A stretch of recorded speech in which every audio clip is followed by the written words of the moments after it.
All right. Hello everyone. Welcome back. It's after the work day, which means I get to play video games again. How are y'all doing? So today we're going to be playing more Fire Emblem 12, New Mystery of the Emblem, Heroes Light and Shadow, Lunatic Reverse, Iron Man, and we're going to be going through a bunch of old chapters that we've already been through. And in the meantime, we can also talk about the new Fortune's Relief trailer if you guys want. So yeah, let's boot up the game and we can get started. I was planning on streaming today anyway.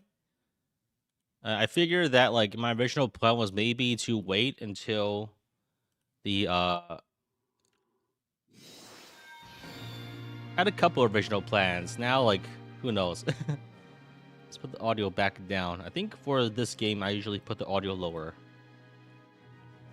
All right. Let's get right into it. So we're back on chapter 8. This is the Hardem map. Let's go and grab some rewards. You think Fortress Relief looks boring and bland? I mean, I feel like I can't really judge that depending until I get my hands in the game. I see a lot of new things. I see a lot of fiddly bits. I see a lot of new systems. And honestly, if any of them work, that's not really something that can be easily judged without actually getting your hands on it. You can always just say, oh, that looks boring, right? Because we can draw parallels to past instances where it has and it hasn't. But I feel like that's like you can always just say things, right? I don't really I prefer to be a bit more measured with my approach there. You're going with the Alucard looking guy? I think I'll probably put it to a vote, actually. I mean, honestly, I have no idea what the difference between the routes is. Like, I'm sure like it's not like Conquest, Birthright, and Rev where they delineate based on gameplay preference. So that's my main the main thing I want to go for is like I want to go for the one with the best gameplay, but I don't think they're divvying it up based on that. Plus, it's gonna be impossible to tell. So I think as of last time, we accidentally got the hat for Chris, so we're taking that shit off ASAP. And I think the important thing is there are some heroes over down here. And I think maybe the play is to put Chris into Paladin, because that way we can grow more stats potentially. We can try to cap our speed. We can try to cap our defense as a Paladin. And I think more importantly, with the extra bit of speed, I think at Draco Knight we have we're capped speed. Okay, so if we do this and we have Chris eat a tonic. Where's my tonics? I mean, I think it's always easy to say I think this looks bad, but I mean, sure it might, but at the same time, I feel like you can't really truly judge a game until you get your hands on it and rub your grubby paws over it to figure out where all the systems are like. Because ultimately, a game can only truly be judged from how it plays, in my opinion. So yeah, we Rainbow Tonic here. We have 25 speed. I think we just got the speed shard last chapter, the Scorpio shard, which is on somebody. Where did I put it? Where did I put that shit? That was on some Pala. Okay, we put all of this on Chris. What objective problem is that the physical cart costs $80 now? That is true, and the limited edition sold out immediately, so I couldn't actually get that. I think that's for me. That's probably a better thing because I don't do anything with my collector's editions for the most part. So the lack of temptation to actually get it now that it's gone is honestly is fine. Why is a child able to shoot hand lasers? Yeah, that's the one thing I'm super worried about is like proliferation of gigantic AoE. That's like this is like might be a weird thing to be this might be a weird thing to be particular about, but I feel that Fire Emblem could do with a lot less bells and whistles, and I think gigantic AoE kind of trivializes a lot of what would otherwise be threatening. I mean, if you have a 5x5 40 damage AoE on command, why even bother with like strategy? Because you can just nuke 25 units off the map immediately. That's like that completely upends action economy. Could you write off a jacked up eBay listing as a business expense? I mean, I think I could. I definitely could if I bought it for my business, my YouTube channel. I mean, I think combat arts are fine because I think of them as an like, extension to the weapon system. And I think combat arts are a fine way to extend like utility of certain weapons. But I think like gigantic AoE is where I cross the line. That's where it crosses the line for me. I think it's okay if it's in limited quantity and restricting, and also like difficult to use sometimes. I think override and engage is fine because for one, getting enemies line up is hard. It's conditional. They had to be consecutive. The other part is that it puts you in a bad spot if you're not doing it right. So like you can end up on the other side and just die.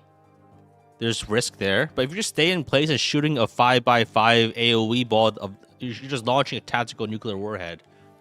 I feel like that's a bit much. So I think the play here is to have, I think, Pala and Catria as flyers. The reason for this, actually, maybe we leave Catria as an archer. The reason for this is so we can try to farm the heroes on the bottom end, or at least distribute their XP. So I think Chris can do enough damage to like just not one-shot them. With the Iron Lance, we have like 34 might. Against these guys, it's 23 minus weapon triangle disadvantage. So then I think we barely don't one-shot them. I think I double them, but I just barely don't kill them if I use a bad weapon, which is good. You know this map from Heroes? Yo, yeah, you're right. This one is in Heroes. Okay, so I think the play here is, for one, we need to do that. And I think, ideally, we would have liked to have Sirius or someone. So we could try to have a second general, like a second blocking unit. I think maybe we could probably get away with just Eren or something. Maybe like Pala if she's promoted. Right, I think we can,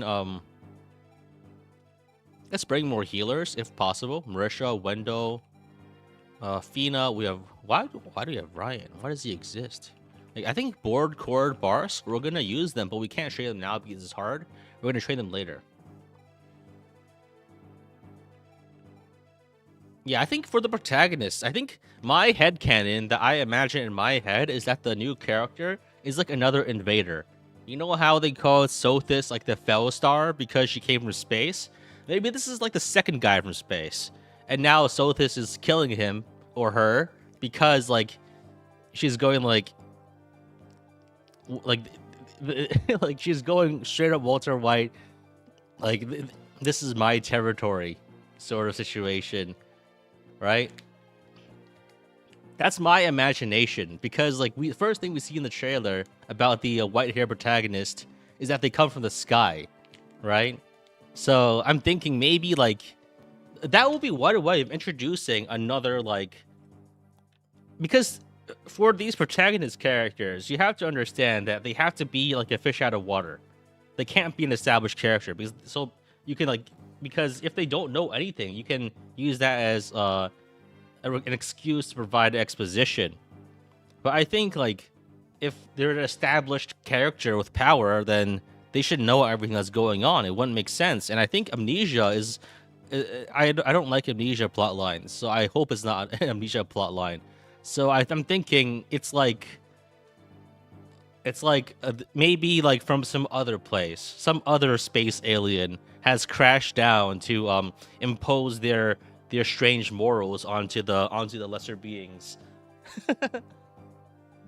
That'd be pretty cool. You don't understand? Earth isn't yours to conquer? Maybe, yeah. That could be it. But I think they're also like a bird, right? There's like feathers. So maybe they're not even a dragon. It's like a bird person. Like a pigeon. Like a pigeon-based mannequin. I don't know. Anyway. Back to the game.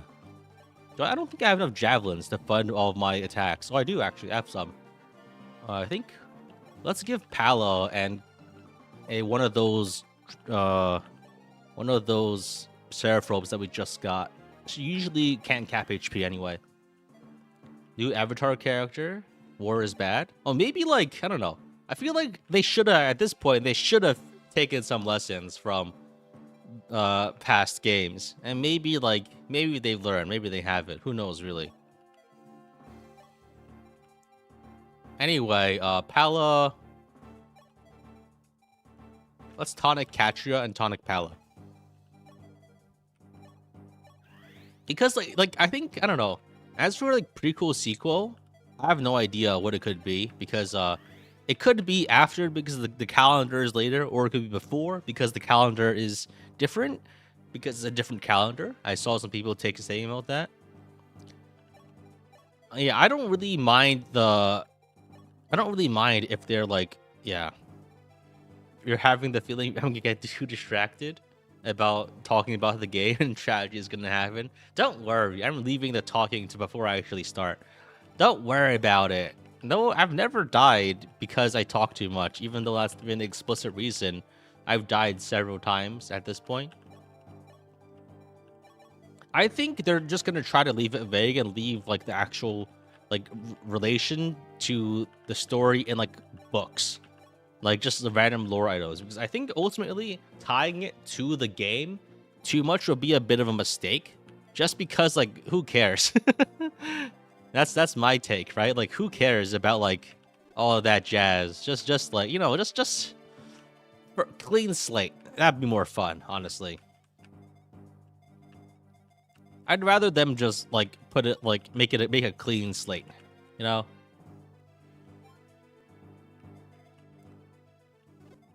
So I think so. Two things we need to do. We need to swoop up, kill these guys, and then swoop down, kill these guys, if possible.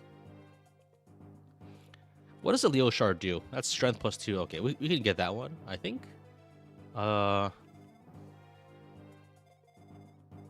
Yeah, so I think the plan is, I think Aaron, if we give him a tonic, gets 19 defense, right? I think he can probably survive the generals. 13 speed, so if he gets a tonic, he goes up to, he's already at 10 speed. So I think he can actually survive combat if we tonic Aaron up. Let's do that. He's already gotten free speed, but we can give him a bit more defense too. We can use that to try to block the top area. But I think we should be okay regardless, because I think Pala should be able to get strong enough anyway. I think we can promo Pala if we play our cards right. And if we do, then she gets a lot of defense, which will help her survive. Same thing for Katria. I think we can probably promo Katria too. We're using Katria as an archer just because we don't have enough javelins. I'm gonna use Roger again. If I use Roger, I'll probably need to do a training arc for him later, like not now. So I think this guy with the Firestone, what does he do?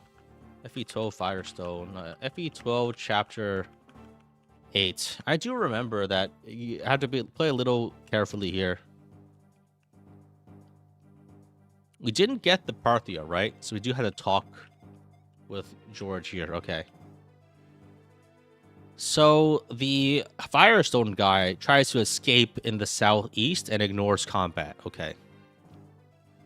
Your Archer Castria tanks better? I mean, speed-wise, yeah. Oh, yeah, right. Holy shit, she has a lot of defense. I guess that's the benefit of using the item.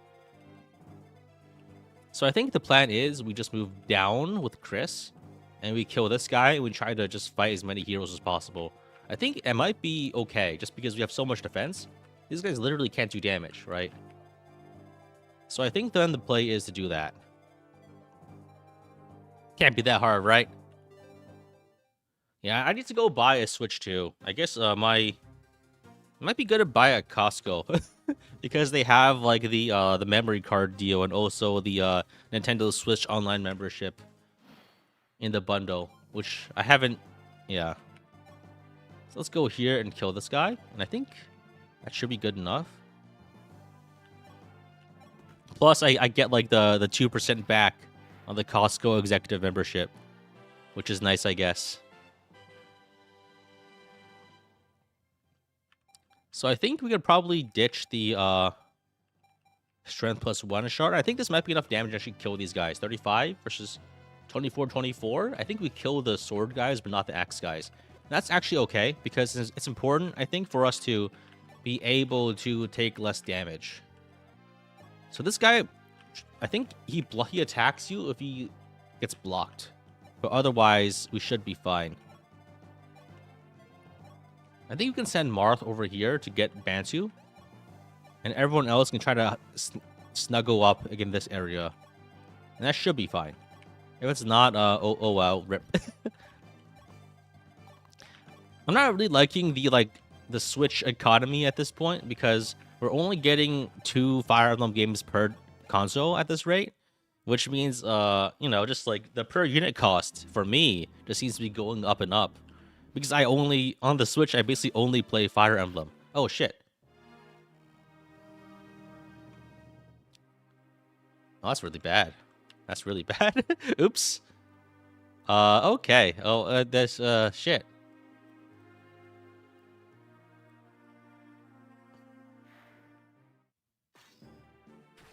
Oh, that's really bad. Rip Frey. He saved my life, and this is how I repay him.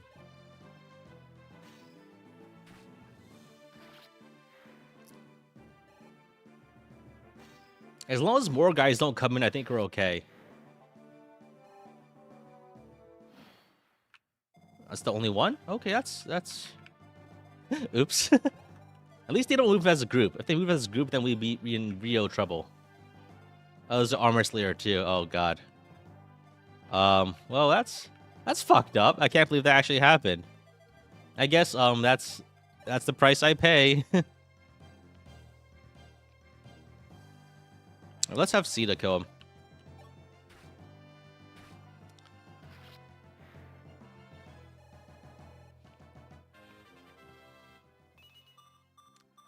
Okay, we cap speed, but still no strength. I guess that's how it is. Let's heal her up.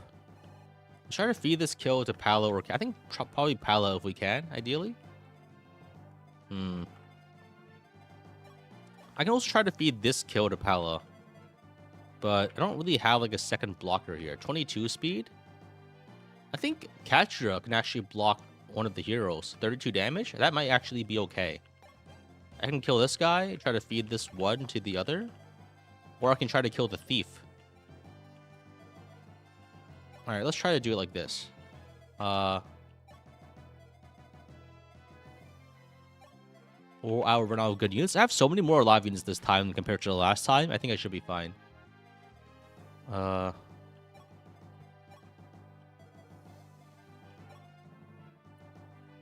Window attacks.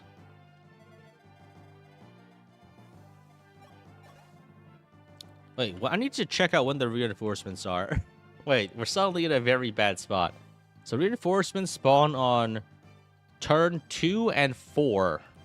So we need to actually be very careful now, because the mage will spawn soon, and that's bad. In that case, I think the best play is probably... so the mage has like 6 move. 1, 2, 3, 4, 5, 6.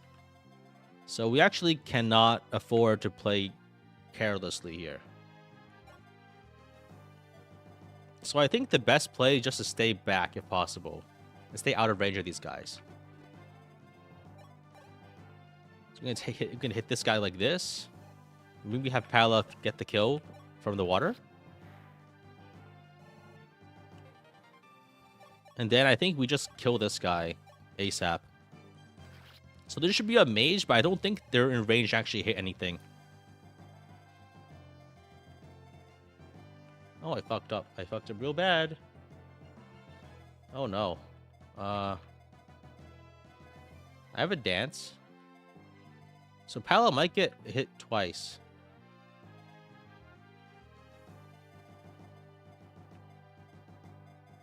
So here's what I could do.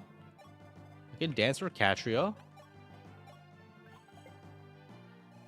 should have gone from the other side.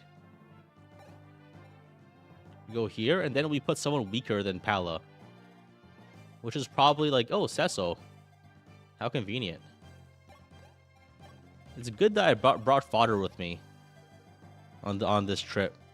So I think one hero gets suicided into Cecil, then probably Pala gets hit by a mage once, and that should be okay.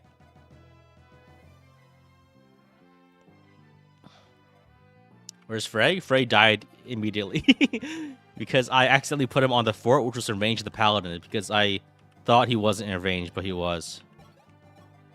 Yeah, oh well. Yeah, I think it's better than having Pala risk death. She had 0 defense? Oh my. Did you hear that Fortune's Weave is a time-traveling saga? Oh, maybe it's like a loop thing where you try to influence things, and if you mess up, Sothis kills you, and you loop all the way back. That would be interesting, possibly. Alright, we get Bantu, and we can send him out as a shield if we need to. Yeah, this is bad. So the mage moves out, and Cecil is dead. Okay. That is predictable.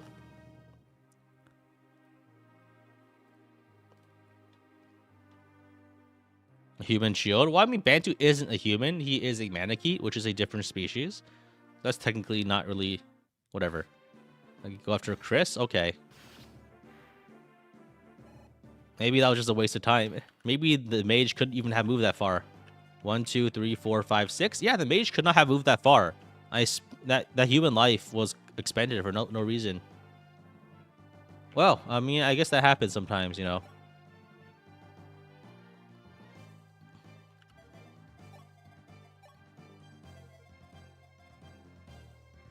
Why is Cecil considered fodder? Because she's not leveled and has no stats? I feel like the reason should be obvious, but okay. Alright. We should be okay with Chris like this. You honestly don't know who you want to start with? Honestly, like, you can just pick... I think you can just probably pick whoever. There's not really many indicators for what would be... You know what I mean? 19 crit. Oh, duh. So reinforcements are pretty far away, and none of my guys can really fight these guys safely. These guys have a lot of crit, man. So I think let's move Kane away. These guys are fast. You like the gun nun character? Yeah. I think there's a lot of cool characters. A lot of them look good.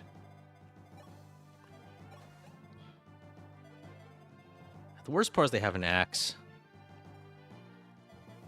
So I think I attack with the big silver bow here. I dance.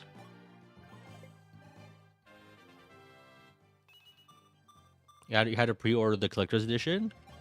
I was planning to get it too, but it's already sold out, so I guess no dice for me. Iron bow here again. I think we just put Aaron here just in case. He's gonna get crit and die. So I think they just go after Aaron here. Maybe Sita can block and take. Sita can just barely survive here. So the reinforcement charts, what are the reinforcements like? So they spawn turn 2 and 4, and it's turn 3. So another mage spawns, and we block them. And then more calves and knights spawn, like right now, which is okay. They won't be in range to fight me. So I can take my time. I still have a bit more time up here.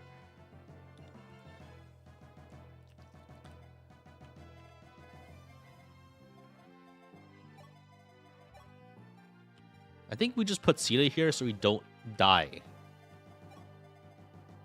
there's no one that can really be healed. Yeah.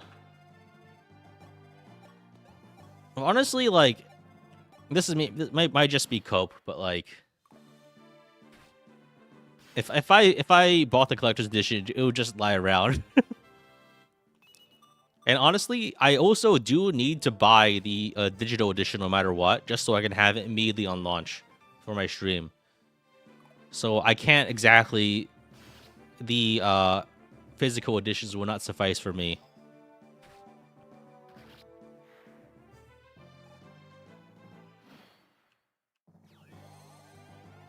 Okay, so I think the next batch of reinforcements immediately next turn, so we can kill this guy ASAP.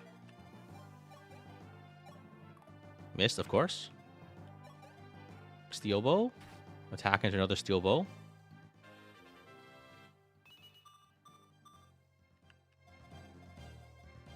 We should be okay here. He's already turned 4. I think the reinforcements have halted. Both the physical and digital. Quite the expenditure. But I mean, I get it. Like, I don't buy that many things personally. Aside from like food and rent, those are my main expenditures most of the time. I fully get like wanting to actually spend on something that rarely comes up. Let's move Chris back, I think. Oh, I think we just block the mage. I'd rather not have to fight the mage if I don't have to. 2, 3, 4. But we can bait the mage out maybe if we... I think it's already been blocked, but we'll see next turn. Okay, there's the mage. Goes after Chris, and that's fine. And okay, so Harden will send his reinforcements at me soon, but that's okay. We should be fine. Killer Lance. Oh, that's not good. I don't like the look of that.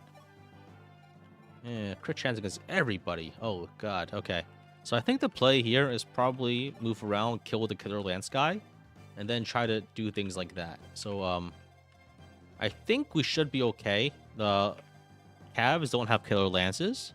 So I think we kill the Killer Lance guy first. Critical 0 damage hit, maybe. What are my thoughts on Xenoblade Genesis? Is that the one that looks like 3 houses? Is that the one that looks like 3 houses?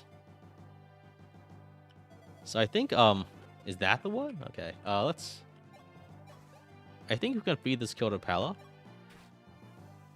I didn't even watch the direct where that happened.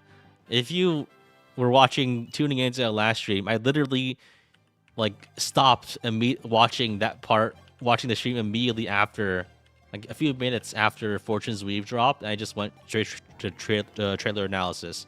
I didn't even watch the rest of the direct.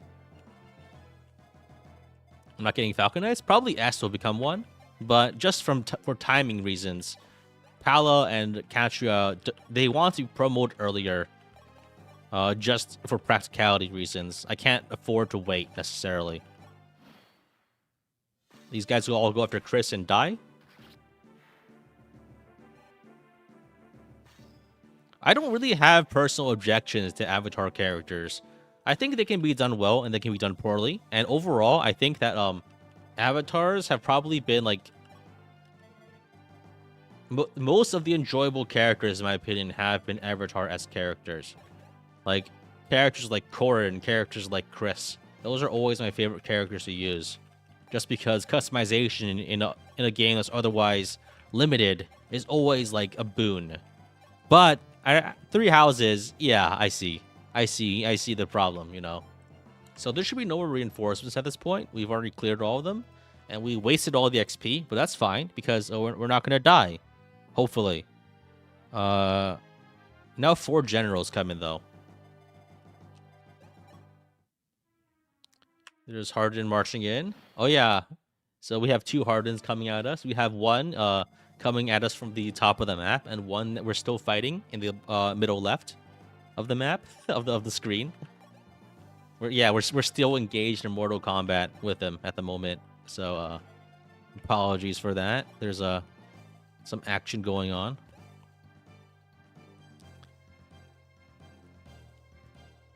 You hope they speak? I think that's pretty important, yeah. I think we can Wing Spear this guy. He can't kill us. Rider's Bane doesn't work on flying horses because of the taxonomy, I guess. And then Pala can... It's maybe Pala or... I don't really think the allocation matters here.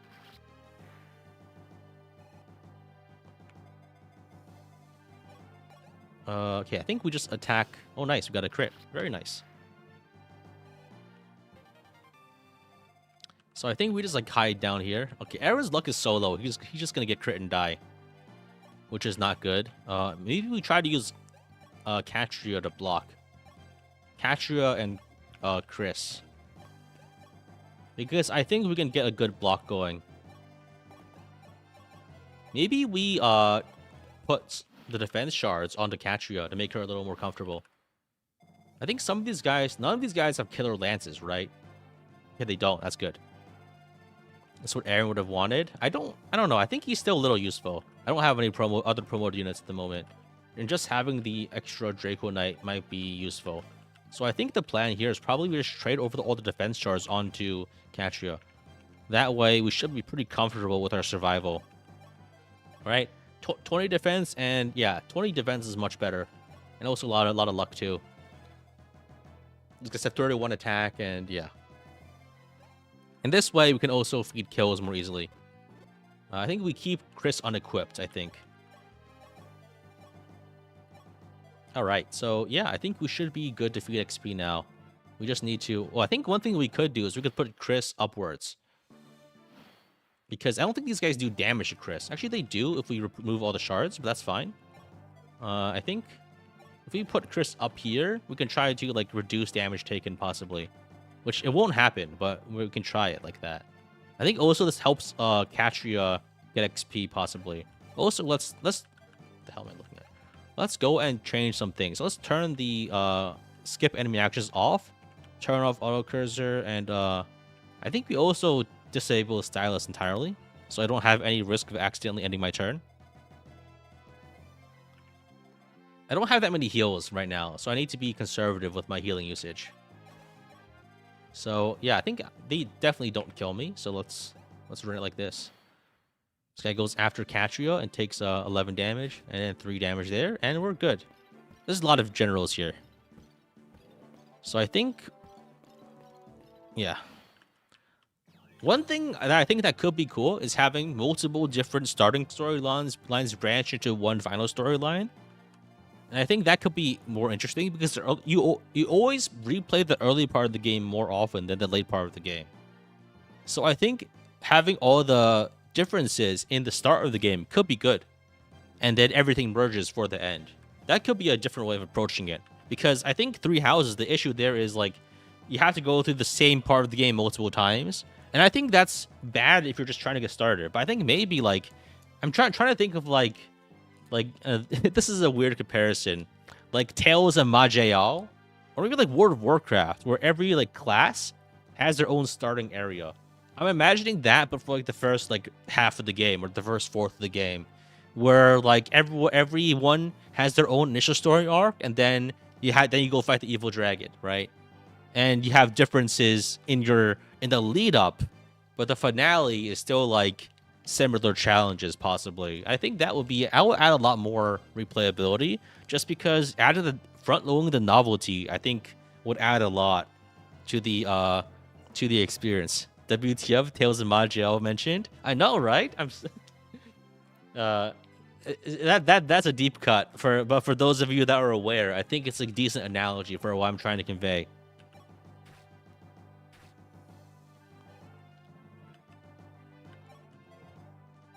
Yeah, I'm not a fan of route discourse. I think that's boring. So I think, yeah, here's the plan. We just feed kills. I think we feed the kills of Pala and then promo Pala ASAP. Or Katria, but I think Katria... Maybe we go Katria, just because she has so much more defense, actually.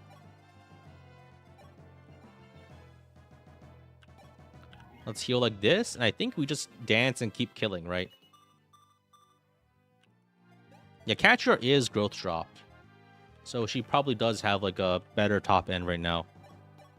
But I think for the next snap, we want another flyer at ASAP. Magic? Oh, hey, nice. And thing is like, I don't know. It's a question, like, are they going to learn from their lessons? The answer is probably not. But, like, we still have to have a game no matter what, so... we can just we can only imagine what would come next. So it's like 40 XP above. I think we have enough to promo Pala. They should just stack up, and it should be fine. I think if you want to feed XP, feeding XP to Pala is a little harder just because we can't dance. But I think no matter what, we have to attack anyway, so we get the same amount of XP.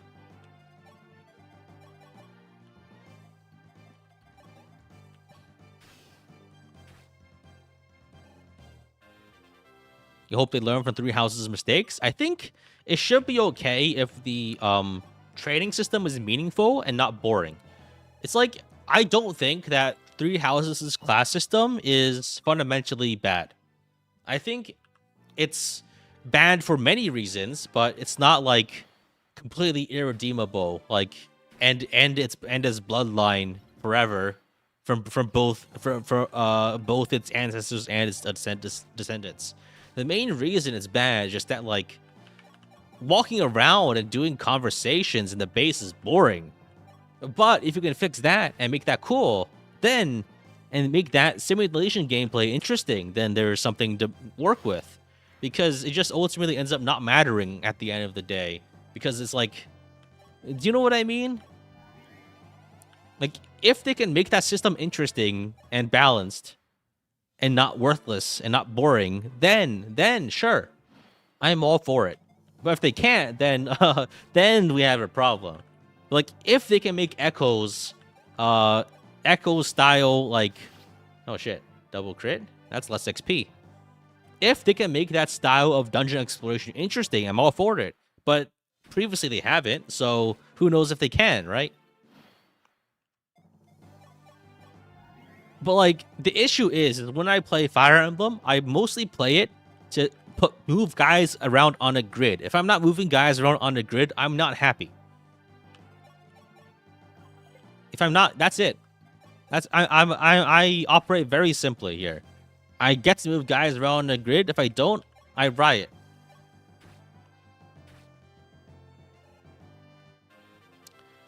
If you want me to do training in other ways, like moving guys around on an overworld, you had better make it worth it, because the one thing I want to do in this game is move people around on a grid. If I don't get to do that, I'm not gonna enjoy it.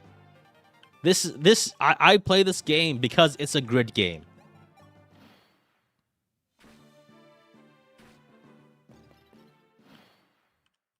I want the main activities or doing things to work on a grid. If I have to work in a menu, them's fighting words. I want the actions in the game to be constrained to this gameplay system, even if I have to do this. If I have to do stuff like this, right? You play FE for in-map gameplay, anything else is secondary? Exactly, yeah. If I have to, like, manage stuff in a menu, that's not necessarily what I like FE for. That miss is actually really good because it gives us 10 more XP. That's not copium, that's just fact.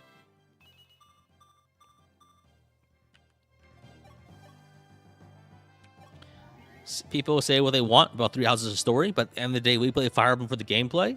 We play Fire Emblem for the gameplay, but everyone else who isn't watching a Fire Emblem 12 New Mystery of the Emblem Heroes Light and Shadow stream on a weekday after those people, everyone else who comprise 99.99% of the population think differently. So, I mean, at the end of the day, like, what we want, what you guys want, what I want is not necessarily what the people want. And that's just how it is, you know? Other people play Fire Emblem for the shipping. Other people read Fire Emblem for the shipping. There's difference in readers and players, I think.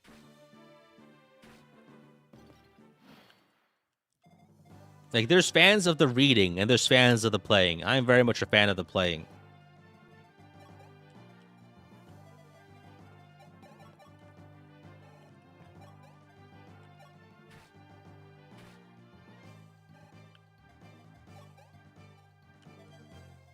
All right. I think we try to get the XP from the other guys now.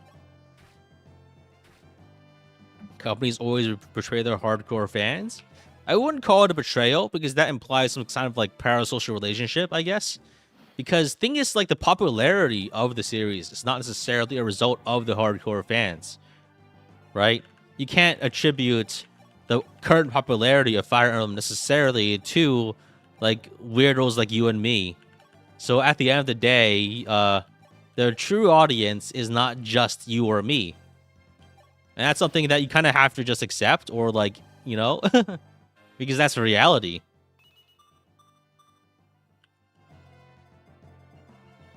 But, you know, the old games will always be here. So there's that, I guess. You're probably going to wait for their views to get out.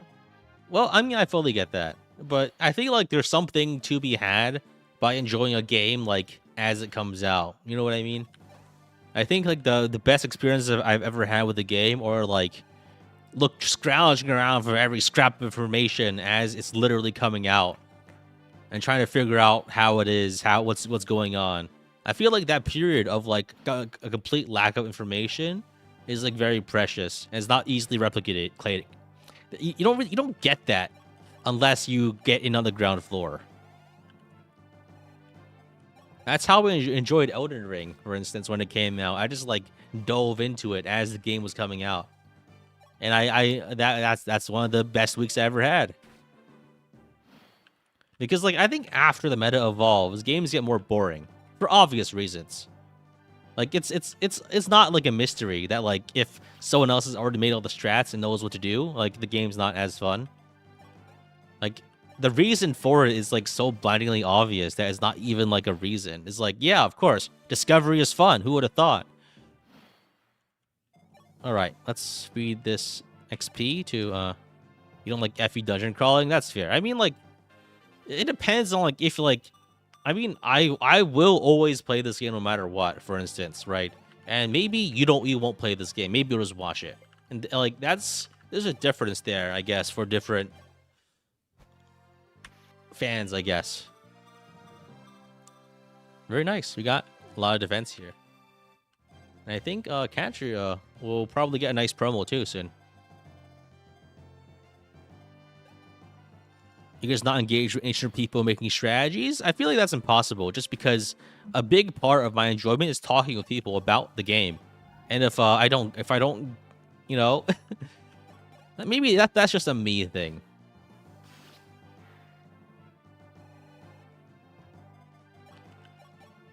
I feel like a good part about the enjoyment of games like this is talking about them to other people. If I never get to talk about this to someone, then I'm not enjoying it as much, frankly. They can make it dungeon crawling exploration interesting. The issue is that, like, if you have dungeon crawling leading into skirmishes, then that's bad because skirmishes fucking suck. There's not a single human being in the world who actually wants to play a skirmish. You play it for the rewards, but you don't want to play the skirmish because turns out slapping 5 dudes in the map is bad gameplay. 5 dudes in the open plane. Wow. What's even the point? That's the. It's not like the gameplay there gets simplified to the point where it's not even like a gameplay. It's hardly gameplay. Like skirmish maps are always shitty, without exception. Every single skirmish map is the shittiest gameplay experience you've ever had in Fire Emblem.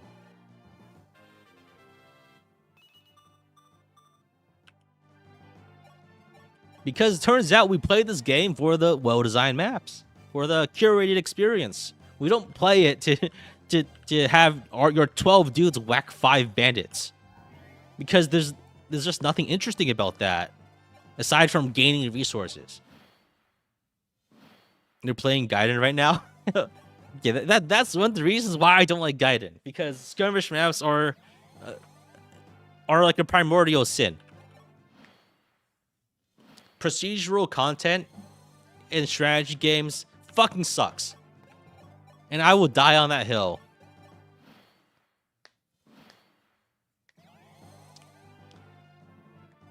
I've never, ever enjoyed playing a skirmish map. I only ever do them for resources.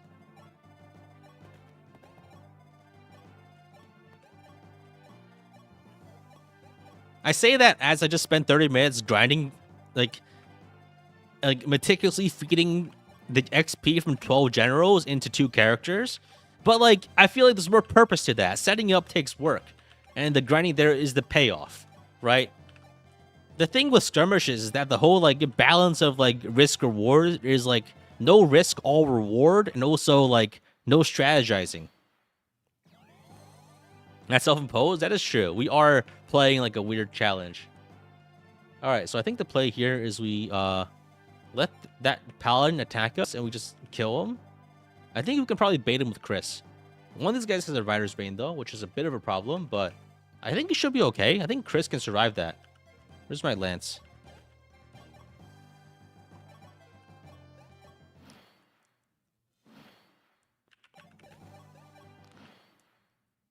I mean, like, even if you're, like, playing on casual mode, you know, the whole reason you would ever play a skirmish map is exclusively to, like, get your supports up, for instance, right? Even, like, people who are playing for other reasons, they don't play skirmish maps for fun. They play them for their mechanical purpose.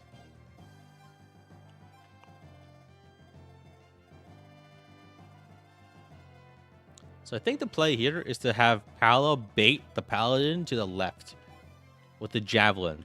That way we don't face damage. I think we should be able to double him, and then we can just go in for the kill next turn. Like I feel like gameplay should be distilled only. I feel like gameplay ideally should be distilled to its most fun parts and not have the less fun parts. I only want the fun parts if possible. I know that's not possible, but like, do your best. and like, yeah, and I think that's very possible. You don't need to have the unfun parts. You can just have the fun parts. You don't have to choose.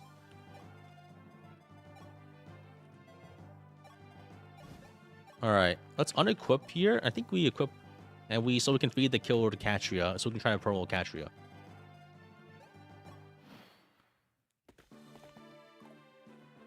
I mean, you play skirmishes for the resources. You don't play skirmishes for the fun.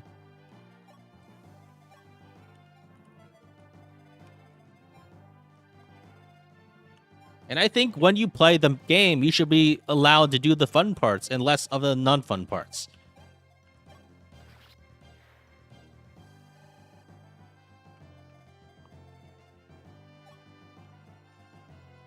All right, so I think we can just talk to Roger now. And the same thing for like all like the fishing stuff, and like I guess it's like immersive, and like some people like to change the pace. But again, I personally I play this game to move people on tiles. Add the fishing minigame into a map. Do that and make me click buttons. Make me spend actions to fish. Make me have like Riss out with a fishing pole on the side of the map while Martha's fighting for his life on the other side. Then I'm interested. Put it on a grid.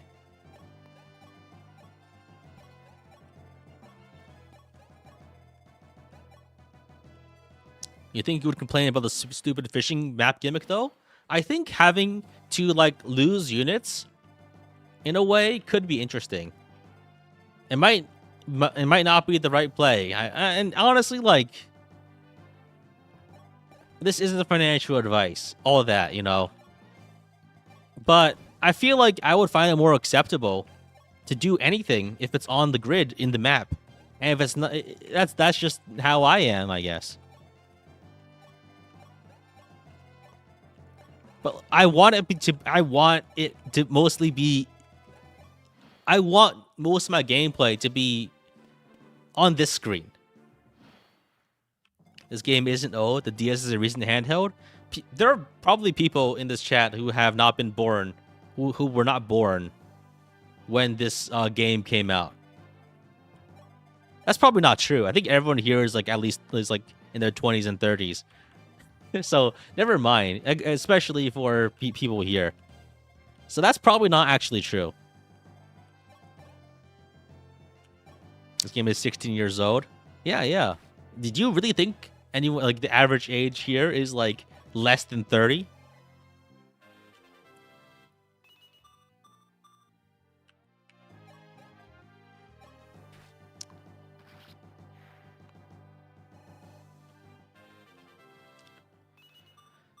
Nice. We got some strength. We got some defense. That's very good. So I think now we can try to block this guy, then, like, bully him. He only has a longbow, right? So we can attack him. So Katria should be able to live. We can heal her.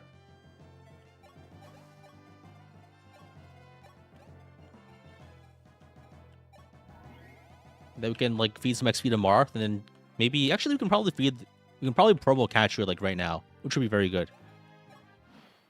What is Katria an archer for? It's archers are much easier to train than flyers because for one, bows are pretty strong, and bows are very good against wyverns. So that's, like, an easy source of, like, that's an easy XP source. For one. The other thing is that, wait. I think we feed as much XP to Marth and then give Katria the kill. Yeah, the reason Katria is an archer is that archers are easy to train in this game.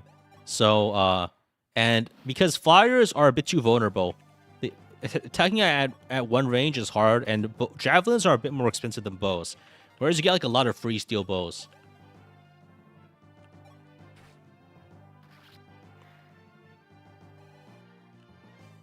So I think we're not actually promoting Katria this map. But maybe we can promo her in the drill grounds. That's probably not worth it. But the idea is there. I think one thing we could do is actually we can bully George for, like, a bit of XP. We can attack him, right?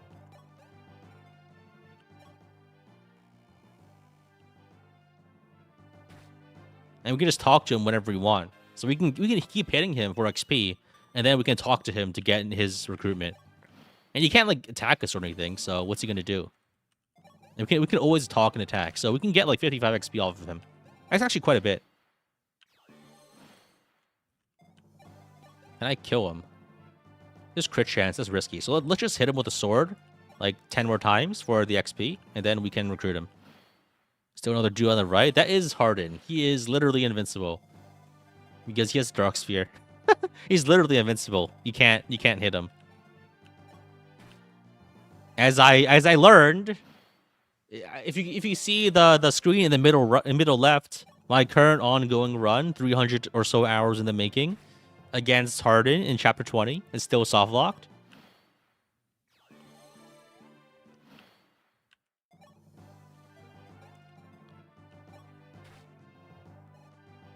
Yeah, I think we can probably get a whole level out of George here. That's pretty nice. Immobile archer bosses are always the best for this. Will I do a recap for this? Yeah, sure. Definitely. I feel like it might be weirdly timed. I don't really know if I can get it done, get it started before Fortune's Weave comes out, which is a problem. Because Fortune's Weave, once that comes out, that's gonna dominate all my time for, like, months. So I need to hustle. I need to get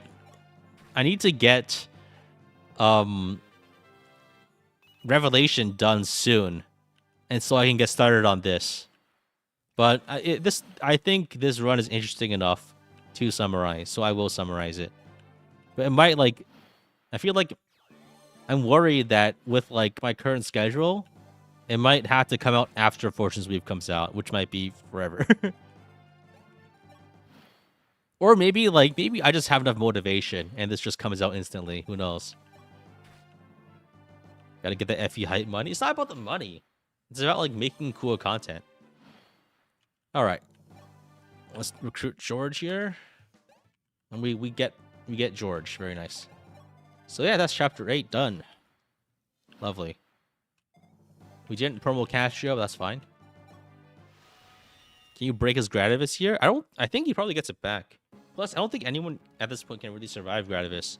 Because I don't think anyone's really promoted or fast enough to survive. I should probably return this hat. Wait. If Wendell dies, do you not get the opportunity to return this hat? I'm actually curious. I've never... If you kill Wendell, do you like put the hat on his grave or something? Is there like alternate dialogue? Because I'm not wearing this hat.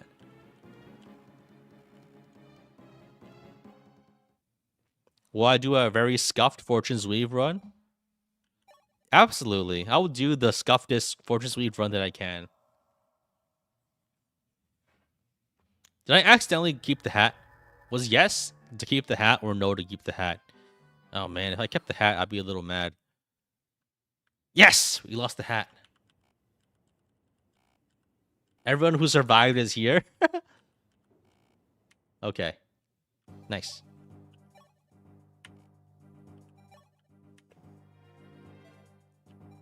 So I think we can reclass some of our guys. So Chris. I think Chris stays as Paladin. No, I think we have to go Wyvern for this map for sure. If we don't, then it's going to be trouble. It's bad for the speed, but it's better just to survive this map. Pala can stay Wyvern. I think we tonic Pala. And I think Katria probably also goes Wyvern. I mean, Peg. Right now. I think our speed is already capped, right? So we should be fine there. We're not losing anything. Our skill will almost definitely cap anyway, so we should be okay there. So Katria probably doesn't need much.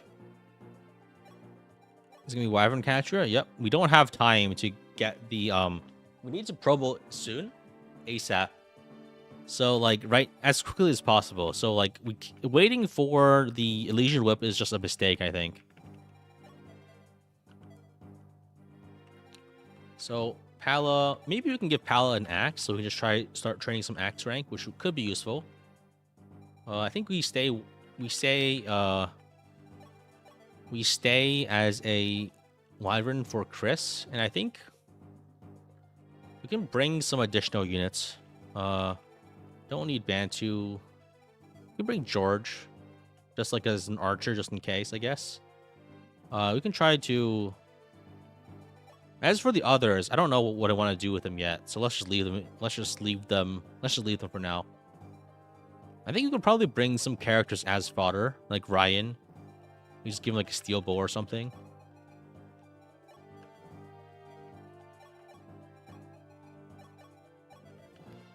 Train Roger. If we're gonna train Roger, it's not gonna be here. So for now, I think it's more important that we prioritize not dying and not losing units if possible. We don't have any lances left. Oh my god, I'm so poor. It's probably because I put them all on, like, Aaron or something. Let's reclass Aaron into a Draco if we can. We don't have enough slots, so I guess, Paladin will have to do. No, Paladin's worse. I think we just stay General then. Are we destroying the economy on this run as well? Possibly. Not on this map, because we can't grind effectively without Zane, I think. We can buy more stuff here, it's just, like, it's gonna be hard. So I think the play is, for turn 1, immediately, like, try to intercept some Wyverns. If we don't do that, we're in big trouble. So I think we want to at least intercept these 2 Wyverns if possible. Maybe this one also. There's some mages too, but those are a lesser concern compared to the Wyverns. So I think we put someone here. Probably we put Pala to fight that one over there. Where's Pala? So I think we can put the speed shard on Pala. No, wait. I think only Chris can double these guys right now. There's another Master Seal here, but I think we can deprioritize that for the moment in favor of killing more Wyverns. Let's move for Fortune's Weave. Chill or not. Cool or boring. I think it's okay. But gotta get my grubby hands on it first. I gotta get my paws on it, or otherwise, like, I can't tell. Who would have thought that you have to play the game to judge it? But I do have some legitimate concerns. But if the game's good, who cares, right? And you can't tell if the game is good until you play it. So like concerns are at the end of the day right now just concerns, because like I see some patterns that might be a little concerning, but at the end of the day, you had to play the game. You want to play it and beat it fast because you need that sweet revenue? No, I'm gonna beat it just because I have like an addictive personality for video games, possibly. Like it's not for anything as high-minded as money. It's just because I like playing games. High-minded as money. All right.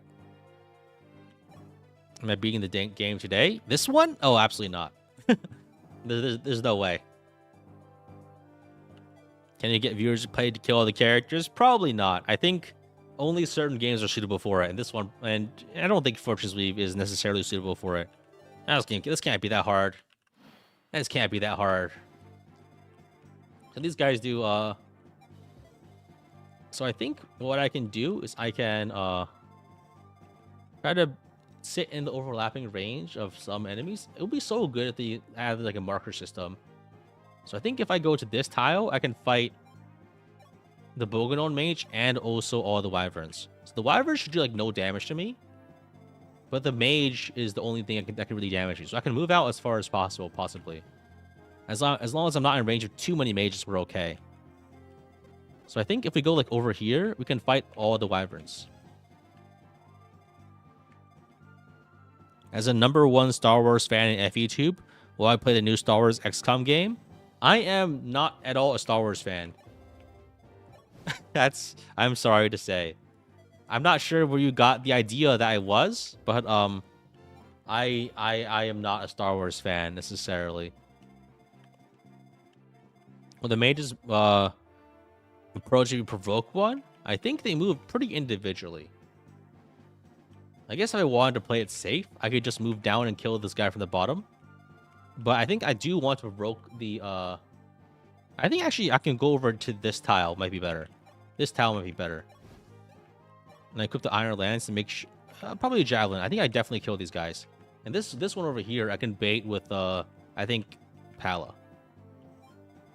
So this guy goes down here, and, I don't think these guys fight. And even then, Pala should be able to tango with them pretty easily. Let's go over here, dance for Pala. Then we put Pala over here. Equip Iron Axe. I actually don't really vibe with the XCOM style of strategy games because my preference is grids with like much lesser attack range than the movement. And I just think because I don't like the cover system and I don't like a lot of things about XCOM, even though it's like a great game. But in the long run, there's a lot of things about it that I find bothersome. In games like Final Fantasy Tactics. Well, I mean, I hate to say it, but like, I like Fire Emblem. And systems other than Fire Emblem specifically really do not appeal to me. Like, strategy games are like, have so many different varieties, I think. And non-Fire Emblem strategy is like, not my thing. What kind of sicko likes Fire Emblem? I know, right? So I think the plan here is we probably just kill this close guy here and maybe feed the kills, if possible. Maybe we physic Pala. 9 damage, 8 damage. Yeah, I think we can physic. Then we're probably safe. I think this far away guy you can try to kill with like Pala and Catrio. I don't think this guy... Wait, this is a thief. Thief guy tries to escape to the upper right, right? Or maybe they try to just grab the staff. So let me check. So the thief staff guy tries to escape in the northeast. So we should try to chase those guys down if possible.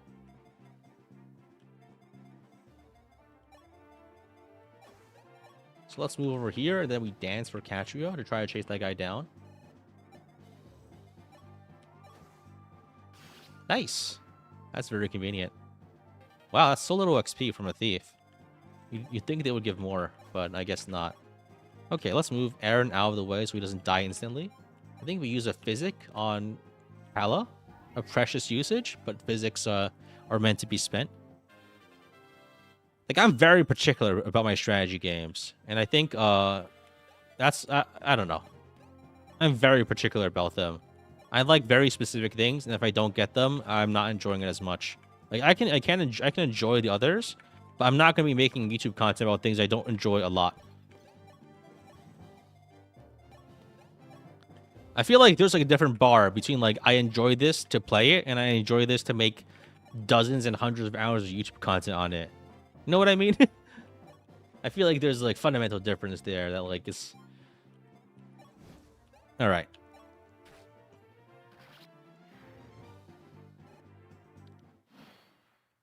But like when people ask me to play things, the implication is like play them on stream and then make a video about it, which like that's a little hard to commit to than like actually just playing the game as like a casual player, right? Unicorn Overlord is really good, easy but a lot of fun. Well, I mean, you say easy and a lot of fun, but I think those are inherently contradictory statements because my idea of a good time is a bad time.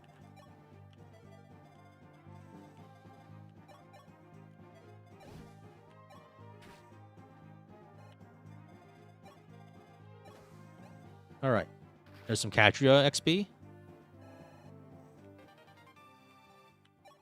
What's SRPG I've enjoyed the least?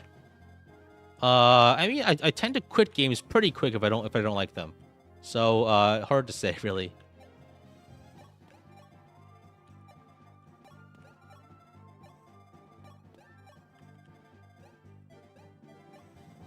If the game is too easy, you're not having a bad time.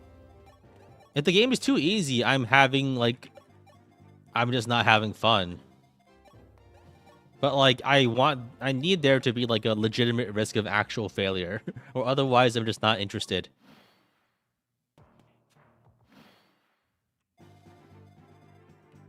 So I said that for the soundbite, but like, yeah, I do need there to be some sort of risk, or otherwise there's no tension, and I just don't feel anything.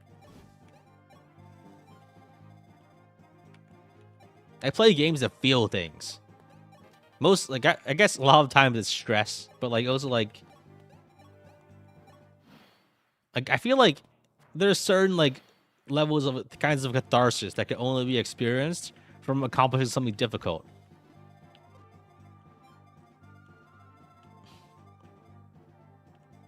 You play games that feel pain? No, I play games to feel, like, the success, I guess.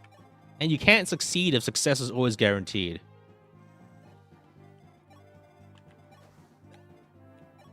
Because then you're just going through the motions at that point.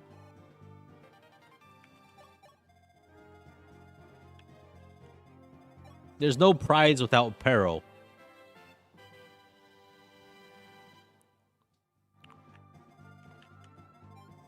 All right. What was I doing again? So this guy's gonna move in, and I think he attacks Chris. So I think we unequip Chris. That way we can get XP out of him. Sometimes number going up is all the value we need. I get that, for sure. But, like, there's a difference between I played this to enjoy it once versus I played this, like, I played this a lot to, like, get everything I can out of it, right? And I can just enjoy a game, like, once, for sure. That's fine. But for a game, like, I want to stick with and, like, solve and, like, explore, there has to be a lot more to it. And the thing is, like I'm approaching this purely from the perspective of like, how do you make content out of it, right? Because I am a content creator. I'm talking on a stream. And when people ask me to play things, it's with the implication that, yeah, you should try thing to, you know. I should have brought like one of board cord bars to train here. Like ultimately, like if I'm playing for a purpose or just for my own personal enjoyment, there's a difference there. Nice. You have Katru as a Draco Knight. Lovely. She caps speed automatically. She's capped immediately on promotion because of her crazy speed as a sniper. All right, we can probably reclass her immediately. Oh wow, look at the difference in their stats. Look at Pala's strength, man. Crazy. Even with the growth drop. I guess Pela does tend to cap strength more easily. Because she does have crazy high strength growth. Okay, nice. So the heroes are moving in. Let's go and kill them. Let's feed the kills to Pala, I think. Pala or someone else. Like, I didn't bring anyone else that can really be trained. Maybe, like, Sita, I guess. But this Sita is kind of cursed. Her strength is just not good. I mean, that's just what Sita is, but, like, what can you do, right? Ever gotten the itch to play an action game? I like playing games. Just that the calculus gets different if they're for a stream. I guess I could store some of these guys in the water, huh?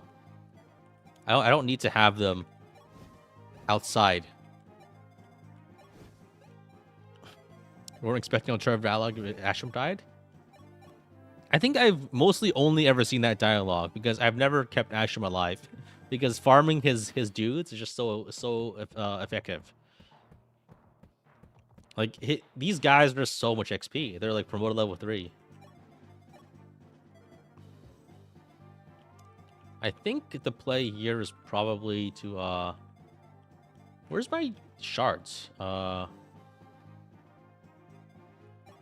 Where's my cancer shard? Ah, it's on Catria. I think we can probably still tank these guys. Oh, they do 0. Okay. So I think we just unequip and we trade over a defense shard. Then we can... Ah, shit.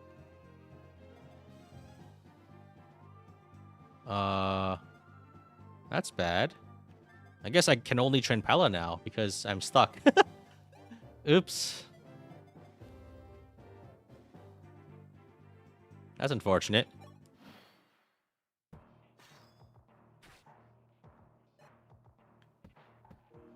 I mean, there are worse outcomes. You can move her out. I could, but like not now. I guess there's not really anyone else I really wanted to train at this point. I think I can just go all in on Pela here. Oh. Move Pela out into the water. You can't fly over the fort. I think I unequip here and I just attack. And I think Chris has enough HP to just kill everything here, and that's fine. I can also maybe bait some of them out by moving Catria this way. Yeah, we should be fine. They all have silver swords, they all have axes. Damage-wise, they still don't do that much.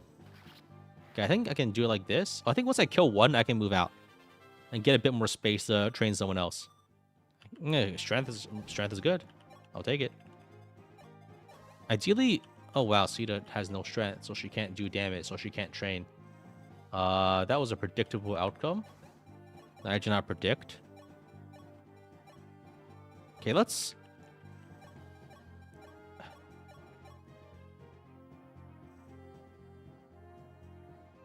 do it like this. Still do 0. Oh, wow. So we're gonna hit one of these guys for sure. Probably do too much damage, but we won't die or anything, so we'll be fine. Alright, this is fine. What's gonna happen anyway? Giving Chris XP is also good. Lind? Nah. I don't need Lind.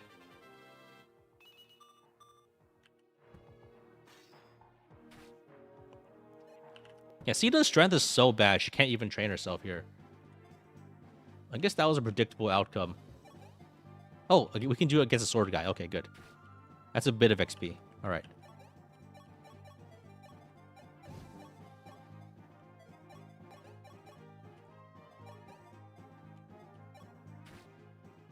There we go.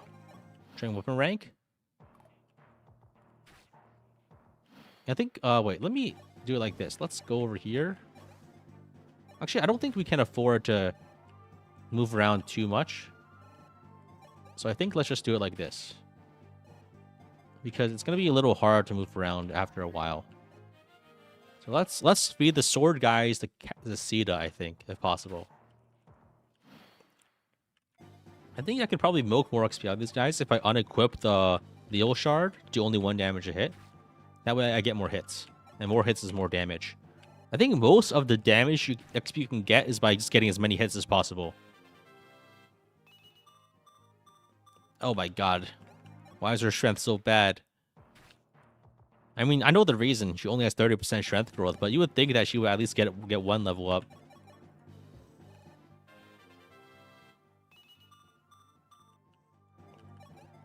Training weapon rank? I guess we are training weapon rank here. We're training Sita's lance rank, not the important one, but yeah, this is pretty dire. I think when I trained Sita last time, I had to give her 2 strength drops. I mean, she'll still kill things with the wing spear, I guess. That's cope, but it's also true.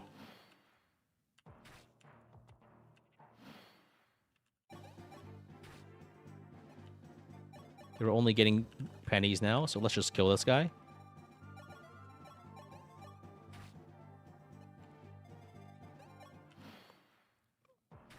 $30 is bad, but not that bad. I feel like 30 is pretty bad, at least in this game. 30 is really not much.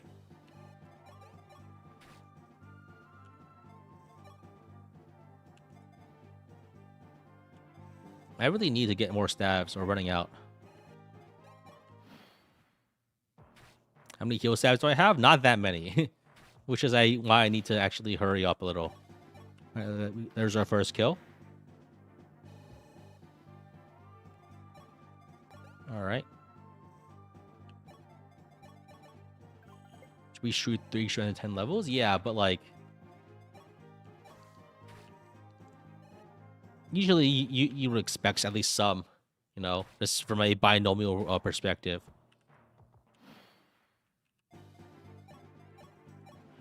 Alright. We can probably get like a few levels out of this. Okay, that's bad.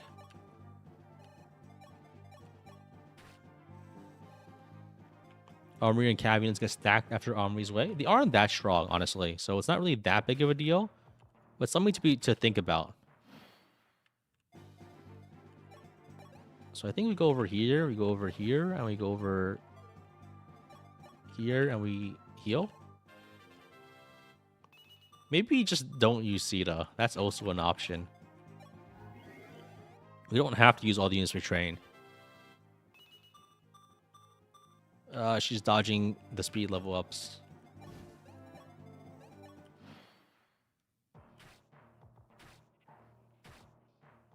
You know who's going to drink all the energy drops? Chris actually drank like two or three of them, actually.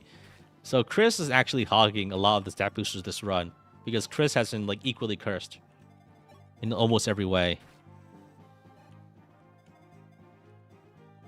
This Chris also isn't that good.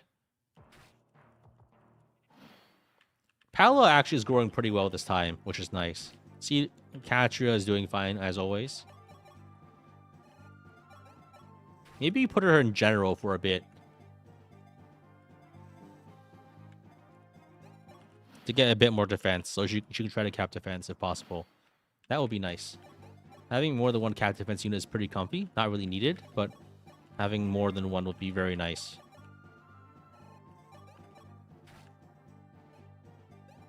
Alright. Train Katarina? She comes pretty late. I feel like there's never enough time to actually use her. If I want to train her, I'll probably just staff grind her if I need to. That's... Oh, wow. I think we had to give up on Sita here, honestly. That strength is just not salvageable. That's just not... It's not enough. Just not enough. Alright. Oh, hey. That's a kill. Reclass her as general? You mean Sita? Probably. Alright, let's just get rid of these guys.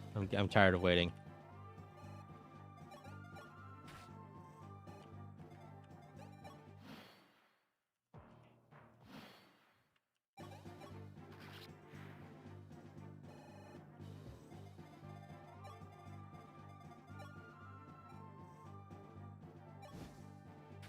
Oh, Katra's pretty bulky, actually. you can actually just fight on her own now. That's pretty good. Unless Fortune's Weave has a scene where the Avatar becomes a Fire Emblem. You don't think it's going to be as good as Engage? You know it.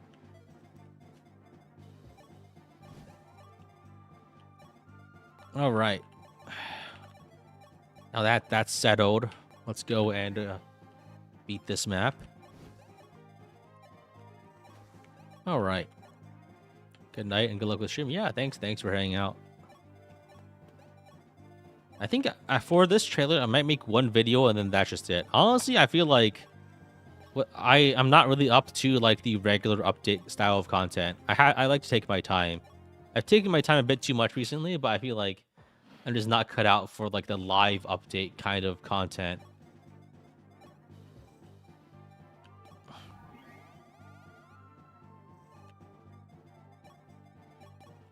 Mostly because it's like you have to like if you want things out quick, you have to be be a little loose with the trigger a little. I feel like that's not really suitable for my style.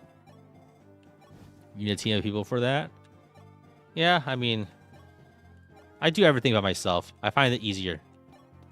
But it's not suitable for pumping out content. And usually, like, the stuff I make is not very time sensitive. No one's racing me to beat Fire Emblem Revelation with 0 strength and magic while all enemies have 100 crit. You don't need to do it, but, like, it's still, like, the issue is, like, it's so useful to do it. Because you get more views.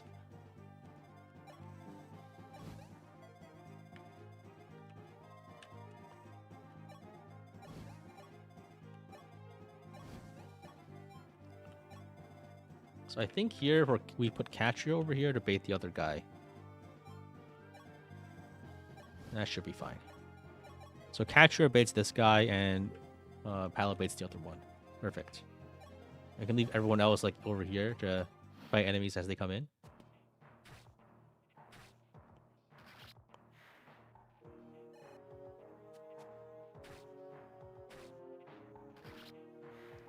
I feel like once I get everything nailed down, I probably could like beat this in like a speed run style contest. But it will take like 18 hours.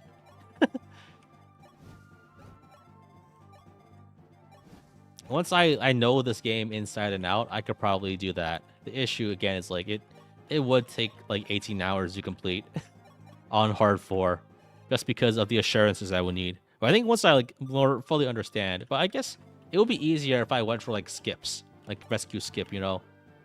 I'm not sure if I'm going for that here because I like to fight things if possible.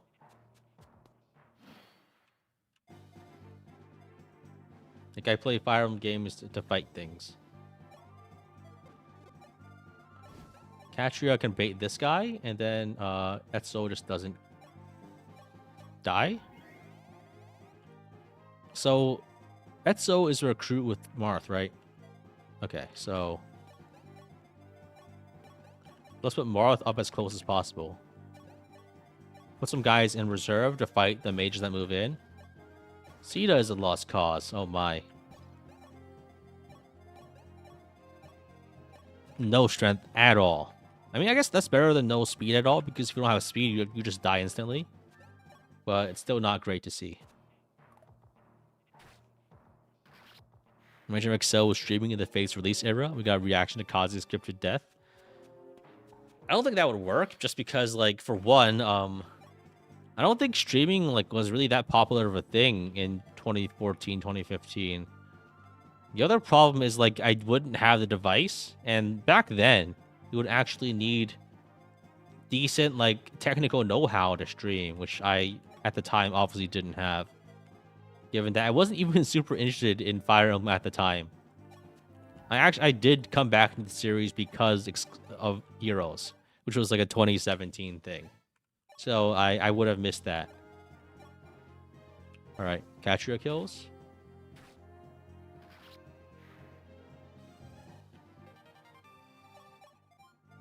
Pala kills here.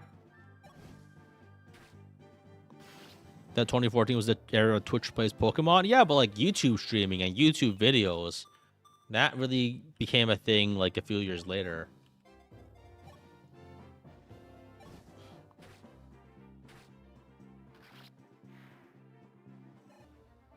I mean, the worst thing about things like Twitch Plays Pokemon is like that they still exist, albeit in like a heavily diminished form. And I feel like something that just keeps going without ending is like a lot worse than just something like ending and not continuing. Because then you had to see its pathetic withered form continue to try to be relevant when it's not anymore. All right, there's Minerva. She's not good, at least in this context. So I mean, like, it's sure, like, it is like it's fine. It was fun for what it was, but then like after a while, you know, just gotta put it down.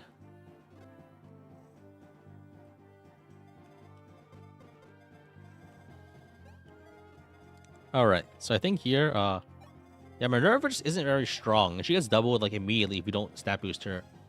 And I guess she could probably keep up if you try to train her, but like, if you promo any of the White Wings, they're probably near caps for a lot of stats already. Twitch plays Fire Emblem. I'm sure this exists somewhere, but like again, the issue is like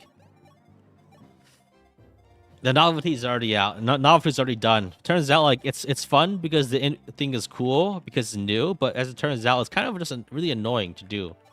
That's with most of these like trends and like themed runs. You know, it's like fun for the first time. Then like, well, then after the first time, like the novelty's out. Why are you still doing it? I think more things could be like better put to rest before they get truly tired, as opposed to just going on until they actually are tired. I think there's still like all sorts of Twitch plays, whatever, right now. It's only just interested if the people are invested in it succeeding. Yeah. But, like, you can't be invested in like Twitch plays Pokemon Generation 75, the return of Omastar. You know, what's even the point?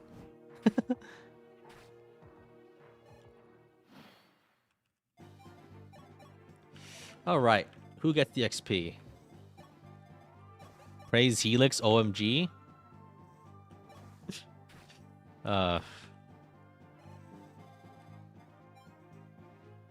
Wait, did I accidentally put myself in swarm range? I'm one tile away from swarm range. Okay, that could have been a disaster. Minerva gets screwed by not having access to Berserker. I see. It's because she's a woman, huh?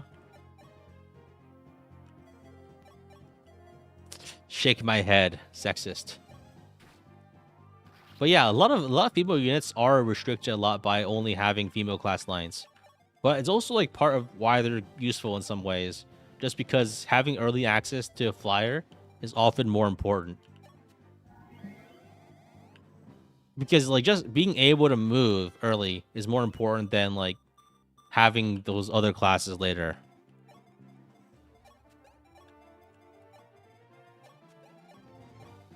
I don't even think Berserker's that good, honestly.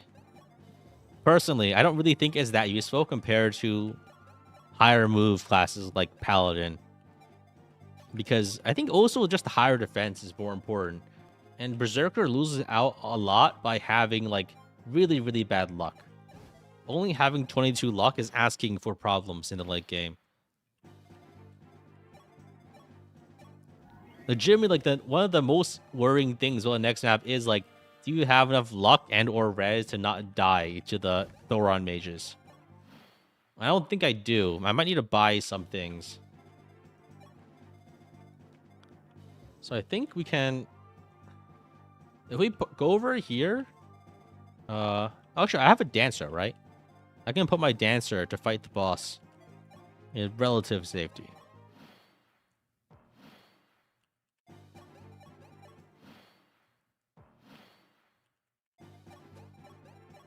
One use jab? Oh yeah, that's I have 3 one-use jabs? What the fuck? Oh god, that's horrible. 3 one-use jabs. You said one-use jab, and I thought that was a singular, but turns out... This is like... people who leave, like 1/10 of a drink left. Like, in the can, just like lying around. I need to merge these. How'd you manage that? I don't know. I think I just, yeah. I'm preparing this to swap? Yeah, sure. It's not just a complete failure of planning.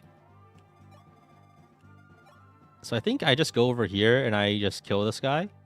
I have enough res to not die if I miss, so let's do it. And the other swarm guys are not in range this turn. Perfect.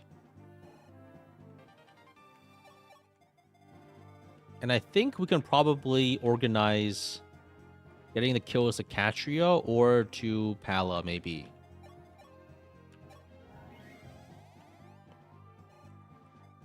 We need to pass like a higher use javelin onto Catria. I need to buy more javelins. Dear God. I have nothing left. Let's dance her up and move her into position. She could take a swarm hit. That's fine.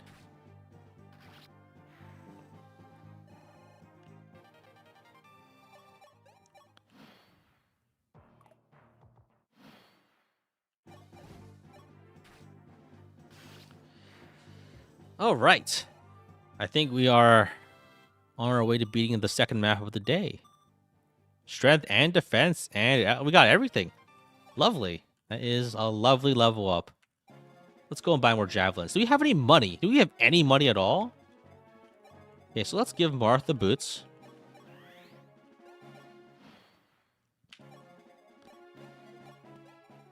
Can we buy jabs here? Can we even buy jabs here? I feel like maybe we can't. No! There's no jabs in the shop here. Fuck! There was one last map, but not this one.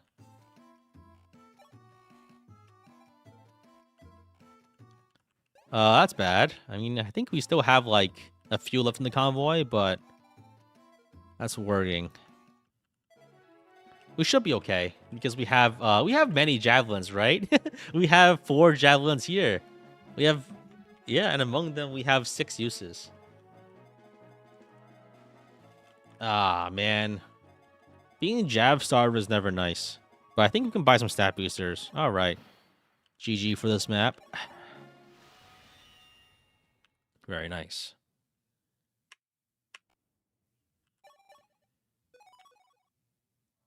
Alright, chapter 10. The 2 mages.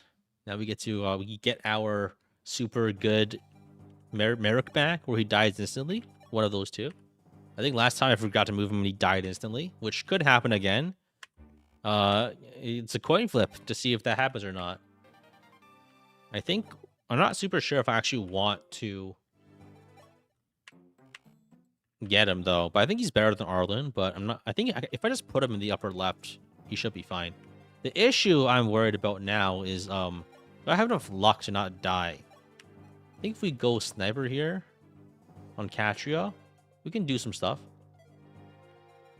The issue, though, is Chris. Chris isn't maxing luck, as far as I can tell. But we can probably just spam some luck tonic onto him or something. So I'm actually not super sure what to do with this. Maybe sniper? No, I think we just go Draconite. We kill one of them, and then we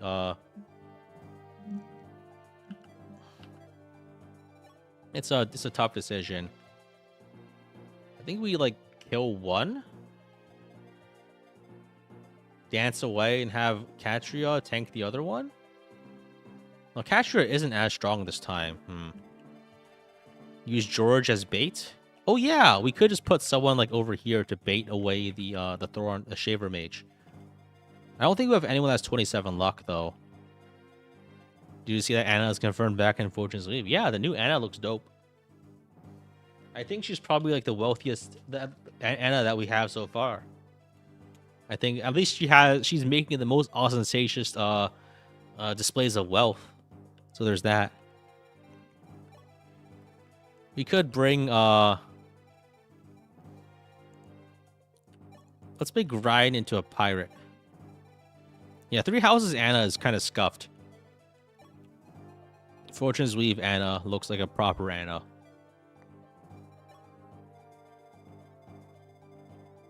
Anna must have spawned several Anna with how much wealth she has. Who knows? Who knows? So I think the play here is kill this guy, dance Chris away.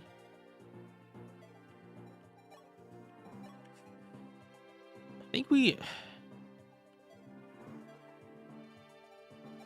Fortune's Weave Collector's Edition is on Best Buy? Ah, shh. Do I have to go out of my way to get it?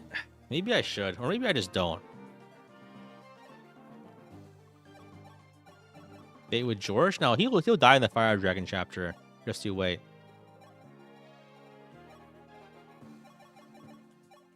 Today is not his time. $60 to even talk to Anna? 70 actually. Actually. So I think we can do this with that, and maybe we go like Sniper Palo to do a similar thing. Maybe not. Because I kind of want to train Chris as a paladin to get more speed. So we can have 25 cap speed if we need it. It's a tricky thing. Wish I say use my stat boosters later, but what can you do? We can also try to go Berserker, maybe. That way we get more strength. But then we don't get defense, is the issue. I do want to get more defense if possible. So I think we just stay Paladin for this map, and we try to get some XP that way. It's not ideal, because... But I think it will be good for the other Shaver Mage later, when we want to bait. So I think we do it like this. So, Katria kills a guy. And then we kill another guy with, maybe Pala as like a Wyvern can do it. Yeah, she can, actually. Let's give Pala one of a Javelin if we still have any left. Oh my god, we have no Javelins left at all. Here's my last Javelin. Take it.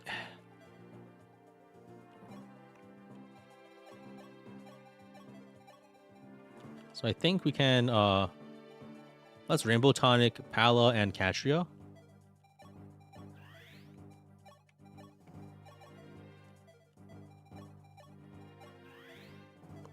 Use Wendo as a missile? Do I do that?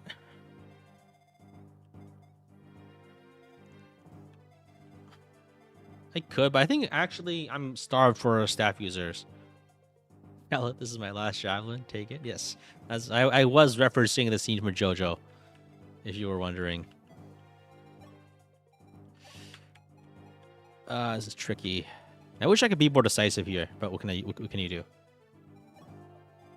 So I think Marth immediately goes to try to do things. I think we can... Let's bring Minerva just in case, I guess. Let's do it like this. I think Katria has...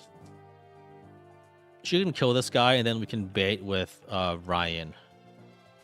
We just put Ryan like over here, and he gets obliterated by Shaver. I think that's the play. Because otherwise, it gets sketchy to fight these guys. I think after that, we just back off and then fight them with Chris with his super high res. I think we can, if we tonic up Chris, then he's very comfortable against mages because 14 res is a lot. He doesn't have the comfortability of actually hitting anything though, because javelins are running out. But I think we can probably merge this. Oh, Kane had a javelin. Lovely. Thank you, Kane. Very cool. So I think we could do it like that. I think maybe we put Pala into Archer. Just to get a bit more speed if possible. I mean, Sita into Archer. We had to buy another bow for her.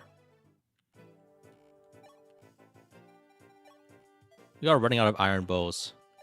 We farm too much.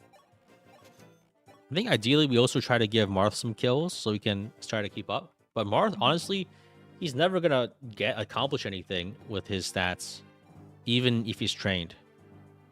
Is there a class that boosts strength rolls? Not really for because it's not really for female units. For male units, there's like Pirate and Fighter and Berserker, but female class lines don't usually have that. So it's a little hard. They look like the Fortress Weave character portraits look like 2D VTuber avatars. They do, because I'm pretty sure they are literally using Live 2D for it. So I wouldn't be surprised if it looks like a VTuber avatar, because they might actually be that. Bait with Aaron? No, I think I fight this guy with Pala, run away. I fight this guy with Castria, and then we put Ryan as bait, so we should be fine. So I think we can give the barrier over to Wendell.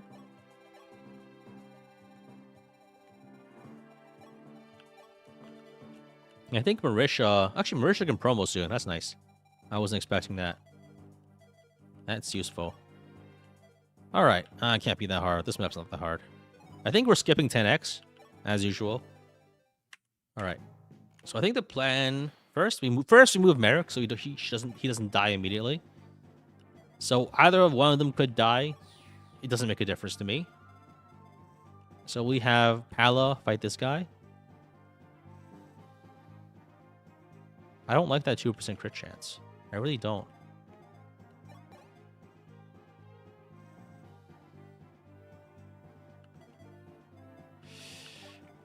Change of plans. We fight this guy with Catria. I really don't like that 2% crit chance. I don't like crit chances. The issue is so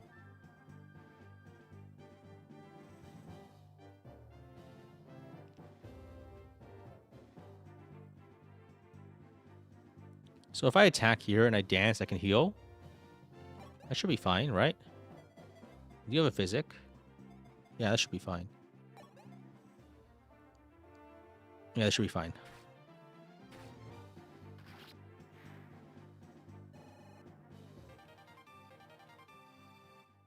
All right. Move Marth down here. We move Pala a little bit away, I guess. We dance. We fight this other guy. Take a bunch of damage, that's fine.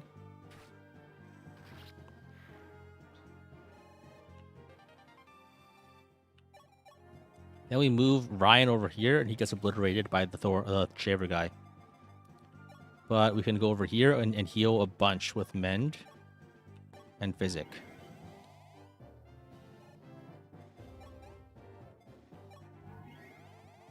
And because they see more damage on this guy, Ryan's life is forfeit. Chris can go around hunting, I guess. I think I go over here, equip a Javelin, and just, like, hit this guy. Just kill mages. As needed. I think we should be fine. Watch Catcher just get 360 no-scope by this guy. But that's not going to happen, I think. Yeah, they go after Ryan, and he dies immediately. Just as planned. I think I figured out, like, a pretty reliable strat then. If I can just send Ryan there. And then I could just use, like, a super tonics up... A super duper res Chris to handle the rest. Okay, rip Arlen. Okay, so Merrick won the duel. That means he gets to join the party.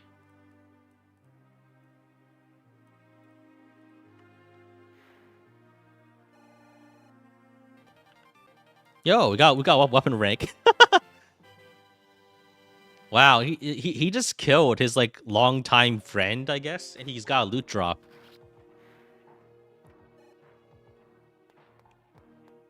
Imagine being that validated in your own self-defense. That like you get like a fire and a loot drop after slaying someone. Is Merrick stacked? Is he even? I guess he got 1 speed level up. So I don't think I want to fight the Shaver just because that's a risk of death. We can just wait for him to come around and fight him with Chris, I think.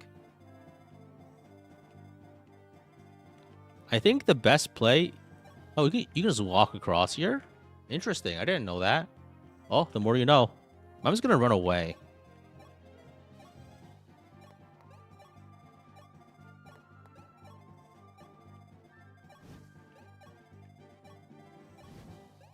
I'm no longer, like... I don't really think we need to risk things. So let's just not risk things at all and do it like this. This way, all the enemies take the long way around and we can get the XP as we need. This bunches the enemies up a little bit uncomfortably, but that's honestly fine. So I think 2 mages attack from this direction. I think I could probably feed both kills to Catria. No, I think probably only 1. 20, that's a lot of damage. Or maybe I just focus on killing them. These mages are a little dangerous, so let's just kill them. And not try to feed the XP if possible. That guy's a killing edge, which is 29 damage, but I think Pala can take it, right? She's got 19 defense. So Pala can take that hit. That's only 1 hit, right? Yeah, it's only 1. So we can kill with 2 mages and this guy. And we have 21 speed, so we don't double that guy. Can we find our speed shard? It's on Sita. Okay. Let's put Pala here, equip the Steel Lance, and give the shards over to her so she can double him.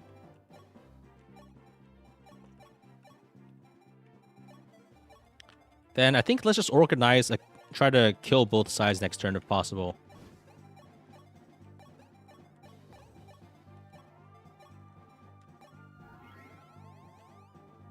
Am I keeping this Merrick or sacking him? I'll try to keep him if possible. Because he's like an easy shoe-in for like a trained unit. You know what I mean? Gotta be careful not to get Marth insta-killed. But I think if I go here, I can distract some of the mages, which might be nice for like a little bit. They might try to go over to hit him, which will delay them a little bit, which is nice, in theory. Alright, let's move some guys into position as bait, and Merrick can just wait there. This guy goes after Chris and dies.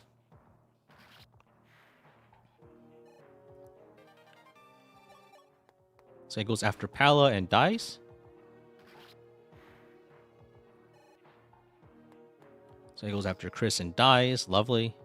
I love it when a plan comes together. So 2 mages from the left, 1 from the right. I think we can move Marth out of the way now. The boots are pretty nice for this. So, I think that's a Shaver guy, right? No, that's not it. Where's the Shaver guy? Oh, he stayed back here. Okay, he went back. I see.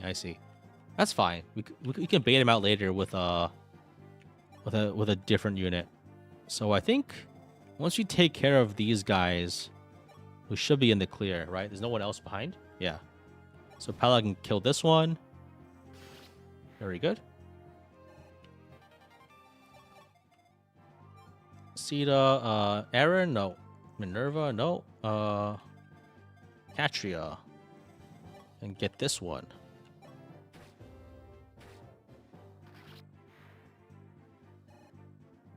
It'd be a close shave if you got crit. Ah, I see what you did there. Close shave. Shaver. It's traumatizing.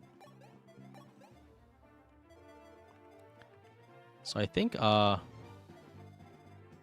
probably dance for Catria here. And just get rid of the other one too. Can Marth fight here? Oh, he's not even here.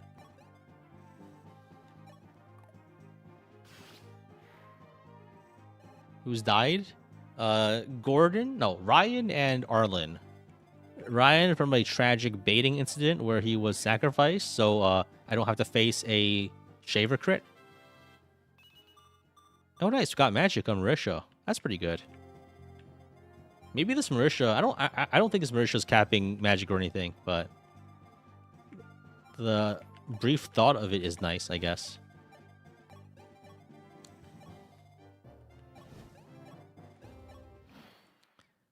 Okay, so that mage is moving in, and we can probably feed the kill to Catria.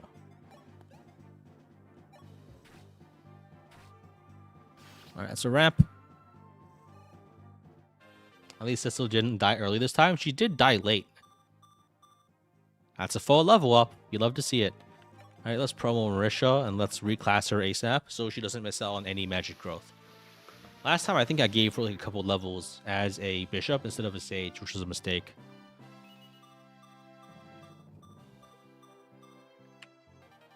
Alright, so Marth can grab the unlock staff. I don't think that's even that useful, but whatever. It's there. I'll take it. I think we just had to wait for him to, for Marth to grab the other one. I think more just because we don't have any weapons, we can't really farm 10x. We actually just don't have any weapons. The only time I tried to farm it was when I was absolutely loaded with the How's Everyone items, which I don't really have. Do you kill the clerics? Yeah, I'll feed them out of Marth. Or maybe Sita. I don't think it makes a difference. They don't give that much anyway. Because, like, the only benefit to keeping them alive is one vulnerary, which is honestly just so little that it really doesn't matter. I think Sage has slightly higher magic growth than Bishop, right? Am I incorrect? Can you get a brief rundown of Fortune's Weave discussion I had on stream? I don't really think it could be called brief, just because it's we were discussing every aspect of the trailer, I guess. Unlock is useful in chapter 22. You think you're thinking about the thief staff, I guess. Yeah, the healer is the worst one. Is the not the worst, though. The worst, the less useful. I think like I have some interesting ideas, but ultimately, I'd like to be measured in my take and just say, gotta play the game first. Any judgment until then is, who knows, right? Okay, I think maybe you can feed Palo this XP, or maybe just Catria. That's probably better.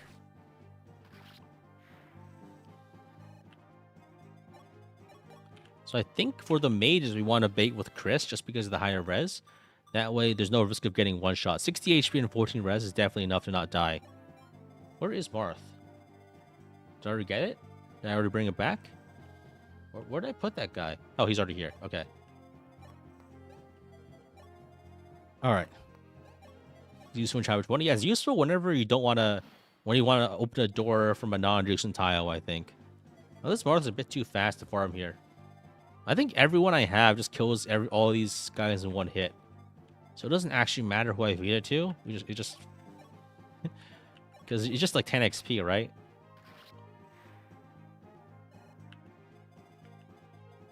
As long as it's telling its own story, you don't think it matters? You mean like Fortune's Weave?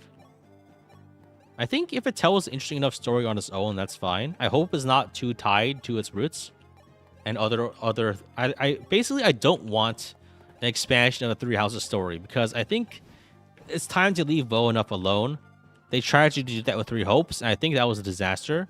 Because it turns out, like, when a story hinges to some degree on mystery and ambiguity, adding more mystery and ambiguity is not a good idea, because it's just tiresome. And I think adding more lore might be good, but don't make it the focus, because... again, like, mystery is nice, and open-endedness is nice once, but if you keep doing that, like, what's even the point? You're stringing everyone along for no reason, basically. The fortune is to blame. What a wicked weave of fortune we weave. I don't know. Excel doesn't want New Mystery of the Emblem. I think for Shadow Dragon and New Mystery of the Emblem is different because the stories are conclusive and they start and they end. But Three Houses is just like, it's like lore slop. Do you know what I mean by this? Where a media focuses more on having like a background and trying to have a mysterious background more than actually having a plot that does something. I feel like Three Houses is like dangerously close to lore slop. And not like things actually happening. Lore slop, really? I guess, yeah, it's not good to use slop so casually because it's like it means other things these days. Like Dark Souls? I guess in a way. Like the pendant like story is like use the pendant item description stories is funny once, but if you keep doing it, it's just like you're just not writing anything. You're just not writing anything at that point.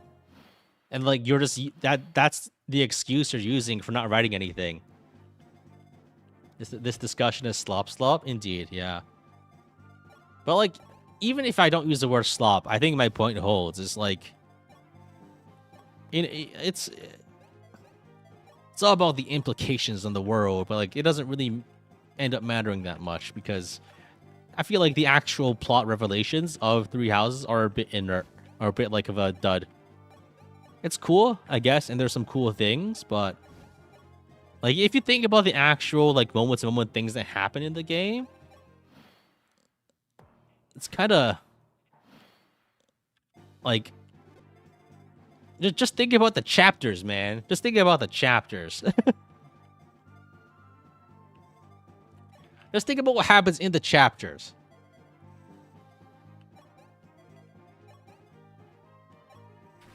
Do you remember Gronder Field?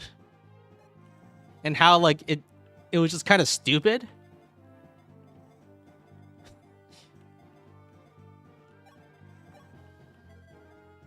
I think we feed all the kills in Martha if we can here. Have you seen the news of the Duskbloods closed network test? I have no idea. I didn't even know because I stopped watching the direct immediately after the Fire Emblem stuff came out. But I mean, I'll try it out. But honestly, I'm a little skeptical about the what they're doing with the Duskbloods. And honestly, I don't even like the title. It sounds like a Saturday morning cartoon. Like you hear the Duskbloods, and then there's a guitar riff in the background, laugh track, you know. That's I feel like that's the vibe I'm getting from Duskbloods. The title sounds like I don't know. I generally don't know what to make of it. It's like it weirds me out. Like Demon Souls any better on paper? I feel like Demon Souls is more mysterious. More like the Duskbloods. It just sounds a bit weird.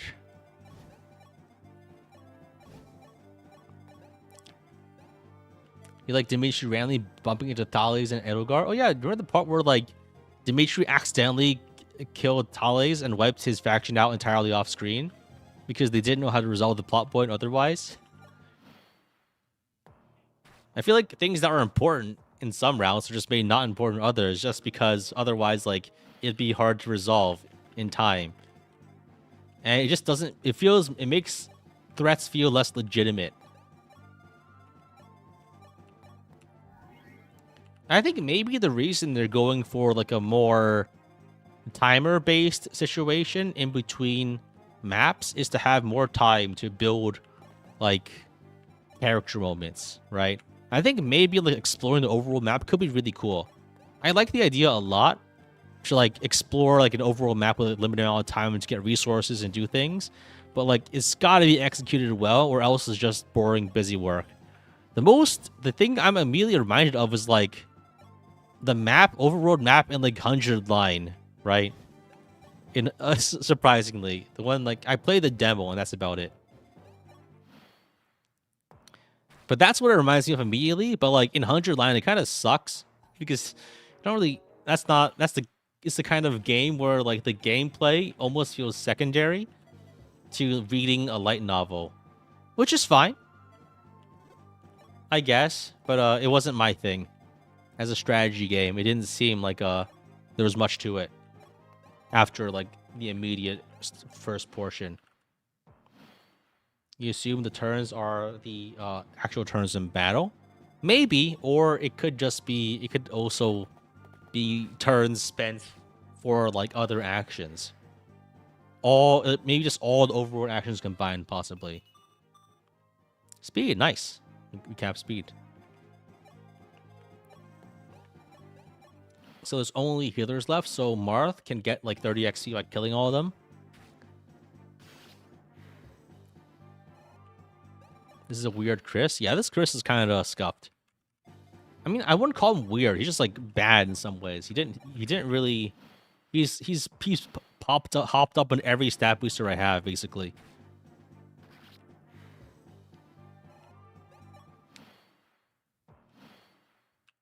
Blunt Sword BIS. Yeah, Blunt Sword will actually be really good here.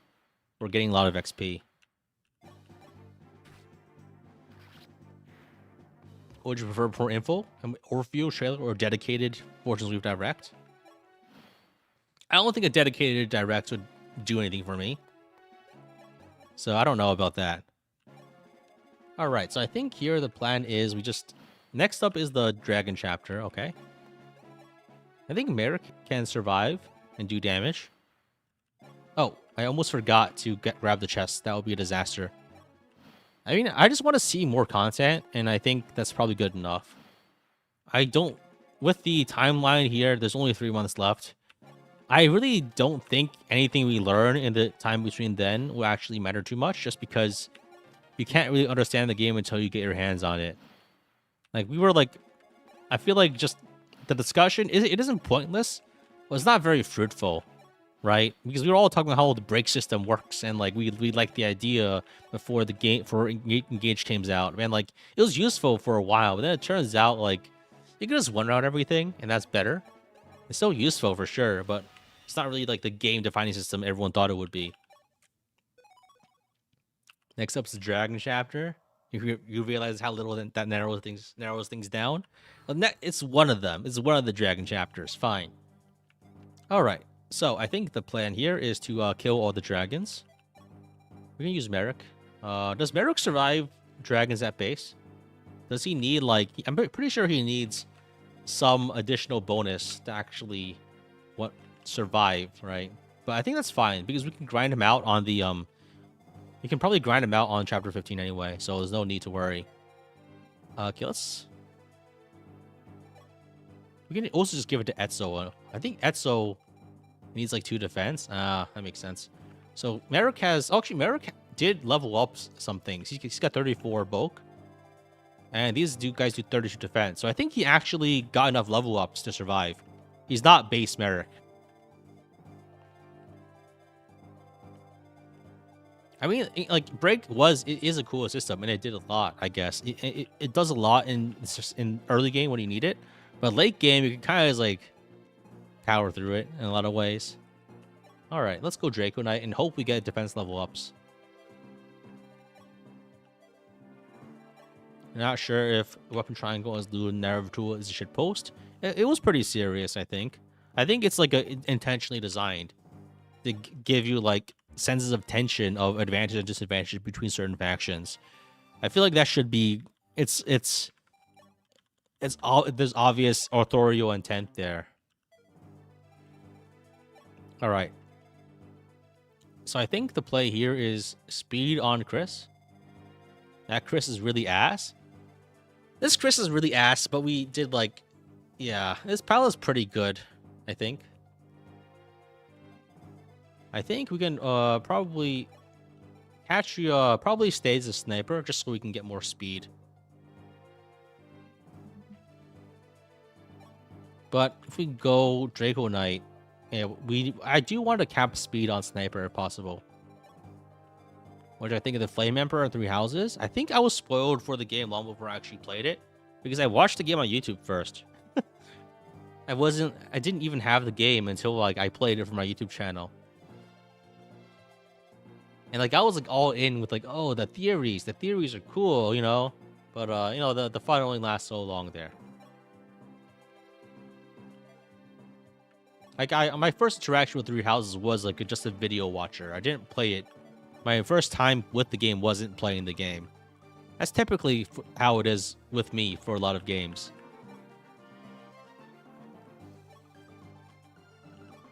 So I think the play here is to just we kill all of them with Chris if possible.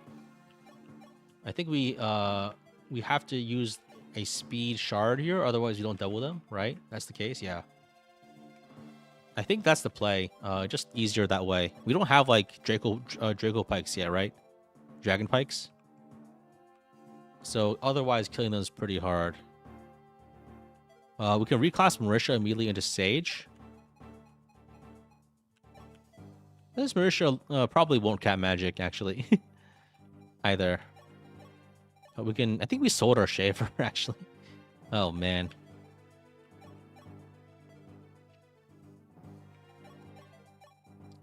We have no stabs at all. Is there no one more useful than Aaron? I guess we can bring Jorah just in case, but honestly, I don't think this map is that threatening.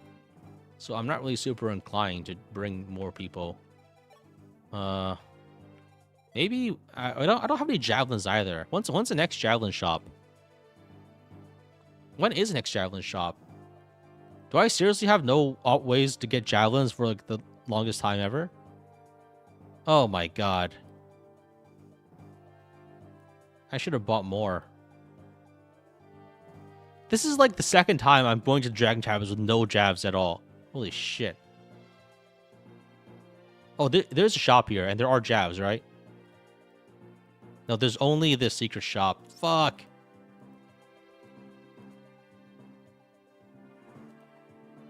No shops until after Armory's Way? Fuck, I should have loaded up in Chapter 8. Oh my god, that's terrible. So I think we can sell some items. So we can sell this. The large bullion. So I think we can't use some units. And why did I put that on cord? Let's sell this. What else can we sell? Can't sell Devil Axe. I think we can probably try to make use of the hand axes that we have here. Possibly. We can try to train axe rank on Sita, maybe. We can probably try to use speed wings on Sita, too. Sell Gore's organs. Armory's Way is canonically a hellish wasteland. I guess that's true, but did it really have to be this bad? Okay, let's like why can't you set up shops in the hellish wasteland? You can profiteer off of the dying people who have no money. Actually, there's no reason to do that because you can just like take the money off the dead people, right? In theory. All right. I always need to remember to buy more javelins at this point in the game if I didn't. You have the arm scroll? I do, but I don't think I need it because I think I can just kill these guys. We should be okay. Because I think for the next map we're fine, and for Chapter 13 we're fine. The only issue is Chapter 14 maybe, but I think we have enough archers to make up for it.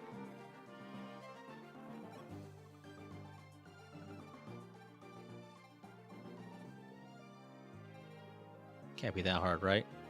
Actually, let me think about who I want to train here. It's probably just Sita, right? I'm gonna probably train Sita on the guys over there, so we can probably use the Elysian Whip that we get on this map.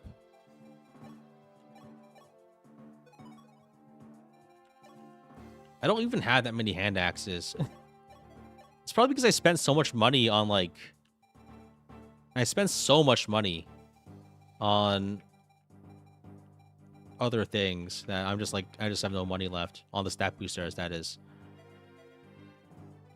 Can I buy more stat boosters right now? Are there any left?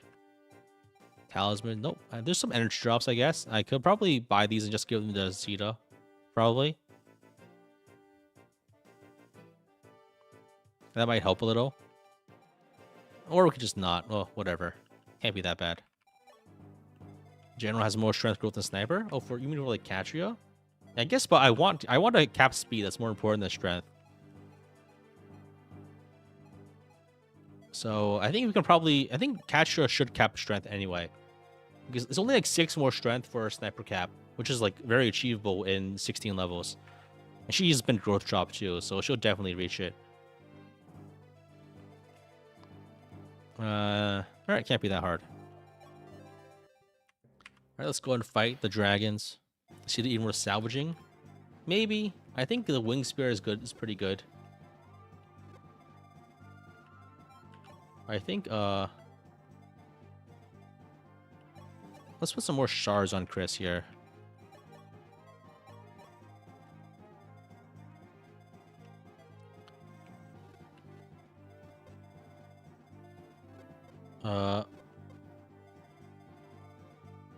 Why are these guys' range so big? Oh, I highlighted this one. Okay.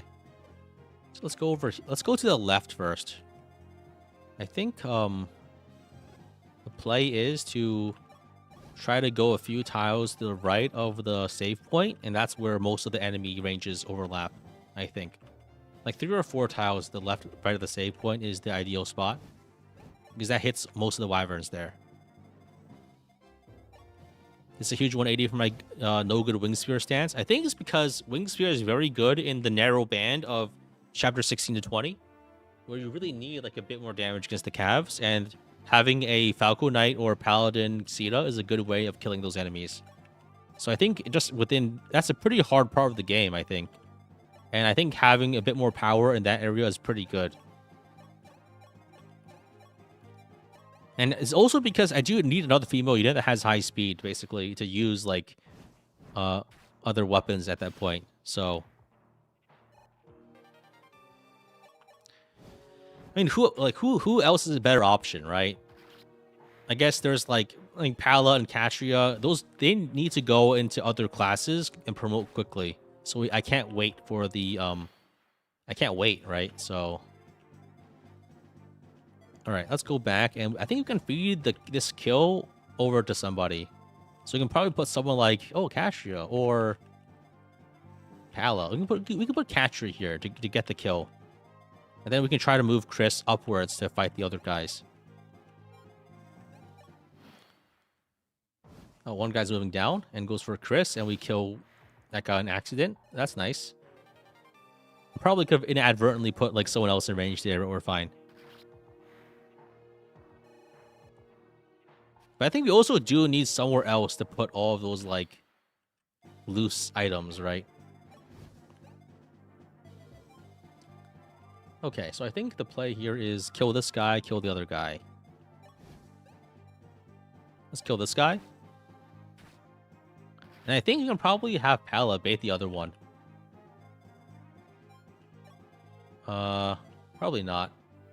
I don't even have a second javelin anymore, so it's... I think you can just fight these guys with our flyers and other units as needed. I hate sand. I hate sand so much.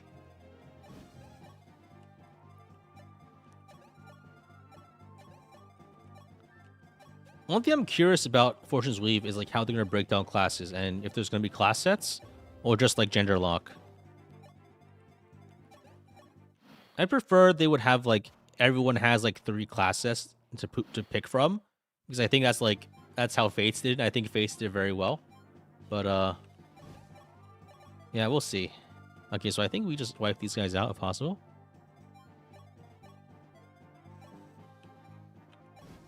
Easy. You like Awakening System? Eh.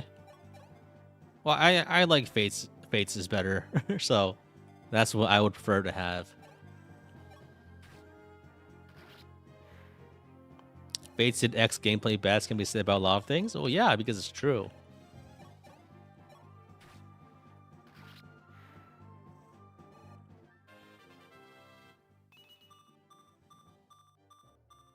Every level up. You love to see it.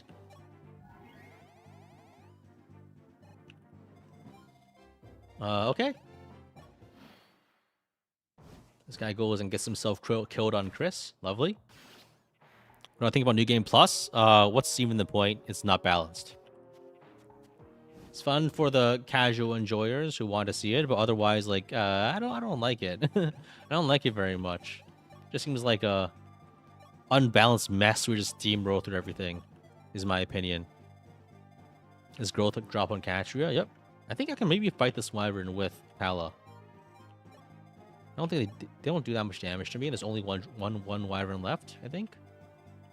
Or I can actually just bait the kill onto Catria. New Game Plus is never balanced. It's just like either like, and I feel like if it's not balanced, it feels like a bit of a waste of time. I'd rather just start up a new game than like start the game with like every resource while you know what I mean?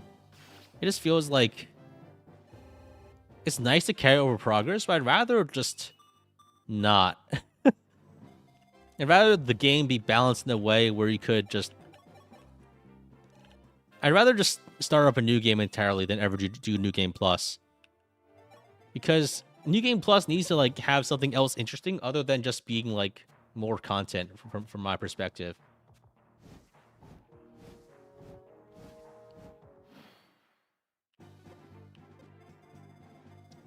Okay, I messed up. This is we're in dire straits.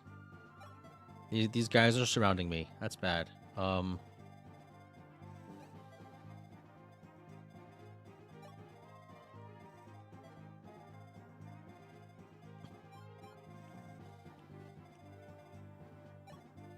Wait, Pala might be in trouble here. I guess I can move all the way to the left here. Maybe we fight some dragons. New Game Plus with the Professor rank helped alleviate some of the tedium. Yeah, but that's more like removing the bad parts of a bad thing as opposed to adding good parts to adding something to a good thing. You know what I mean? Like it's not. I don't really feel like it's not really a bonus that it made like a bad system good. It just means that the system shouldn't have been that bad to begin with.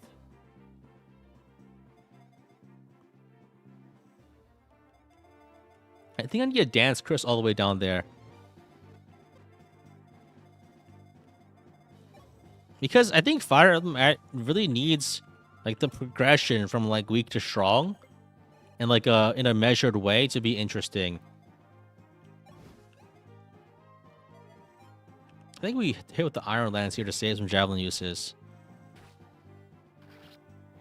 The purpose of New Game Plus is not to have to interact with the bad, tedious gameplay in a story-based game. I feel like that's basically it, right? It's like a it's like a way of being comically overpowered in like a gameplay system, so you don't have to play it as much, which is like unfortunate. Because I play this game to play the game. So I think Sita could probably survive one hit against this guy. 33 damage. Yeah, but I'm not in range to do it. I think I can have Etzel do it. But Etzel, I think, might miss. So I think we can actually just let him move in. And we can figure things out as we go. So that guy moves down and hits Chris, and we can kill him next turn. These guys move down, and they don't have enough move. 12 move Wyverns never stop being funny. It's actually so funny how threatening they are. I think, like, one of the things that I would like to see more of, I mean, not necessarily this, but, like, threatening enemy ranges are, like, so funny. They're just, like, naturally funny. Alright, let's kill this guy. 12 speed is up later by a wyvern. I have 17 speed. On the mages, though, 12 speed does, but they one-shot, so they only take one hit. So it's usually not an issue. If you play your cards right.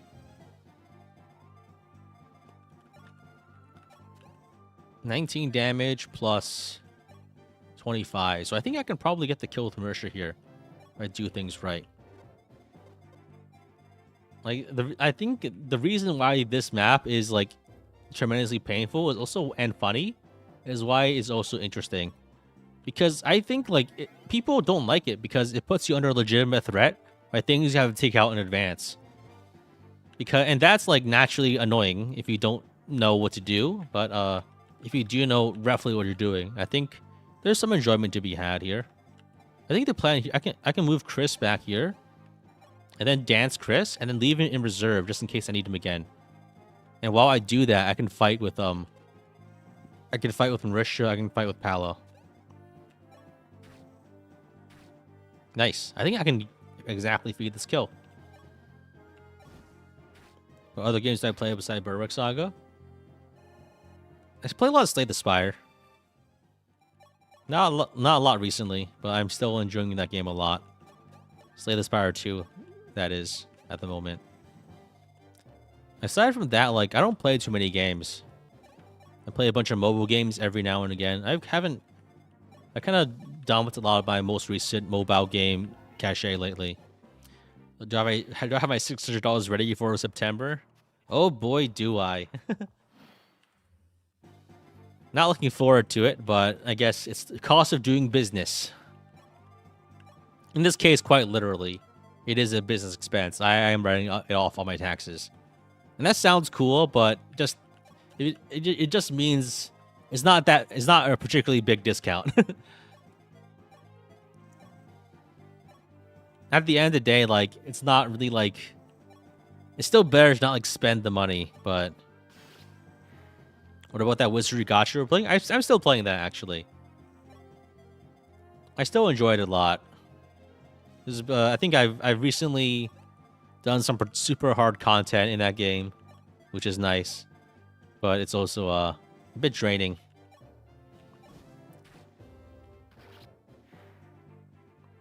Yeah, the Wizardry Gacha is still very enjoyable. I still like it a lot.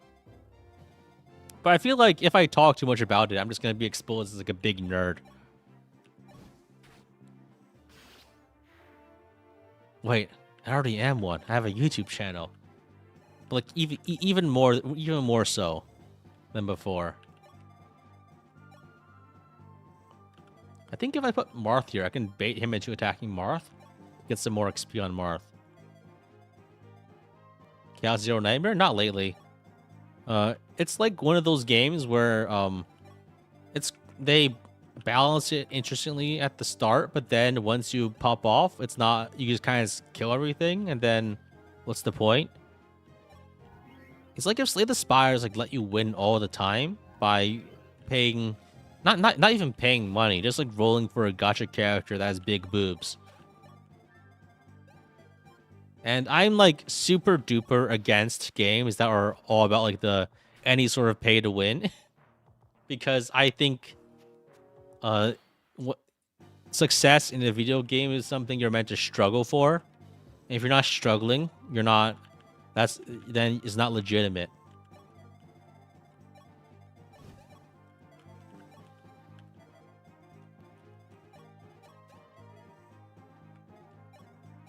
If you play multiplayer, Slay the Spire, or your friends pre-deploy liabilities.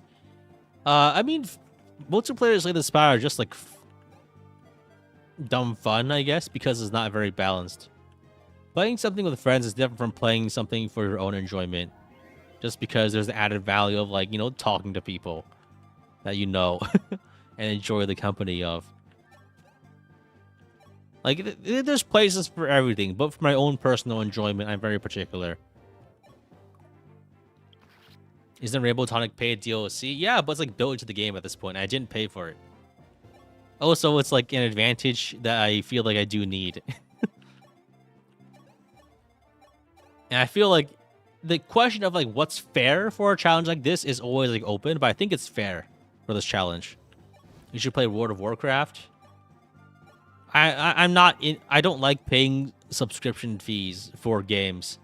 It's not even about the money. I just think on principle it ruins my enjoyment of the game. I played old school RuneScape for like the longest time, and I never paid a cent for it. I just grinded bonds. And I got to like 2077 total level. If you play old school RuneScape, you know that's very sweaty. That's a lot of levels. I completed like all of my all of my elite achievement diaries at the time. I was grinding to complete Inferno too. At the time, one of the hardest bits of endgame content, still very hard.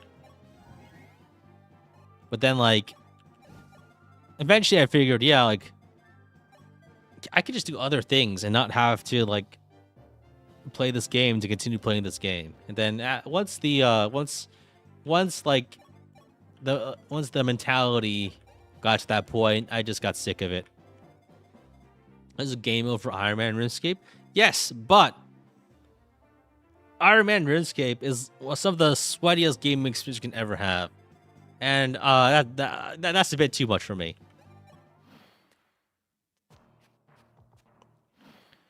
And like, okay, so there are certain games like where like I understand like, yeah, I can see it, right? I can see why people enjoy this, but I feel like I still have like certain limits, and the amount of grinding I'm willing to do is it's capped to some degree.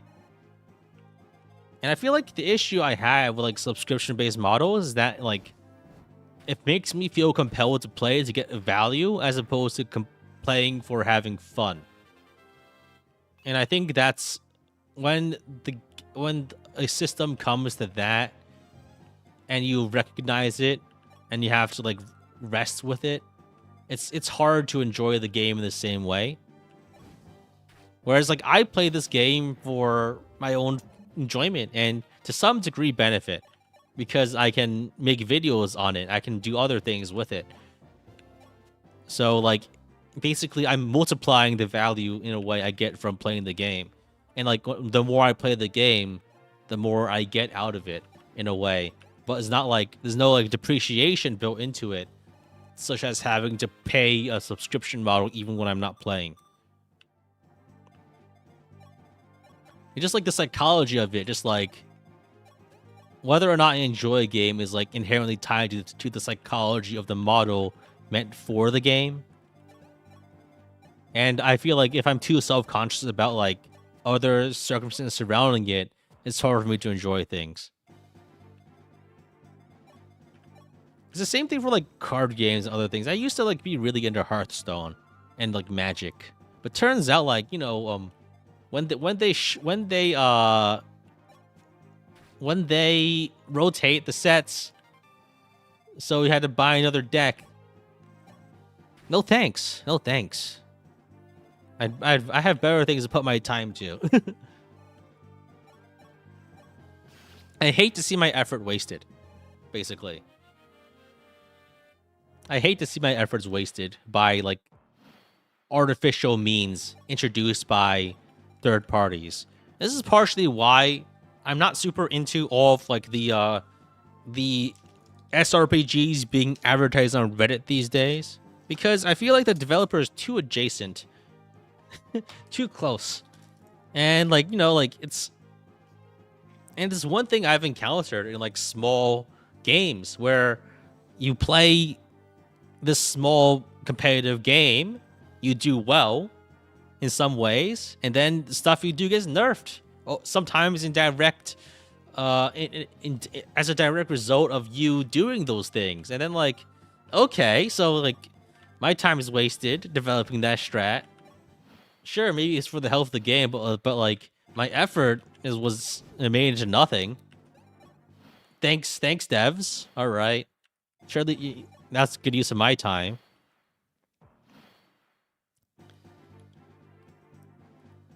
And it just like, that's why I like the games where the devs have long gone and the only thing that's left is like the community and the game that's unchanging, because the stuff you discover there is to some degree still useful to people and it doesn't like go away just because like some guy had like an idea or lack of ideas.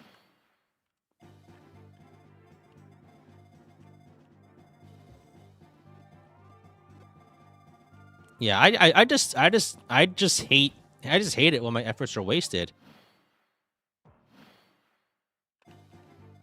Because if I want to put time into something, I want it to to persist to some degree.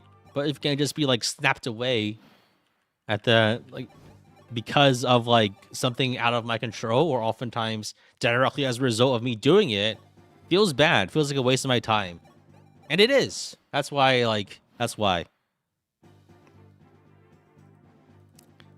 He says, while playing Iron Man run. Yeah, but like, I get things out of this when I lose. I get better at the game. I get to show off cool interactions. I get to make videos about it. They're not going to patch out this mistake that I made because I made it. Because the devs aren't here anymore. Anything I make for it, content I make about this persists and it lives on. And it continues to exist even if I fail. This is exclusively because I get to make content about this, right? If I were to just, like, play this on my own, I wouldn't be Iron Manning it. Because of those reasons.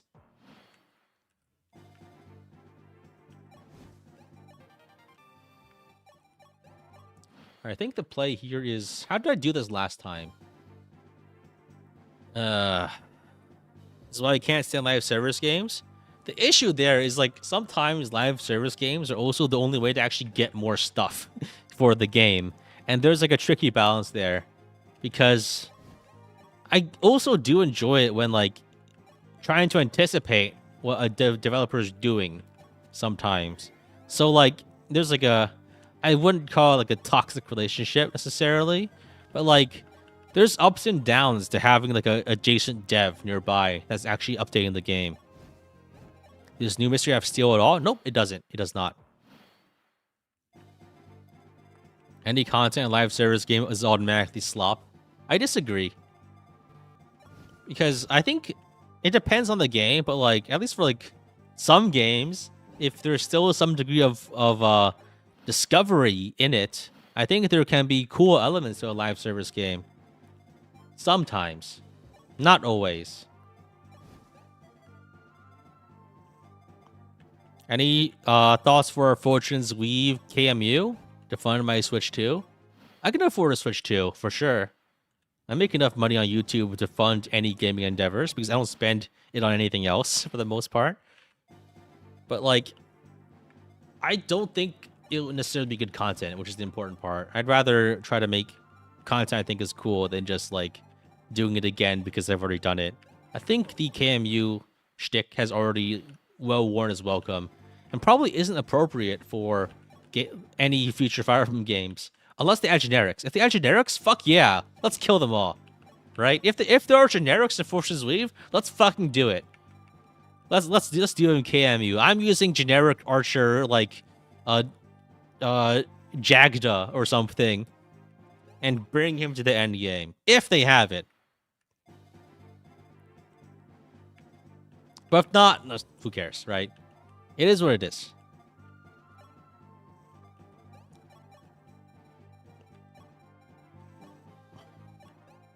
Jagda from Dagda? Yeah. Zestu?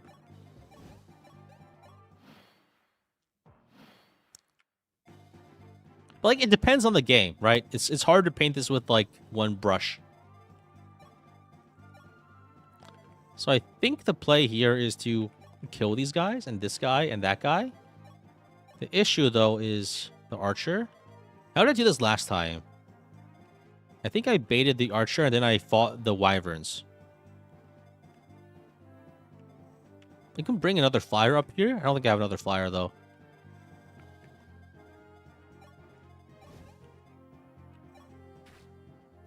KMUs are fighting until they were just Koran solos? Yeah, I mean, it's like... Ultimately, like, the idea is funnier than and at the end of the day, right? And after a certain point, it is still just Fates.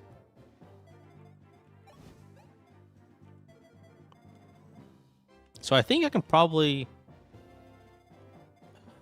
It's tricky.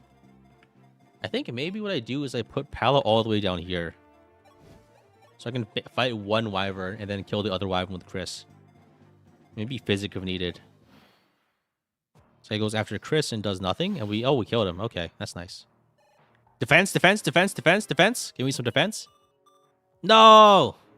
I guess we need to get that, use a Draco shield for that last bit of defense. Having 30 defense is going to be really nice if we can get it. If we can't, that's unfortunate.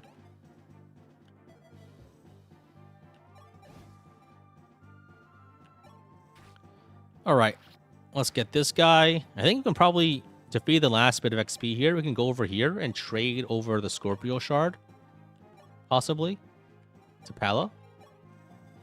That way we can try to double the last one. We might need a Physic here. I didn't bring any vulneraries, so let's just Physic. I think at this point we can afford to use Physic for this. This Chris wants to kill the run. He's not killing the run. He's just not like, he's just not as strong as I would like him to be. That's fine, because we can just, you know, put more stat boosters onto him, because that's the point of stat boosters, to make one unit super strong. And if we can make, he's the only candidate for capping defense at this point, aside from maybe Castria, but I think even Castria is probably pushing it. Maybe if we go general for a few chapters. What are my thoughts on Merlina speaking unfortunately? What the hell are you talking about? Why, like, I see your name. Aren't you the guy that keeps talking about Merlinas constantly? Why? What possible reason could you have for being obsessed with Merlinas? Go general is always an option. Yeah, I think it's gonna be a good option in a few upcoming chapters, just to get more defense if possible. If we can get like a capped, I think we're gonna cap speed pretty soon. So, obscure character fan meetup video. Oh no, it's me. I'm gonna get stabbed and sacrificed to the Emperor's throne of Merlinus. Well, Classic is still going strong. I think actually, Old School RuneScape is probably one of like the best MMOs out right now. The problem is, like, I don't want to pay $15 a month for Old School RuneScape. And also the other part that's more worrying is that if I actually want to play it, it kind of sucks your soul out, because like you only play that and you don't have time for anything else. And I have responsibilities. I have other things to do. I have a YouTube channel to manage.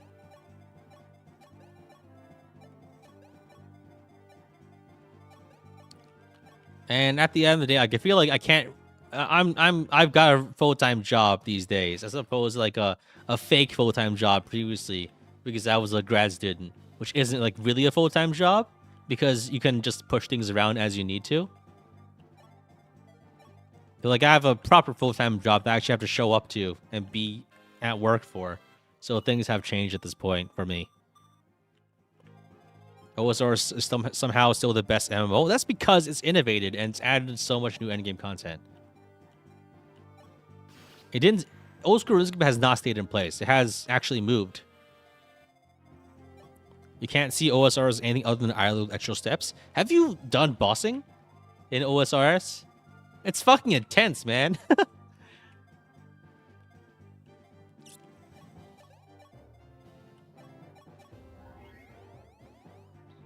But yeah, a lot of it is like idling for sure. But the parts where it gets hard, it gets really hard. You quit very early after starting? Yeah, I guess like that makes sense. Because like the good parts of it do come very late. And until then, you are just like clicking. But like that's like most games, isn't it? That's most games. You just click.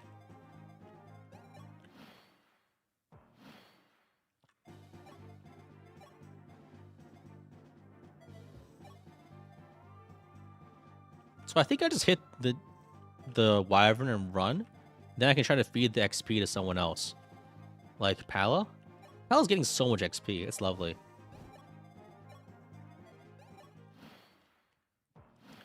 Then I think I can try to feed the Swordmasters over to Sita, possibly. So I think I hit this guy.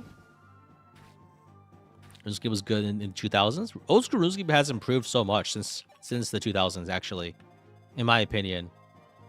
But like, if you haven't checked it out since then, obviously you won't know, but like, it's gotten better.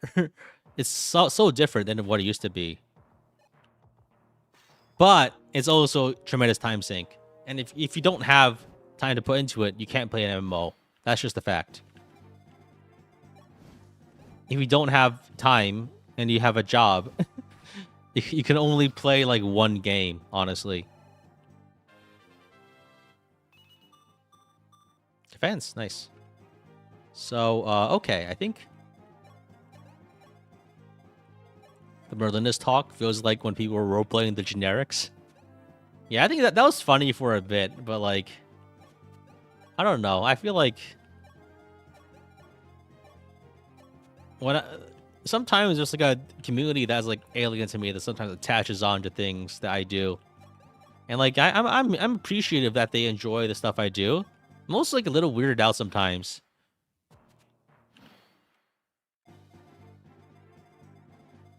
MMOs or gachas, what is worse? I think the thing is like, if you just want a game to play every day, gachas are good for that. But if you want meaningful gameplay, gachas are not really where you go for that. But thing is like, most people, you don't really need like... It's important, I think, to have games that are just like not stressful and have some sort of like long-term progression for the people that want that. But it is definitely not like high art, quote unquote, hoity-toity gamer game. You know what I mean? But honestly, a lot of my enjoyment from gacha games is seeing cool fan art on Twitter.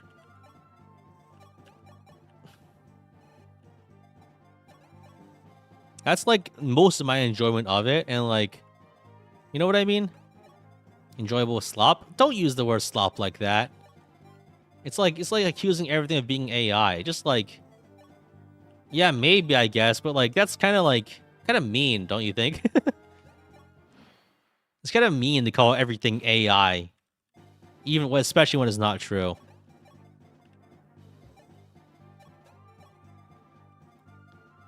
I disagree that like gacha games are slop, even if like the motto is a kind of like abhorrent. Because I think there's fun to be had there for the people that want to enjoy it. Arguably, I would say a lot of like... Okay, so I think, how do I do this? Let me...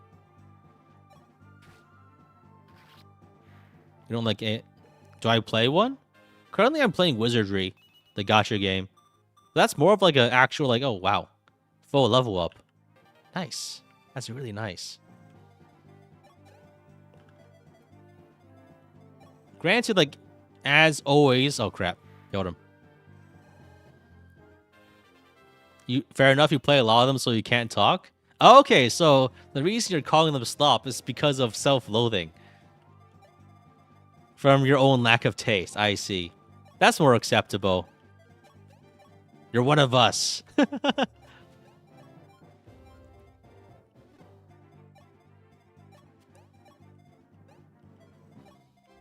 It's like how like every Fire Emblem fan says they hate Fire Emblem, right? In a way. Whereas more like a...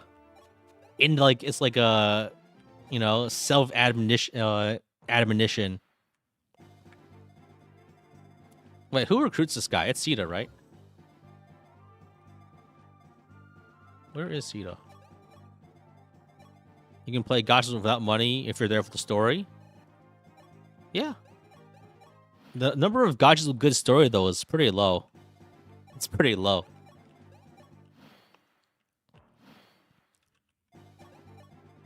Even like the games, even the gacha games that have story that I like, I don't even read all of it. Like Arknights. I like a lot of the stories, a lot of the Arknight stories. It's just so much text. I haven't read all of them. Or the music. Yeah, the music's nice. There's a lot of good stuff there for those that have eyes to see.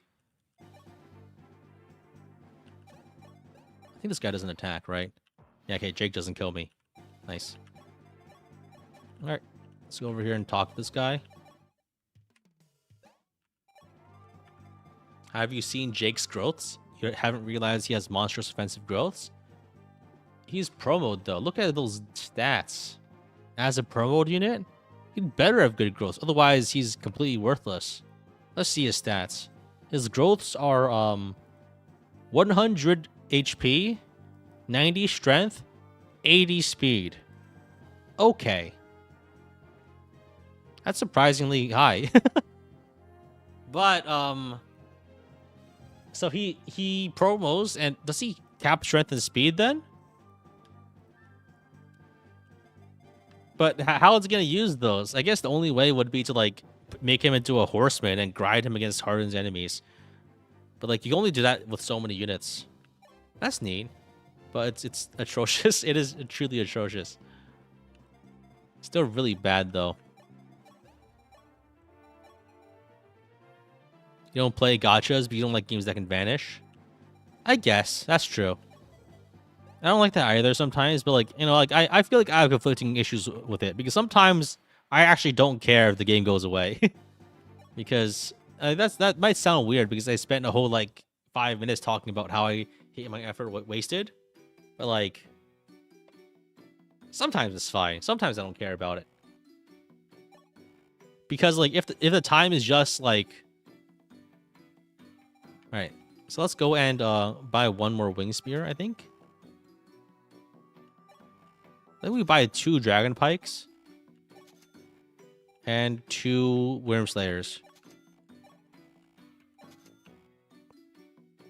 It's like big looks good on paper, but would you make him work? I think it will be hard to make Jake work because the amount of XP for promoted units you have is very limited until like very end of the game. So like if I wanted to train him, I would bring him to Harden's map, for instance, and I would make him into a horseman and have him kill every enemy. And that would be one way to use him, I think, to try to cap him out. But that's like you can't only do that for like a few units. Is the ballista juice real? Yes, that's a real thing. The reason they can't move the ballistas anymore is they ran out of ballista oil from the ballista fruits. They're not called ballista fruits, but that's the gist. So I think. Do you get Minerva? Yeah, she's just benched.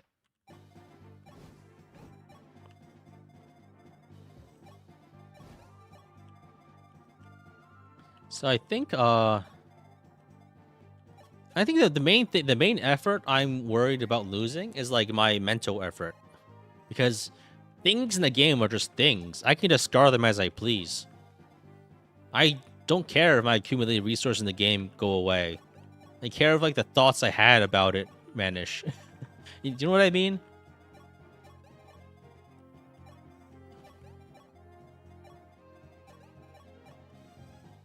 But yeah, live service is bad. Game actually does go away after a while. But like for some games, like I'm okay with that. I know that sounds weird given that like again I said I had a whole thing talking about like the exact opposite, but yeah. Your feed is every FE tuber analyzing the Fortune's Leaf trailer in detail, bruh. And you'll get another one from me later today. Honestly, like my thought was like, who cares? I'll make one video, get my views, call it a day.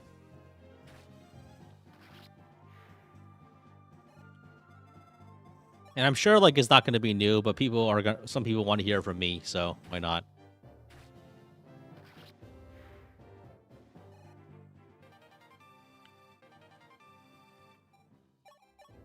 Am I team Dietrich?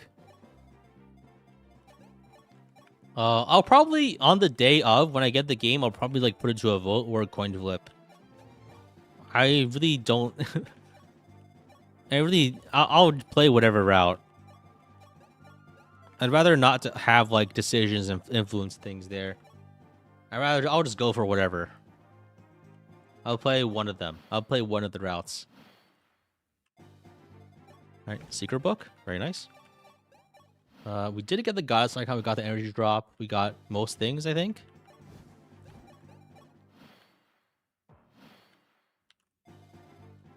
There's your Legion Whip. I'll probably use that on Sita, or maybe, I guess, maybe S later.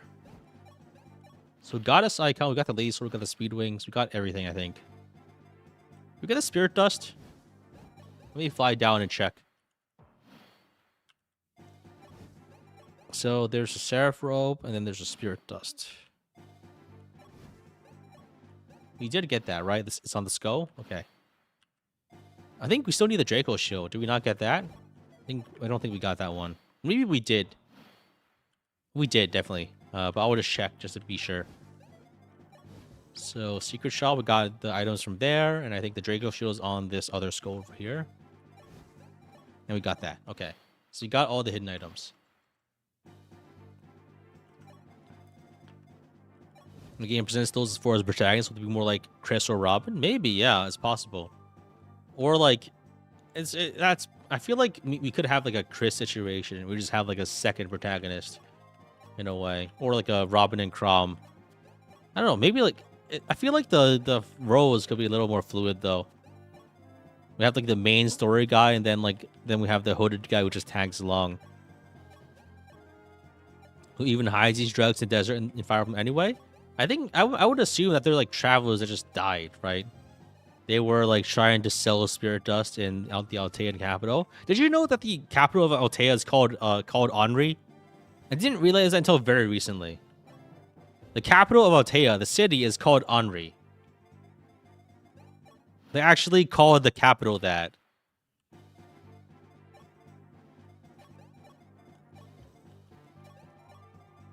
That's actually the name of the capital, like the guy's name. I think it's only mentioned very briefly in like the intro cutscenes of like this chapter and maybe like in this game.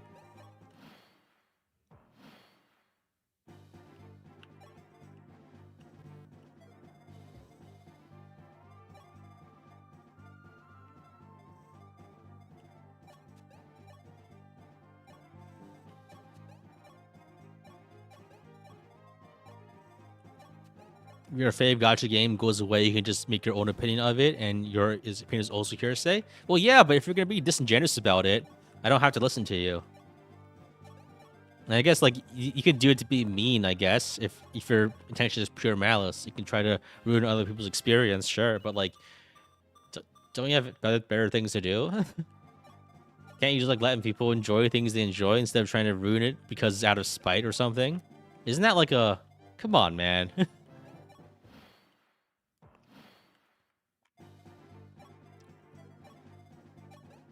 Like, if you really want to make something seem bad, right? You can hate on it, I guess, but like, what did the game do to you?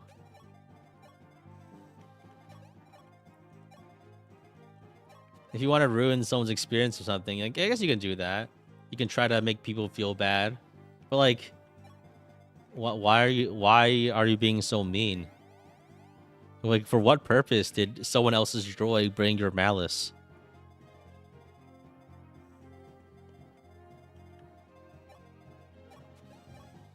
If a game can be replayed, it's good. If it can't be, it's bad. You know, people would like just like make stuff up anyway. No matter what, like some hater is gonna slander your favorite game, and you can't do anything about it. It's just on you, I guess, to decide whether or not to pull the trigger.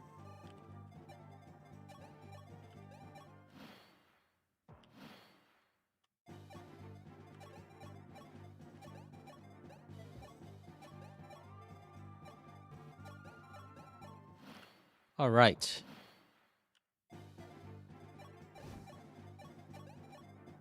I mean, I guess like there is the issue of like disingenuous people being like rapidly boosted their ability to post things through the use of like generative AI and other things. That's just kind of sad. It makes you depressed. That people like can just like it's easier to astral surf than ever before. And I think it's not even before AI. Like one thing I'm reminded of is have you guys ever heard of Stormgate? Popular would-be StarCraft 2 successor game made by ex-Blizzard devs. You know, they had game is recently basically end of serviced.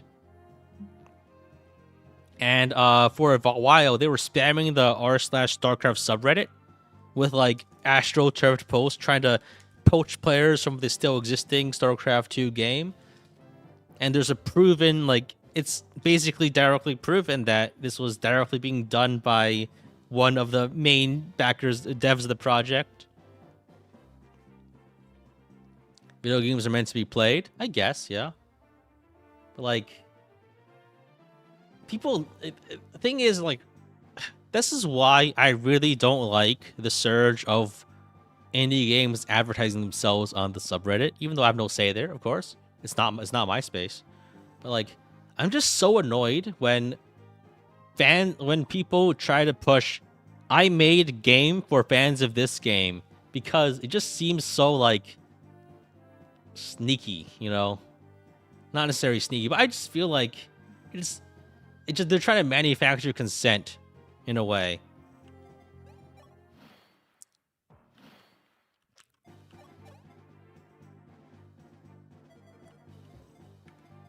And essentially what happened for Stormgate was the game recently shut down, but basically they didn't know what they were doing. They took everyone's money, did a Kickstarter, and the game failed because everyone involved was very incompetent and didn't really know what it took to make a success to StarCraft 2.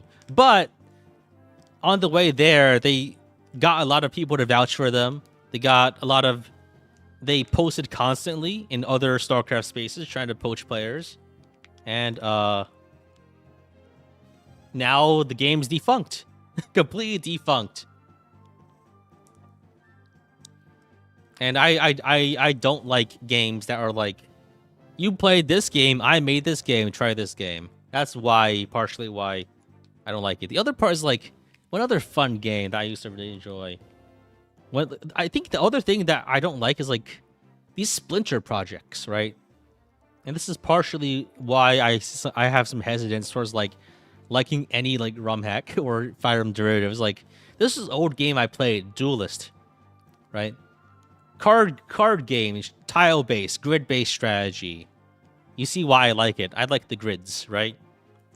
I think sometime way back when game EOS'd, eventually the devs did a really cool thing, but where they made all the game assets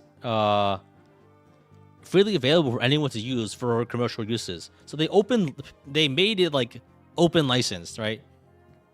Now that game has 3 or 4 successor games that are all fighting with each other. And they're all like trying to poach each other's players, and they're like they're fighting each other in the discords, in the streets, in the trenches. And none of them have like any players, by the way. These are all dead successor games. And they had their time. There's like Duelist 2, there's Duelist.gg, there's like a mobile one. There's like 3 or 4. I think some more that were made and then died.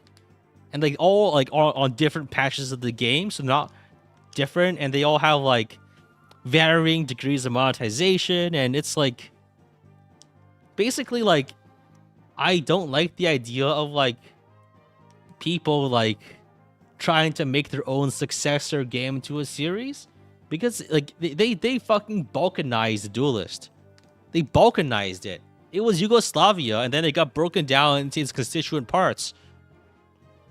And like they're not even fighting over the virtual player base; they're fighting over scraps. Because it turns out like if a game failed once, turns out reviving the game with 2014 era monetization doesn't bring it back. Anyway, what the hell was I talking about? Okay, so yeah, basically that's why like I'm just so skeptical of any of these projects, because I just can't help but feel like they're operating in bad faith. Because I've seen it before, and I feel like, you know, if you see it once, you see it again. Do you like Excel for the grid? It's pretty nice. But I wouldn't say it's the only thing.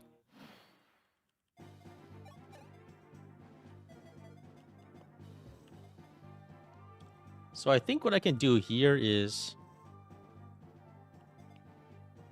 Did I see the Fortune's Weave data collection still up on Amazon?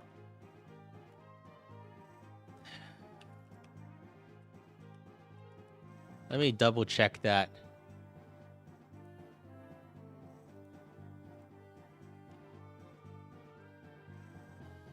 Fortune's Weave. Dagda collection. Oh! It is available. Should I buy it? Should I buy the Dagda collection and write it off of my taxes? The issue, if I buy it, I'll still have to buy it online just so I have it in time when the game launches. So I don't know. Maybe I still buy it. I still buy it, right? I can pre-order it.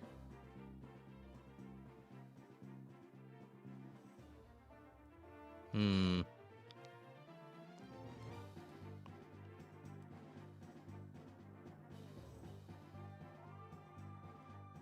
Pre-order now.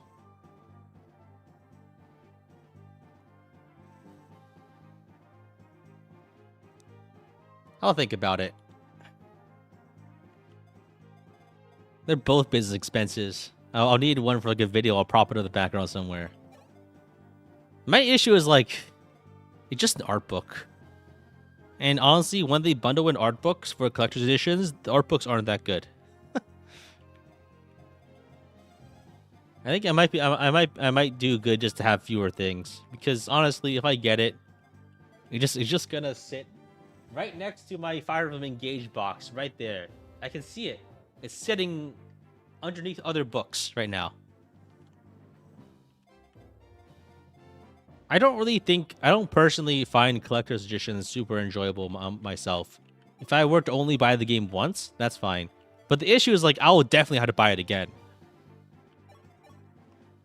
Stormgate has no legacy because it was a service, not an actual game. Well, it has no legacy because the game never became useful. It never became good.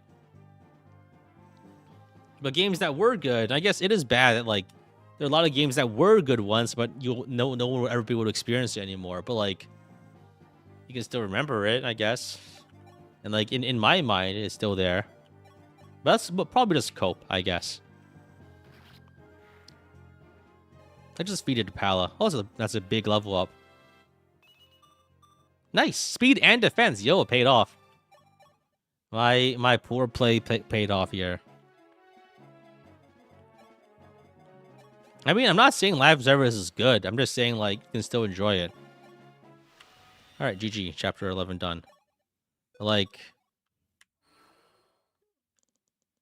yeah. I mean, I'm all for games preservation, for sure.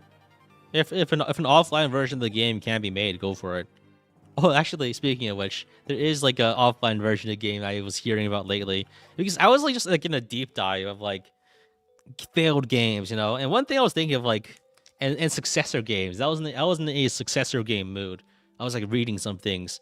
Have you ever heard of like Tsukiyomi by Kazuma Kaneko? This is the the game by one of the most famous SMT artists for Shin Megami Tensei, who drew a lot of the demons. I think he drew them for like Nocturne, and he was like and then like later a manager for a lot of the more recent games until he left recently. But he left for famously an AI game. He sold out to AI Slop, and the AI Slop isn't even useful to the game. So the game is called Kazuma Kaneko's Tsukiyomi. They put his name on the box because even though I don't think he developed the game, they sold it to try to cash in on his name value. But the game is like, I think they're selling it on the Switch right now. Like, but like what happened was like the game, from what I can remember, seemed like a Slay the Spire kind of game with like deck building. But every now and again, you'll get an AI card.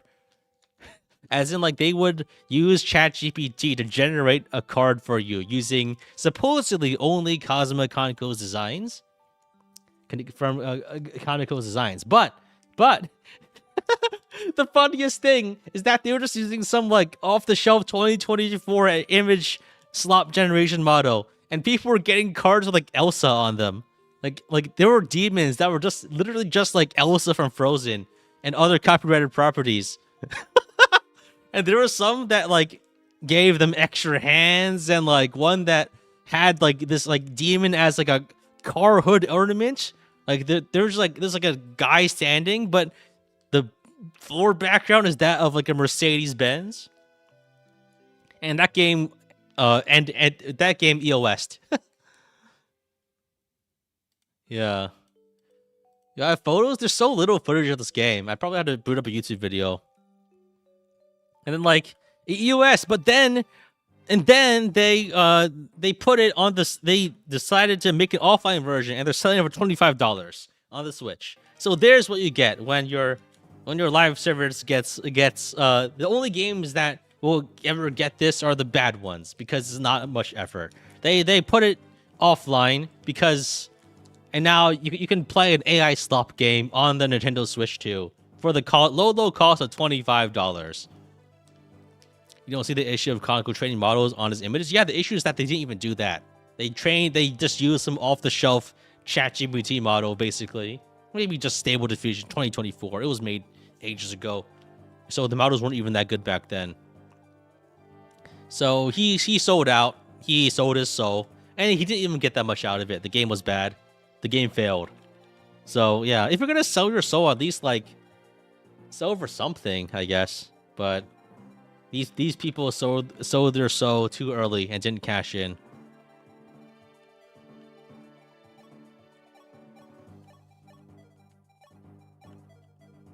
It's like the Browns signing Watson. Yo, I have no idea what that means. I don't know ball.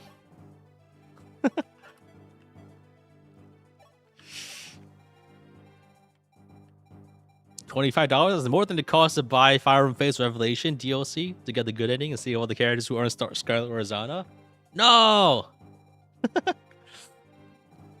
Yeah, basically what I'm saying is like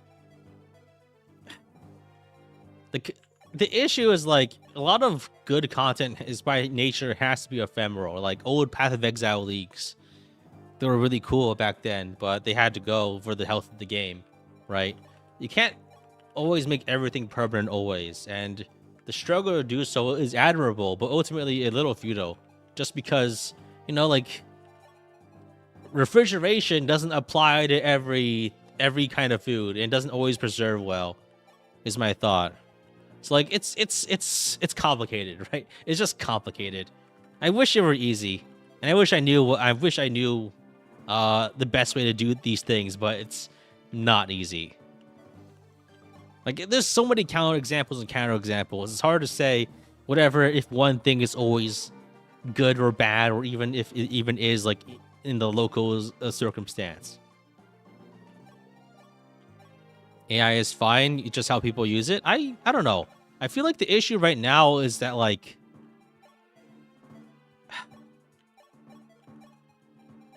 I think it's mostly just right now the issue for me is indicative of low effort and LARPers.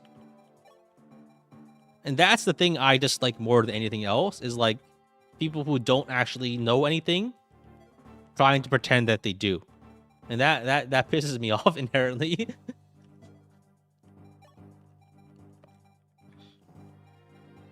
I feel like if someone is hands me like AI generated stuff as if it were like actually useful, I find that I feel like my intelligence is being insulted, and I think less of them for it.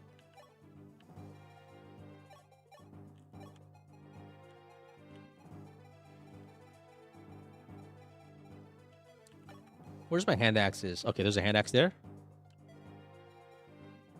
Data centers have made hardware prices everywhere rise, I guess. And I think there are some bad things to say about the environmental effects too, but like, that's kind of complicated.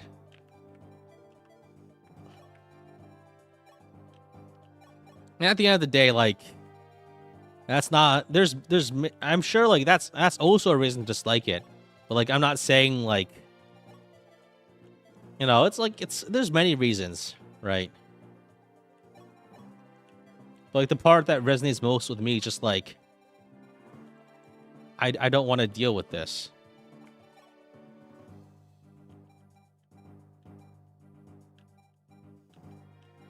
It just creates more work for me. All right, let me think about how I want to do this. I think, see, there probably just has to go Peg Knight or something, and try to use the Draco Pike.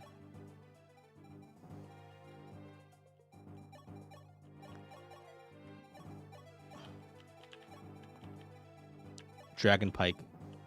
And the other Javelin, I think I merged this onto Chris, actually. We have fewer Javelins then, but I think having one useful Javelin on Chris is good. Yeah, I mean, obviously, like, the most rational thing to say is I think everyone's annoying. But that's also, like, simultaneously one of the most annoying positions to have, because it makes you, like, imagine that you're above it all when you really aren't. So basically what I'm saying is you can't win. no matter what, there's no matter what, you're annoying, and even the person saying this is also annoying. So no matter what, there's something objectionable about the position you hold.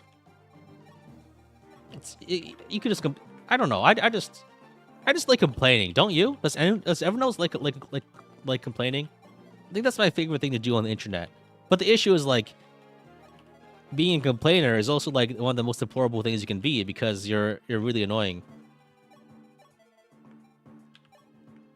Is this scene so salvageable? If I energy drop her, but I don't feel like it's a waste. Humanity had bad growths. What else? What other class can Pilot be here that's useful? General for defense? Swordmaster? Bishop? I think we stay Draco Knight for this map. You like to complain to get you doing things? I think anything that is like in pursuit of like anything that is done in pursuit of higher productivity is valorous. I think like doing things and not like talking about things is like one of the most like esteemed things you can do. Just because people love talking and they hate doing. Sita as a general. For this map? She can't promo yet, so moot point. I think, yeah, if I can get her to promo, then that'd be nice. But it'll be hard. We can try to feed her kills, but I don't think she has enough strength for it. We do have like a lot of energy drops this map though. So I think we just feed her some energy drops. We did already, like, we can give her 2. And who else is going to use these, right? You can forge stuff? I guess. That is true. I think I would rather... I don't think I need to forge a Dragon Pike. I can probably just buy more stat boosters.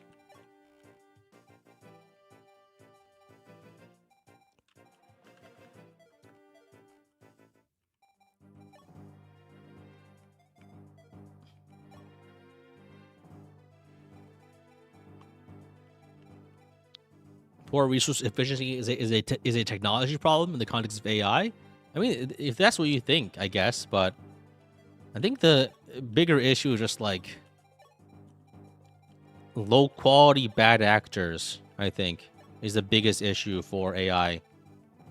And I think just bad actors like crowding out good actors is like the most concerning thing.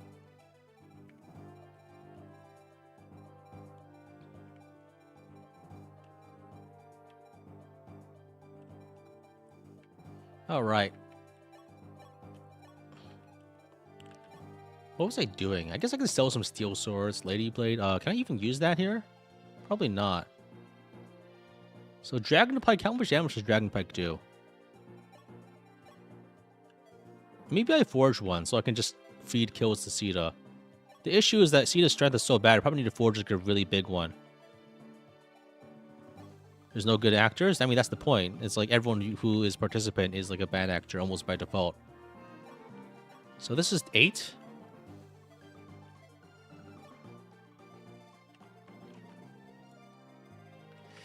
I could try to feed this kill maybe to Sita, I think. What if Marth is the AI? AI was cooler, we're just like hypothetical, but now we had to deal with it, and it's not even AI that was in the books. It's just like some guy with like a model that can make like images out of other images. All right, what the hell was he talking about? Anyway, okay, let's play the game. Can't be that hard, right? So I think that the play is we kill this guy.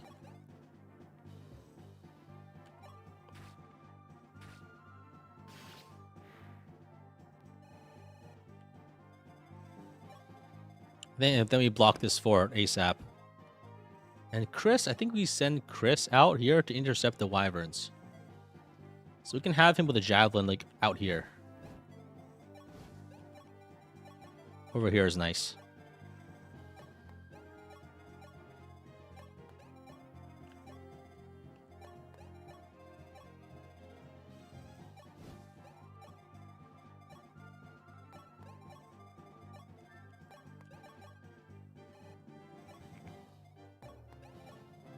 All right.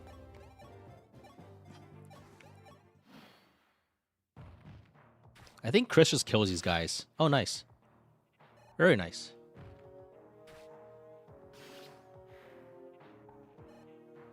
That's actually very convenient to have killed all those guys instantly. So now we block the fort. We can send our flyers out a bit farther away to try to fish for kills. That's Daryls, right? No, that's not Daryls. So the wyverns, I think we can just kill them, right? By moving over here and letting Chris kill them.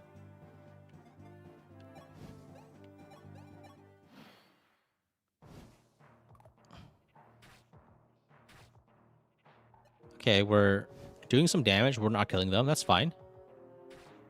Well, I think it's because I didn't give him the strength potions. That's fine, actually, because we can actually feed the kills now.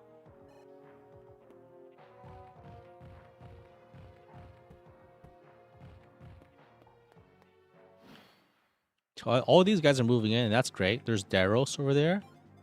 We need to. It'll be good if we don't kill him, but not necessarily. It's fine if we do. So I think we can probably feed these kills over to one to Pala, maybe both to Pala, and maybe one to Sita actually. So I think we can put Pala over here with a hand axe. I have 22 defense. They do 33 attack. I think we should be okay. We swap and unequip Chris, and we equip a hand axe. And then we can wait for these guys to move in. This Tomahawk guy, Hatcher can enemy phase him.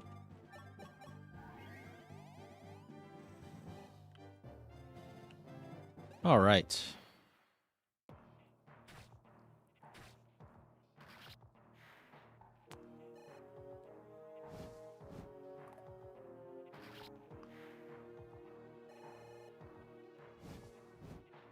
Nice.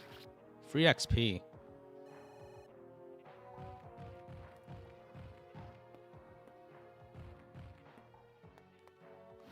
Oh, I think this is actually good to have just like flyers haranguing these guys on the end here. So I think maybe we could probably...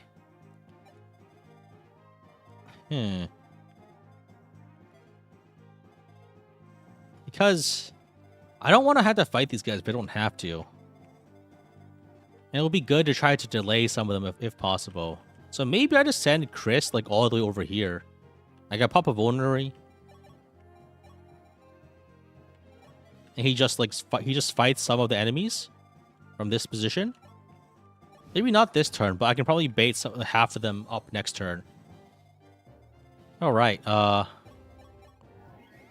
I think Catcher can also probably kill these guys over the wall, too. I think even I need to make sure I don't die from this. So Daros goes here, and the other guys can attack from down here. So if Catria has 22 defense, if we give her a Rainbow Tonic, if I have it anywhere, maybe it's in the convoy. Yeah, it is. So I think what I do here is I go over here, go to the convoy, grab the Rainbow Tonic, and give it to her.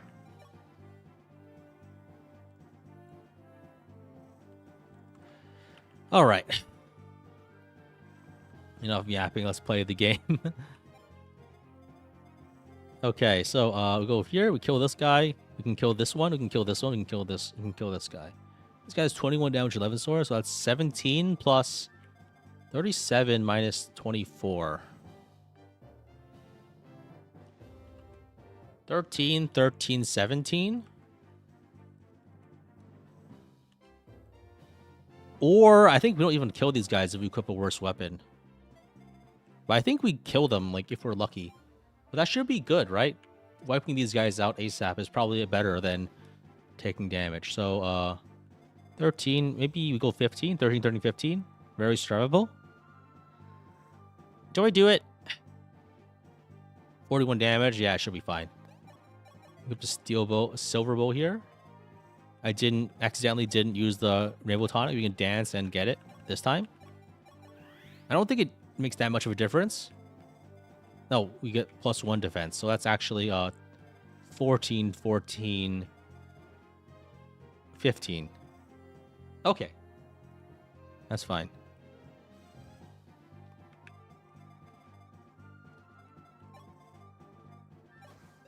I feel like there were supposed to be reinforcements at some point. Did they not spawn? Normally there's supposed to be some wyverns. Oh, I think it's because the reinforcements didn't... They moved early and I killed them early. Normally I wait them for them to approach. Chapter 19. Parthia. I don't think I have Parthia on her. I think I left it on George and he's like benched. Or maybe he's just like not there.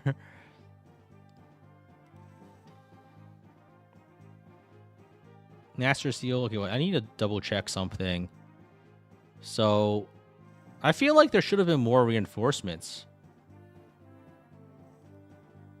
Turn 4 Lunatic. 2 Wyverns and 1 Fire Jungle in the center of North Forts. Oh, they spawned this turn. Okay. That's why I was wondering where those guys were, but that's where they were. This turn. So reinforcements over here and then 2 turns over here. So the Wyverns are coming in now. There they are. Okay, I was wondering where those guys were. Nice. Great.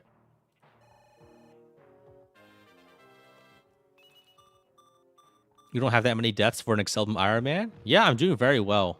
Last time I had a lot more deaths.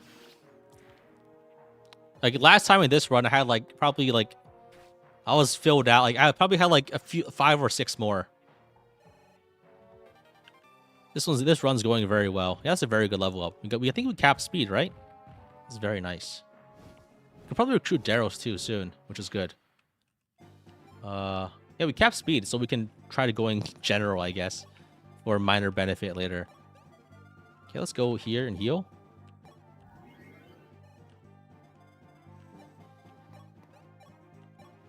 A warm bench we may have, indeed. I love bench warmers. I think it's because, like, last time, I actually was too eager to kill people off, and I just ran out of units to train, which was bad for, like, a variety of reasons. But, like, obviously, it was actually just quite bad for me. Overall. So I think the play here is to trade my speed shard over here to Pala. That way, I can chip these guys and try to feed a kill to Sita if possible.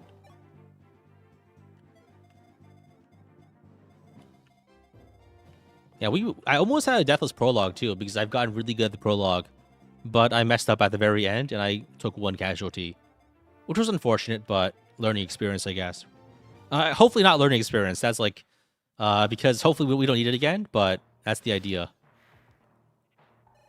Wait, this could be bad for Pala? I think we're okay, but... HP speed? No, we're good. That guy attacks Chris, I think. Oh, wait. He wasn't even in range. Well, that's quite bad. That's bad. I was hoping he wouldn't be able to get that close. That's really bad, actually. That is the worst possible outcome. I could recruit Daryl to send him to die. I could also, I think... So, 1 Tomahawk, 2 Fire Dragons. I think Sita tanks this.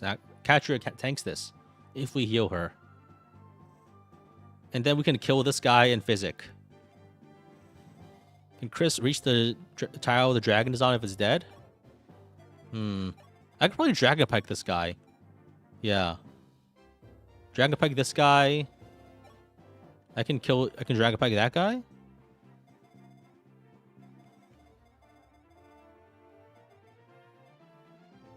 YouTube ads gave you a Chris Pratt jump scare? Oh dear. I think... Just keep retreating. That's possible. The issue is Darius is here, and I guess I could block him, but the issue is I think a Darius hit and then a hit from the next guy too.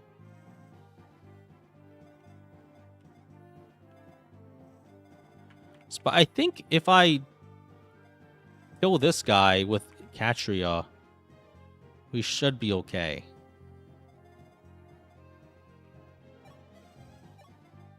So we can go here. Dance for Catria. Catria shoots this guy dead. Takes a bit of damage, but we can physic. Then we can... Yo, strength. Lovely. Then we can recruit Darius. We can send Darius into the fray as a suicide bomb.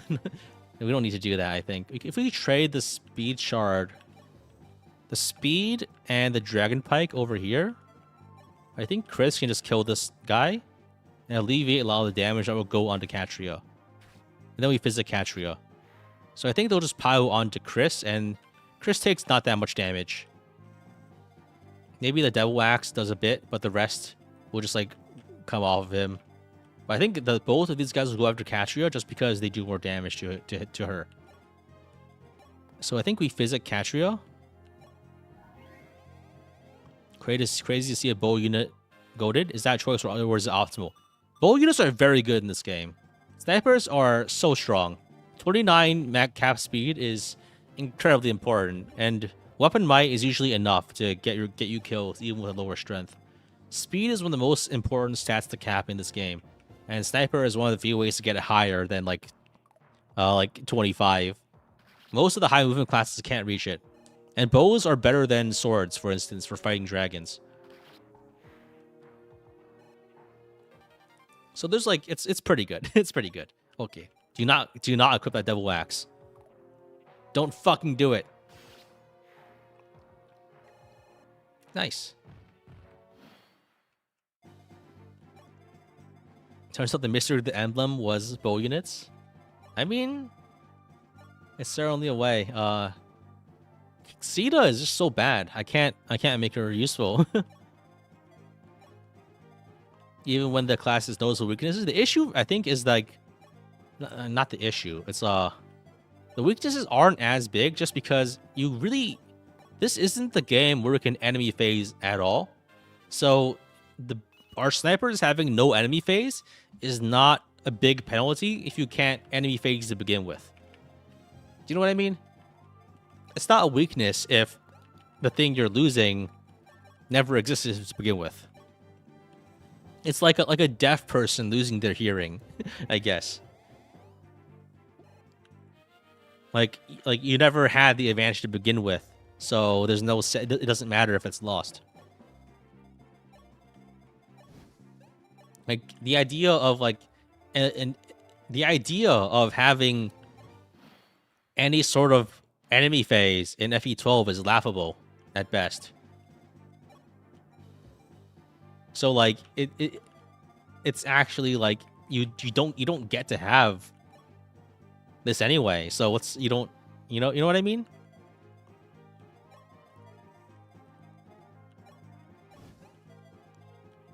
Like the loss isn't felt because the benefit never existed. I think I Dragon Pike, and then I try to heal. Then I Lance.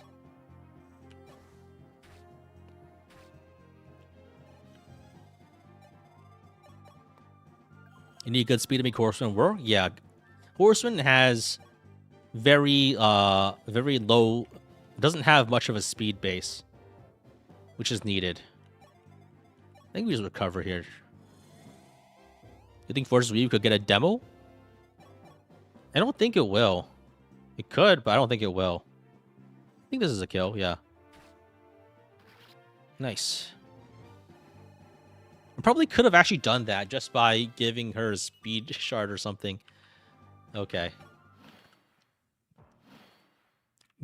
Didn't realize Horseman was only for men. Should have read the name of the class. Yeah, in some other games is locked for females only. I believe there's one popular around called Uma Musume Pretty Derby, where the the horse class is locked to female only.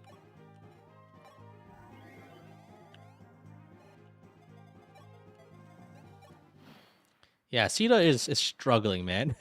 She can't do anything.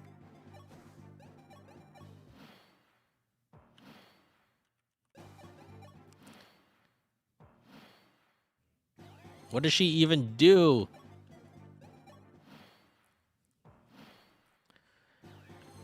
Okay, so I think let's do it like this. Let's try to conserve our 1-2 range weapons as much as possible because we don't have that many of them, and they need to last until the end of Chapter 14. Is Sita even bad? Sita is still good enough. Because she's a fast flyer, and if the unit isn't fast, they are nothing. But the issue is that even in addition to being fast, she has no strength. So that's like there are some characters that just have downsides like that, and you can't do anything about it. Is this one? Is this specific Sita stat screwed? A little bit, but that's also just how she is. She has 30% strength growth, which just sometimes means she doesn't grow strength at all, which can happen, and it is depressing, but you can't do anything about it.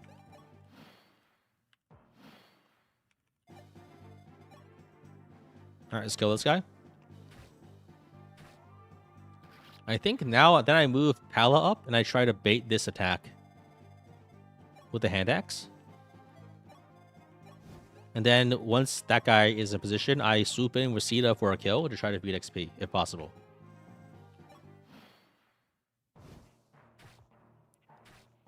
"30% in New Mystery is bad." Yeah, it's very bad. When like other units just have like a lot more. 30% strength growth has always been pretty bad, I think. If we miss this, we just kill someone else. Okay, good. Very good. I think Sita gets like nearly a full level up from every dragon kill, which is nice. So once those guys move down, we can try to feed the kills with the shards. So I think we give a speed shard over to Sita. And 22 is probably enough to double these guys. Very good. Maybe like a strength shard too if we have one. But I digress. Let's move back down. And wait for these guys to move in so we can feed the kills if possible. You think Shadows will get a Fortune's Weave character? Possibly, yeah. I mean, I think Shadows is very much like a passion project sort of project. So I think it's going to get investment even if it doesn't pay off. Which is like a... I mean, I guess it's like it's nice to know that the game is still being supported even though it's clearly not performing. But... eh.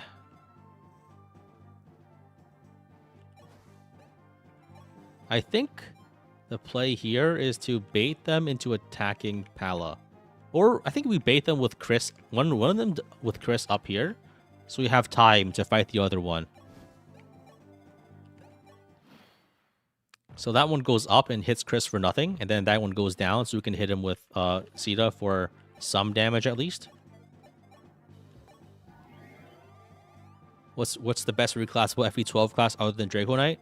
I feel like every class has its usage. Like, Paladins are good for the slight extra speed and for avoiding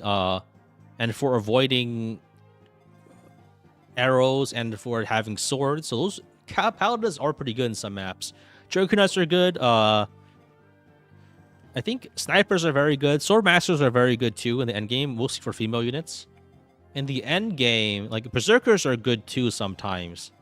But I like them a lot in my first run, but I think they're a little out of favor for me here. So I think the play is we attack with Sita and we hope we get both hits. If we don't, we just kill with Pala, I guess.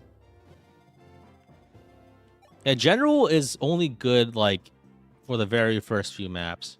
After that, like 21 speed cap is just killer. You just die. Very nice. Good level. General is good, like, in Arnie's way, and I think also chapter 14. But the issue is, like, the main issue with General is the game throws so many armor slayers at you. It's actually impossible to survive. Like, every single enemy in Arcanea has an armor slayer, a horse slayer, or a bow. This game throws so many Slayer weapons at you that generals cannot survive. Was with this Sita? Something in the water, I guess. Or maybe a lack of something in the water. I think there's like a lack of fluoride, so her bones aren't like dense enough.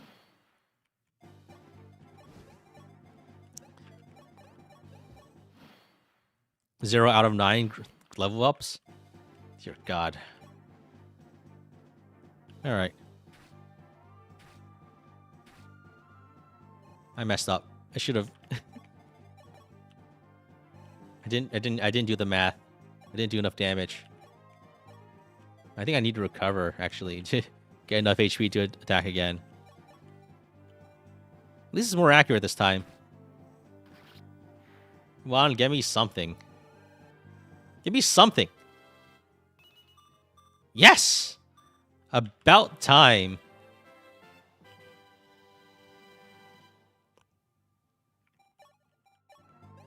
We were due. We were due. Yeah. Did every other Fire Emblem YouTuber already make their Fortune's Wii video? I guess I was foolish for deciding to stream instead of just making my own video. But I guess I'll put mine out tomorrow. That's probably good enough.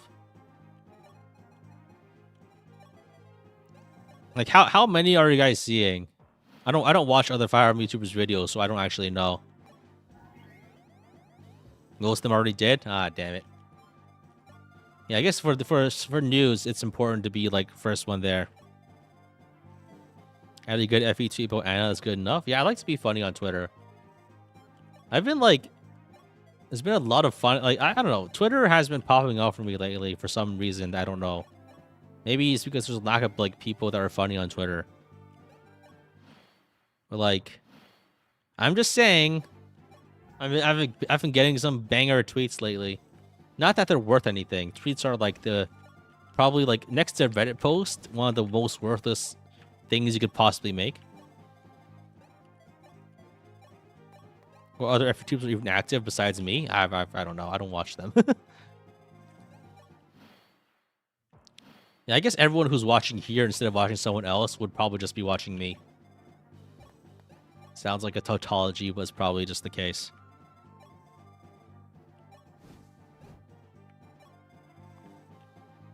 You expect analysis on which characters you think can be killed? I guess, but like that sounds a little boring. You appreciate my funny man tweets? Yeah, I do my best. So I think we block this fort, we block that fort, and we just trigger the reinforcements and fight the ones that come down, and that's fine. Because Chris is like strong enough, I think. Maybe we give Chris like a javelin just to kill the flyer.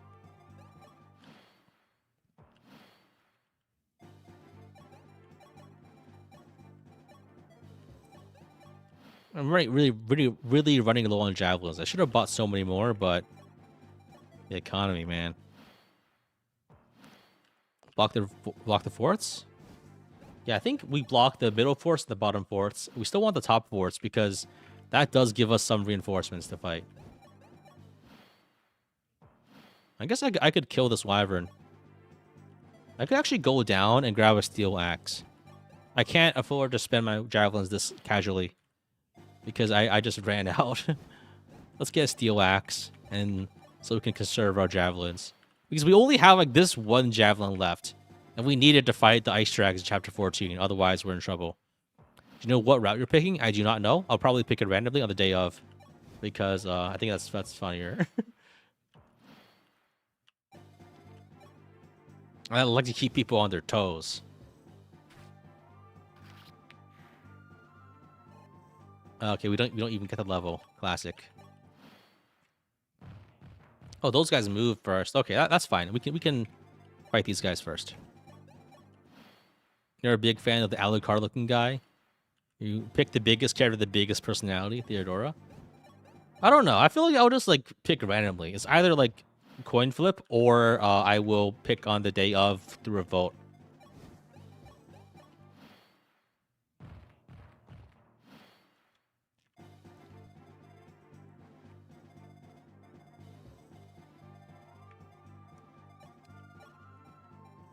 So,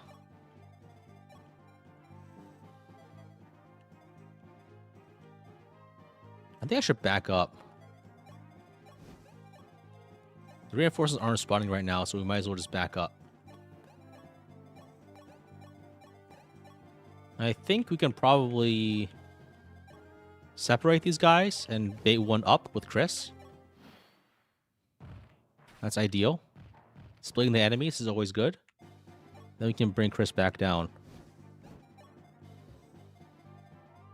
I think, I don't know, I like being more disconnected from the Fire Emblem community because I feel like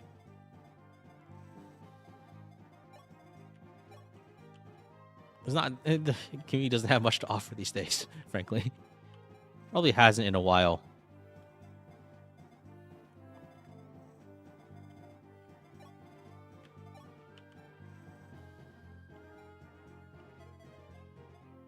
That takes our fire emblem. That's not what you said, but that's what I said. Probably gonna crit him. Okay, we didn't. Good, good, good.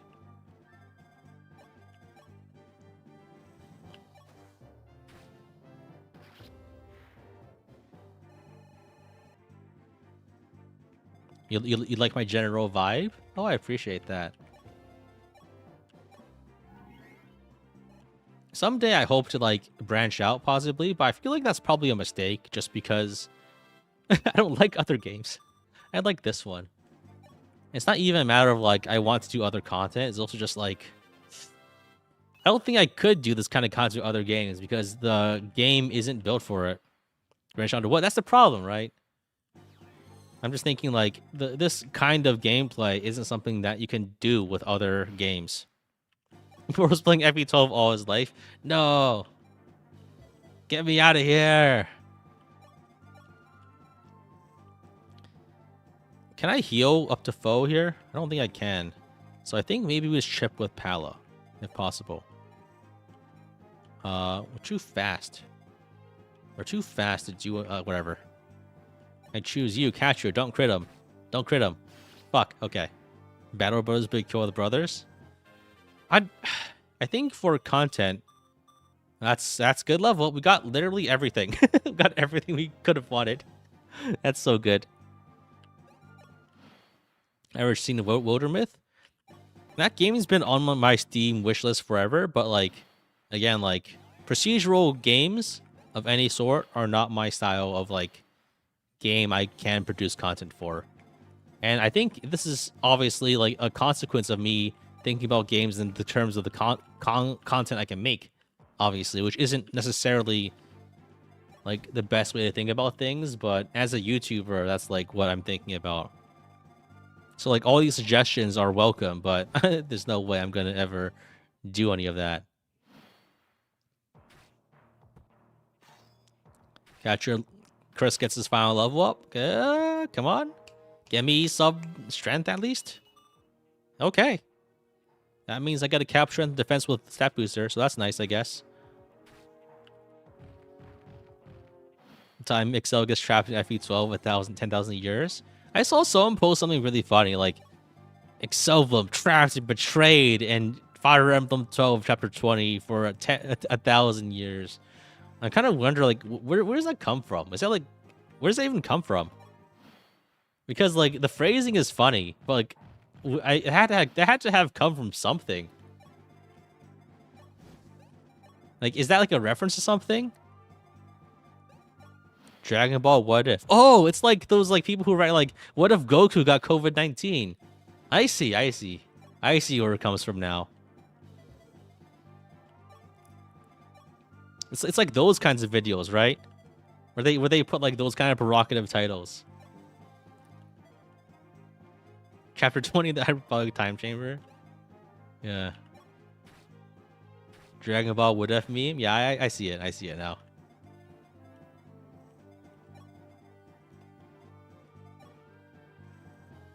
Alright, let's kill this guy. Hopefully I'm not in range of somebody else.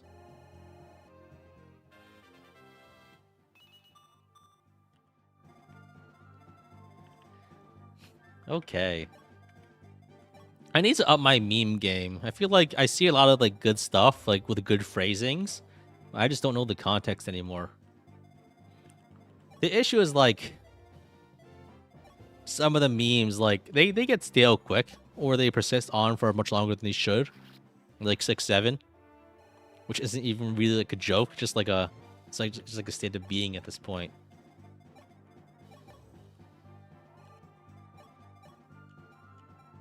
A lot of my, like, tweet titles and stuff are stuff, like, made from, like, old, like, Onion titles and stuff.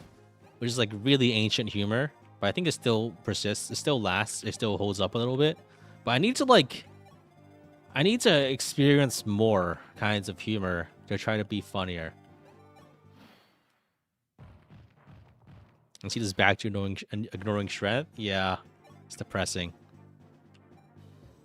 Back when the Onion was good. I think some of the new stuff is pretty good too. But it's like... Back, like, the 2010s Onions was, like, peak. Stuff like Porking It with Jim Haggerty is, like, actually, like, top-tier internet horror content. Porking It Through America, yes. There was Sex House, the parody of the reality TV shows, is actually peak horror. It's so funny that, like, these things from, like, a comedy publication, or they actually manage to produce, like, really good horror pieces because of the absurdity of it.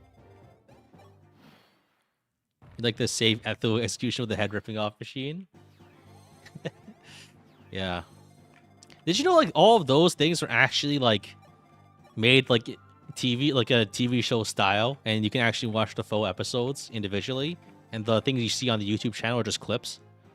There's actually so much more, and obviously, like, the issue with, like, clips like that is they only pick the best ones, so the bad ones, like, are whiffs, like, kind of like Key and Peele, right? So there's some really good Key and Peele skits, but, like, the ones that aren't that good are actually just kind of, they actually really suck. The ones that are good, but the ones that suck really kind of suck.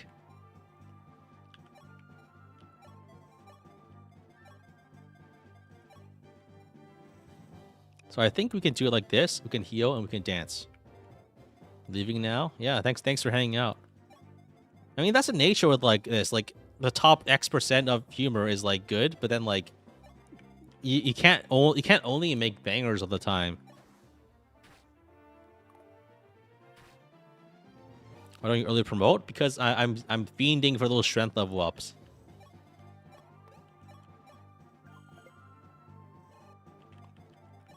Humor is gambling? I wouldn't say it like that, because you have control over what you say as a human being. The issue is, like, variance isn't gambling, I think. That's the best way to put it. But it does... Things do vary.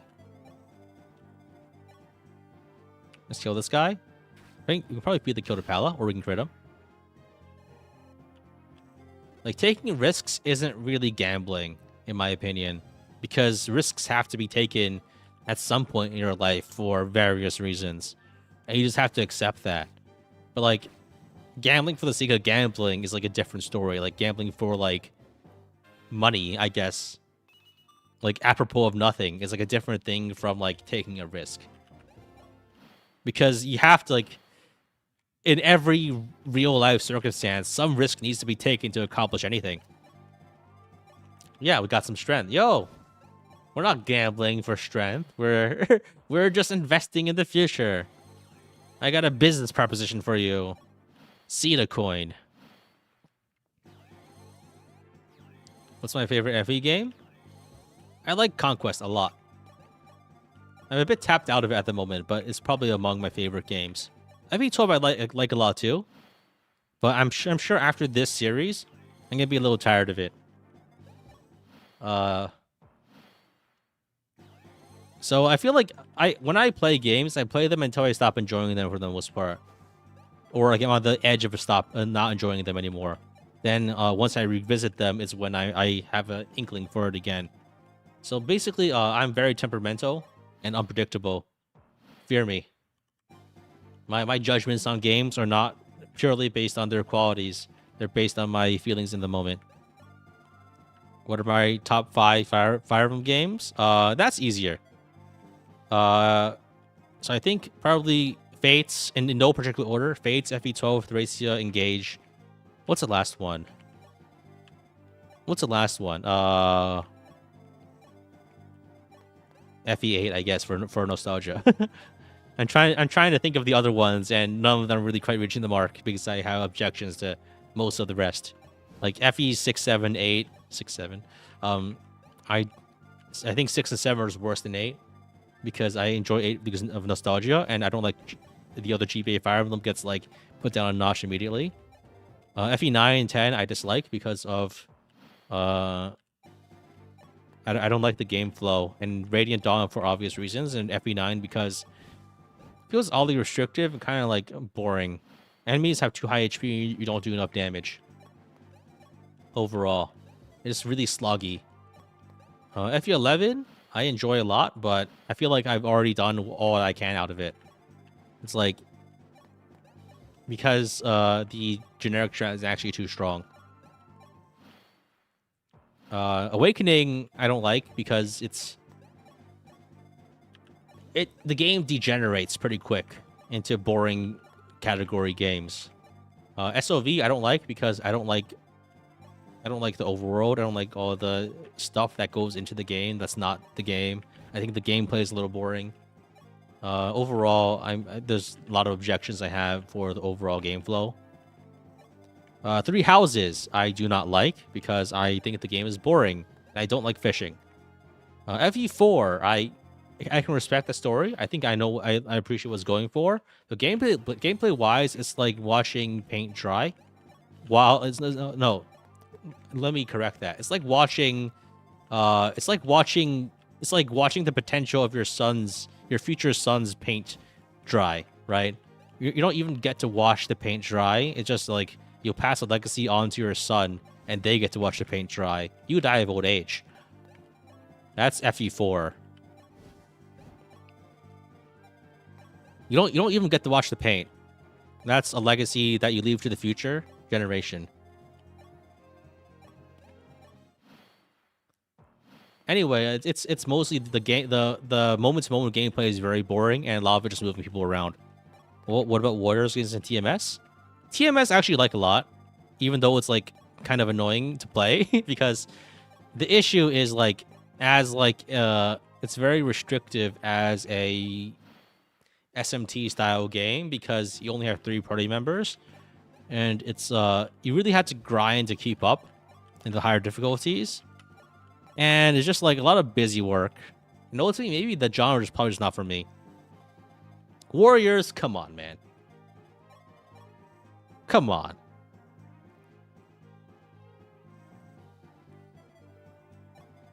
I think for this one, I can probably try to milk XP out of this guy.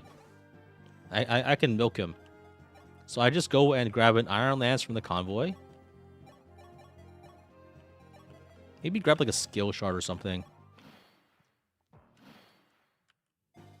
I had a blast playing through TMS the first time. I don't think I can do it again on stream though.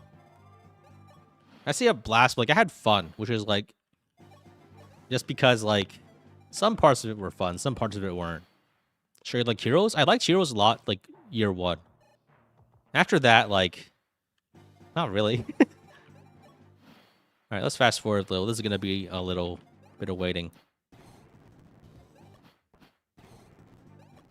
Okay, I ever played Digital Devil Saga? I haven't played that many SMT games. The only one I really played mostly to completion. I think I did play this one to completion once or a few times. The only one I really liked enough to complete was Strange Journey. I like Strange Journey a lot, mostly because like the setting is cool, and like I think some of the dungeons are also really cool too. I haven't explored any of the new SMTs.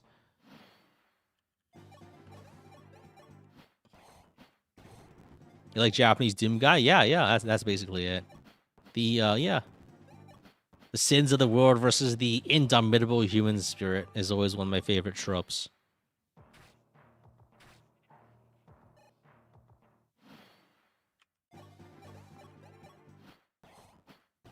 Have you ever played Cheering Saga? I played Berwick Saga on the stream.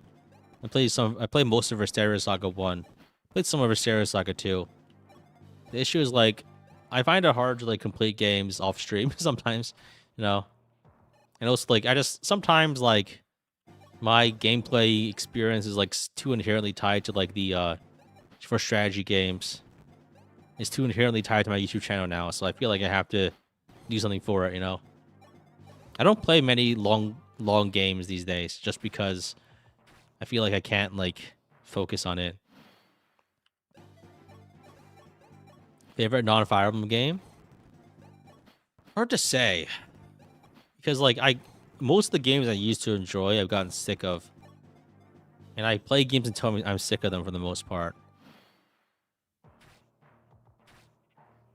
You like that strange journeys found act as Mother Nature bringing the protagonists into the dirt? Yeah, but I think like I feel like one of like humanity, it's like just overall like primal struggle, just like humanity versus environment. And I like the idea of like people like kicking the environment into the dirt metaphorically and maybe literally. Maybe that's why I like space movies a lot. I liked Apollo 13 a lot. Where just like people solving problems.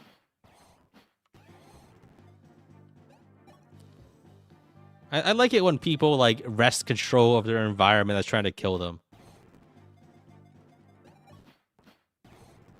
Excelblem hates nature? I actually do. I think nature should be tamed and controlled. Did you watch Project Hail Mary? Yes, I did. Love it.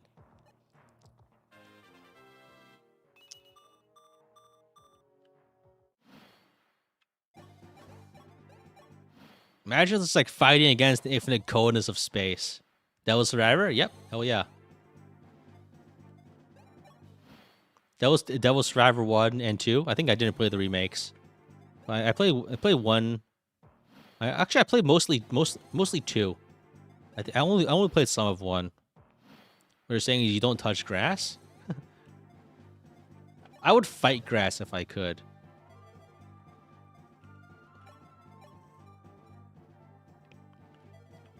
I guess you can fight grass. It's not very hard. Let me think. Beating this kill is actually pretty tough, huh? Fighting against nature is just being alive? Yeah, yeah. It's the most human thing you can do, fighting against nature. I think what I want to do here is I want to get a iron axe. You think that's called mowing the lawn? Yeah, yeah. Mowing the lawn is like peak human activity. No, I think that's just tedious. Then play Pokemon. I think I don't know. I like Pokemon mostly for like the fan art of cute animals. Aside from that, like I don't it doesn't really appeal to me that much. But here's the plan. We Dragon Pike here. And we hit him. Nice. 67 easy. Wait. A 6-7. Yo. 6-7 is guaranteed. 67% hit. That can never fail. 96. I sleep. 6-7. We ball. Nice. Alright, we're pretty close to leveling up here. You want to taste the Pokemon? You know, you could just eat an animal, right? Isn't that close enough? You can go to the store, get like get a rotisserie chicken from Costco. That's chicken, man. You want to taste the Pokemon? He means Vaporeon. That's kind of that's a little much, don't you think? All right. 4 hours in. Let's keep going. I'm feeling strong today. You can buy food. Yo. Joe Grounds? Did I ever play Pokemon Conquest? No, I did not. It's chapter 14, right? 13. Okay, so I think we could probably double these guys with we can actually fight these guys with Sita still. If we use Draco Pikes. Dragon Pikes. Don't forget Yotes. Yeah, I should remember to not forget that. So I think for Chris, the plan is probably we just max out the strength and the defense. Might as well, right? Pokemon Conquering when? Probably never.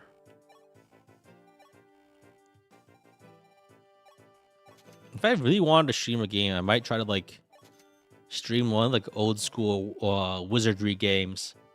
But I think those like they kind of play like shit these days, honestly. So it's hard to justify. I want to play like an old school RPG on stream at some point, but I don't think anyone here will want to bother sitting through it. You can cap our strength and defense. You would watch? Yeah, but like it's. I feel like even I wouldn't want to watch it. Ever play MMOs? A lot of old school runes back in the day. Before that, ever heard of a hit game called Adventure Quest? The Flash game? That was my jam back in the day.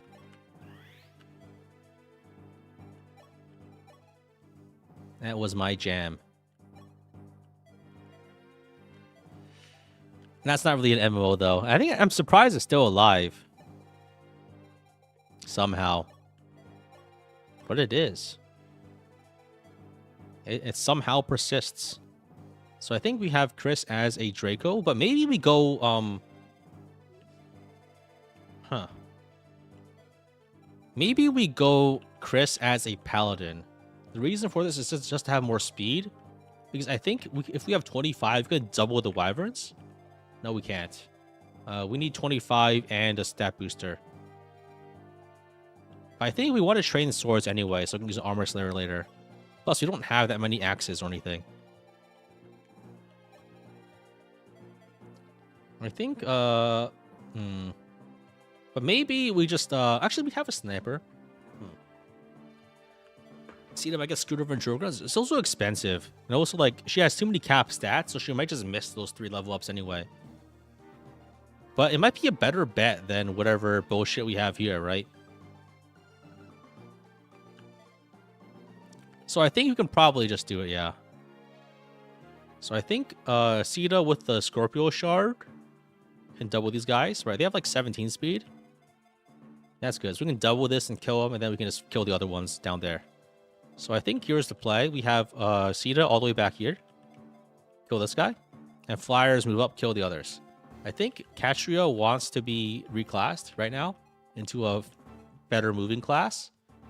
Like Paladin or Draco. Maybe Paladin. So you can train sword rank. Because Sniper isn't going to do much for us on this map, at least. I think we go... Draco or Paladin could work. But maybe we just go Paladin, so we can use... train swords, if possible. We can use the Lady Blade and also maybe another Draco Pike if we have one, which we don't. Okay, where are my Dragon Pikes? Did I just use all of them? I can't have used all of them this quick.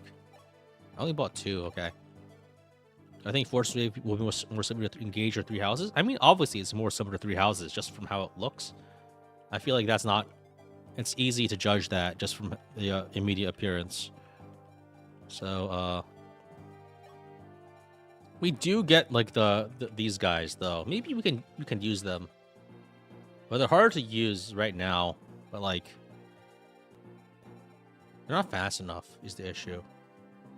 But we can keep them reserved just in case. Gotta finish the Berg ones. Oh, you're still watching the Berwick Saga streams? Well, I mean, thanks for enjoying the content. I appreciate it. It's cool that people still like that or actually want to watch it. Because when I was streaming it, it really didn't feel like people did, but it was still enjoyable to stream it. Just try it out, you know. I guess we can bring like Raiden. I think Raiden's the better one of the two. Higher speed. So we're capped on speed here. Maybe we tonic Sita to have a bit more strength. Or maybe we just like strength tonic, actually. We don't need to use the rainbow potion. And I think we can feed Raiden a rainbow tonic, maybe. I think I want to use Raiden if I can. What's Raiden's strength growth? It should be okay because he already has more than Sita already at base, so I think he can do a lot with it. But he got 50 strength growth. Okay, that's pretty good. So we can probably make him work.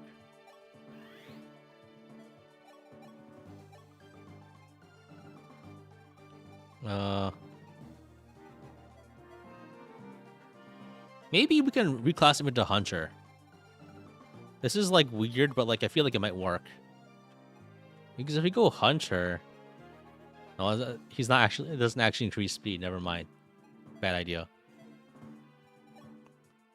Let's bring Raiden as like a filler unit. Maybe we can try to. Does Marth have C rank swords? Maybe Marth can try to get some kills with the Wormslayer, so he can get some XP. That's very important. So he keeps up. It doesn't get lag behind. Maybe do we have another angelic robe? Seraph robe? Yeah, let's Seraph robe of Marth. Well, which FE game has my favorite story? Probably Thracia.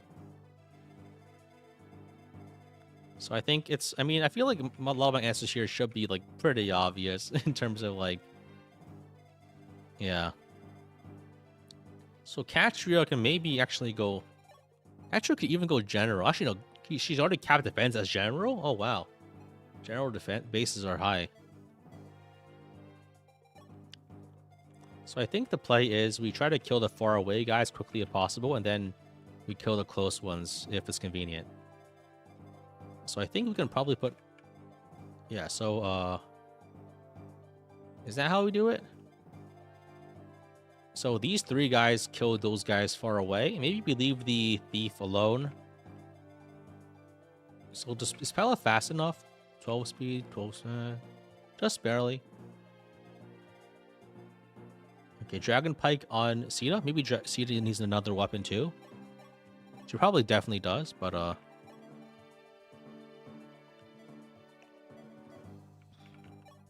kill Maze with Vina. I don't think that's possible.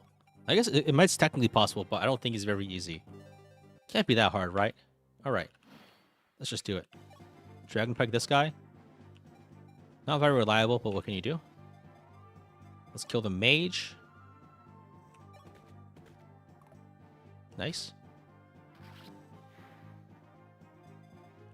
Atria kills this guy, if possible.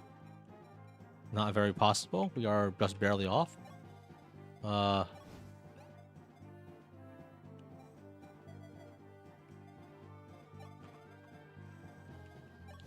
You just throw javelins at this guy.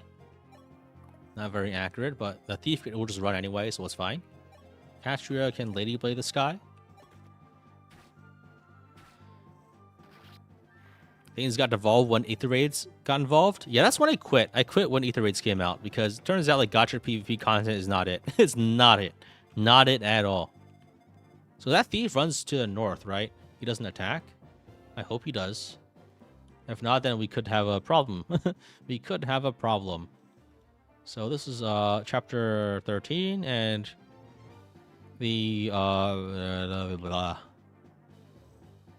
guy, the thief, moves to open the east chest, and then it moves to northeast, so he doesn't attack. Good. So Sita can fight this guy. If she misses, we're in trouble, but we should be okay if things go well, because we get like a fat level up. Both from Raiden are good. They're good enough. Hey, we got strength.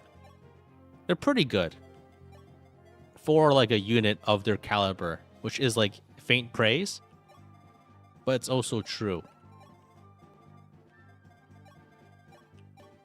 They're good for this point in the game if you haven't trained anyone else. Like if you're trying to get anyone off the ground, might as well just make Belf, right? But, like, if you have other resources to invest, you could try to make other units, but it's not... You know what I mean? 15 straight starting to look okay? Yeah, how'd you get 15? Oh, I put another energy drop on her, that's why. I put 3 energy drops on her. So I guess that's why. She's, like, voided out. Remember, like, seeing, like, the enhanced games? And turns out, like, grouping up, like, all of, like, the washed people and juicing them doesn't actually make better athletes.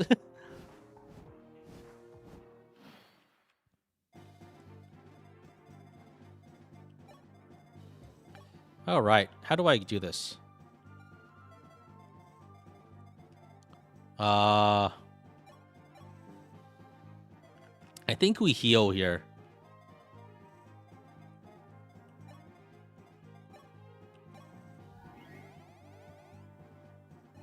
I have, like, ideas of my, like, maybe, like, this is my own arrogance speaking. But I feel like every game player wants to become a game maker at some point, you know?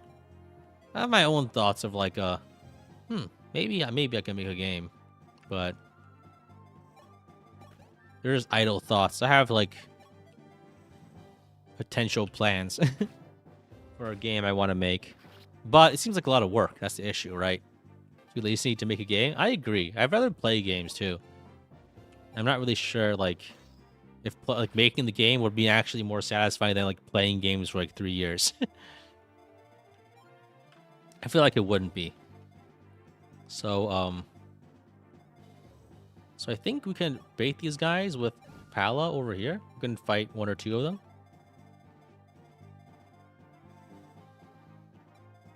Maybe we can fight this guy with, Marisha is a little weak. Game dev is very hard work. Yeah, that's why I'm not super, like, enthused about the idea. It just seems like a lot of work, and I don't like being criticized.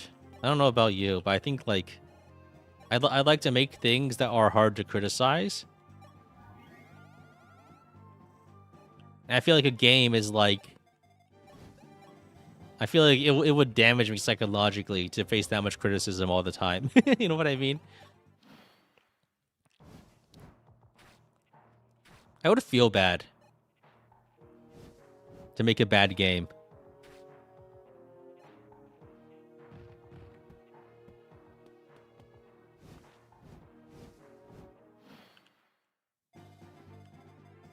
All right, these guys are moving in, and these guys are moving in here. And that's trouble. That's big trouble. I mean, like, people online are ruthless? Yeah, I'm one of them. Do you think I don't want to be on the other side of the give it?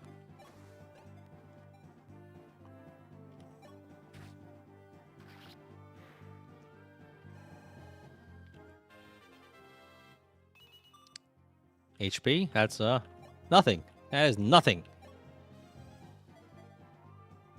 You have an advantage in game dev because I have a platform?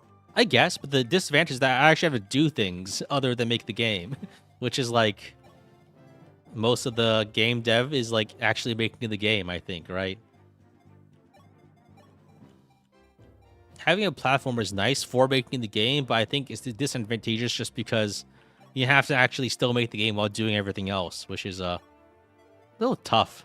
I also do have like a job which eats up most of the rest of my time that would go towards my YouTube channel, so that's also unfortunate. So, I mean, I don't know. If we're selling it, not making it, I guess that's true. You can also just, like, keep pretending you have a game and never make it, like Yandere Dev or, like, Pirate Software. That's, like, surprisingly lucrative to, like, pretend to be a game dev, to, like, LARP as one. If you do make it, it'll give some testing for free. Oh, thank you very much, but I don't think it'll come to that. Basically, like, my idea is, like, maybe, like... I like the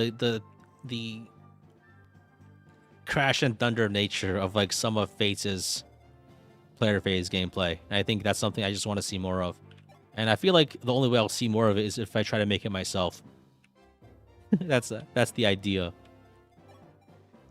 If you're wondering. Just a vague idea. Nothing actionable. I have some ideas for what it could take the form of, but just idle thoughts.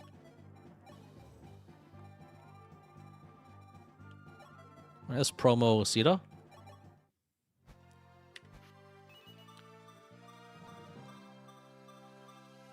Any blockers? Over here? I think we should be okay. This guy doesn't have enough move to really threaten me. There's a ground dragon.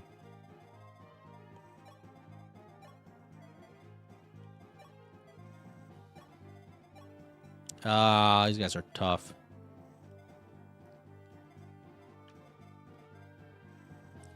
I think I just have Catcher kill this guy. And we try to heal.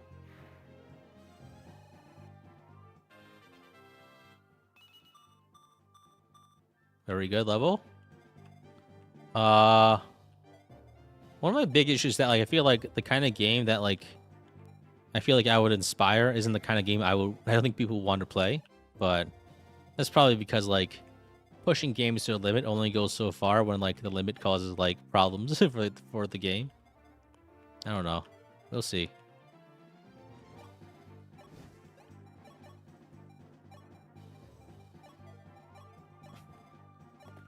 But the main thing is just like, you know, just there's like a natural human urge to want to be heard, you know? I want people to enjoy the same things I enjoy. That's probably, I think making videos is probably like an easier way to accomplish that, honestly. And I think I'm all for taking the easy way, if possible. I should make a GBA Fire Emblem game that isn't boring. Challenge, impossible.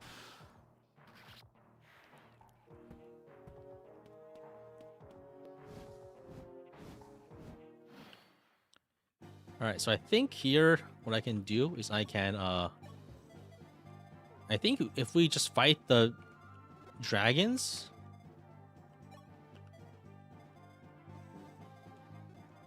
I think we could probably bait the dragons with Chris and just run south with everyone else. Just crit them on purpose. Yeah. It's easy. Just hit them and just crit them, right? Just crit them. Just land the 7%. Actually, it was like 16% here. It's not that unlikely.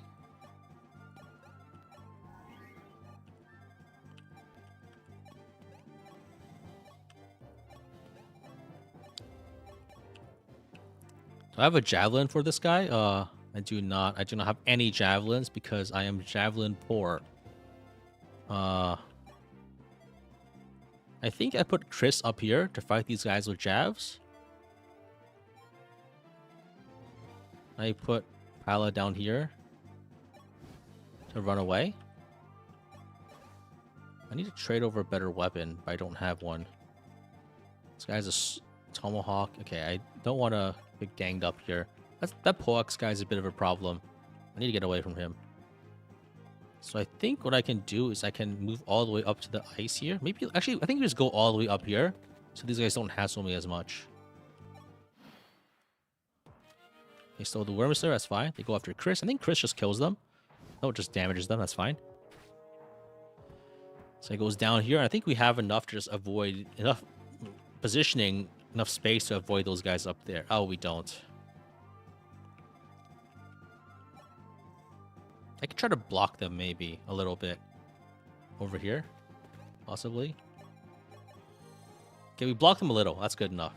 This gives us enough space to kill these guys, I think, which is good. How do I do this? So first, ideally, I would like to... Okay, we need to heal over here. So we can kill this guy with Pala. I think that's good enough. Nice. Sita is finally up to speed. So, do we have a range unit here? We do not. But Catcher is pretty tanky, so she can probably take some hits. So I think you can have, let's put Sita over here. Trade over like a Steel Lance or something, so we don't have these Dragon Pike here, and we just kill this guy. Did Athena have her deathmatch? She did show up yet, so she shows up next chapter, and hopefully I don't forget the Yote Shield this time. I think we can Lady Lay this guy. I think some of them will just go after her this next turn. So it's coming. It's coming. Don't worry about it. All in due time.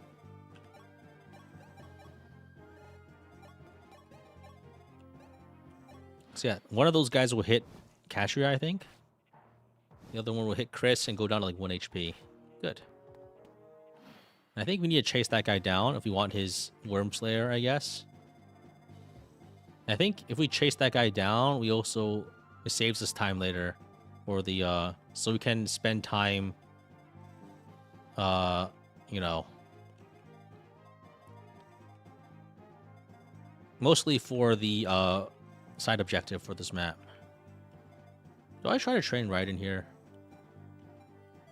It's kind of at risk constantly. Maybe Marth can try to get some XP here. He's not good enough. Marth gets doubled, so he's risky to use here. So let's not. In that case, let's send Sita up here to get a kill. That's free. I'm gonna do the guide? Yeah, of course. I need the Oath Shield, otherwise my life is gonna be really painful for a while. I think we can Steel Lance this guy.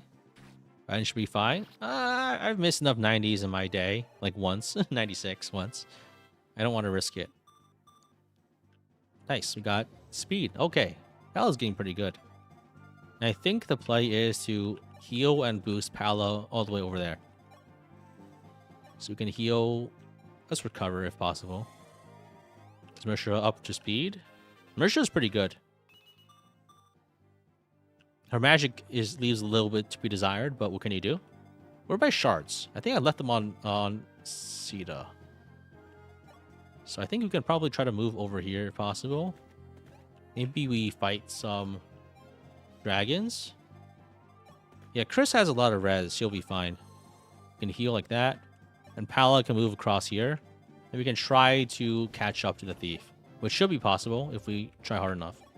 Because the thief has less movement than we do. The XCOM experience of missing a 99 hit. Yeah. And it feels bad. It feels bad, man. You excited for the XCOM Star Wars coming out soon? Oh, do you think it'll be any good? I mean, I legitimately don't know. So, yeah. Javelin here. I think we just like run out with Pala here and we just try to heal. I guess this is the downside of going Paladin on this map, is that you can't cross the water very easily.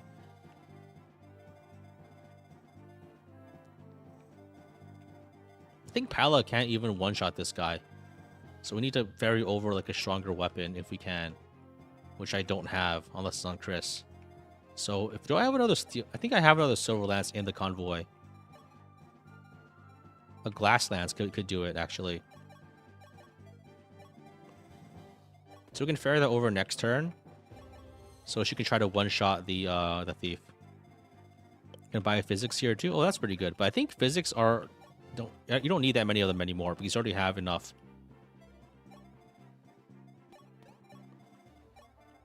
Did Chris's strength improve? I stat boosted him up all the way to cap, so he's good. He's set. These guys can't cross the water, right? Okay, I didn't accidentally put myself in extreme danger. They can only attack Chris. That's good.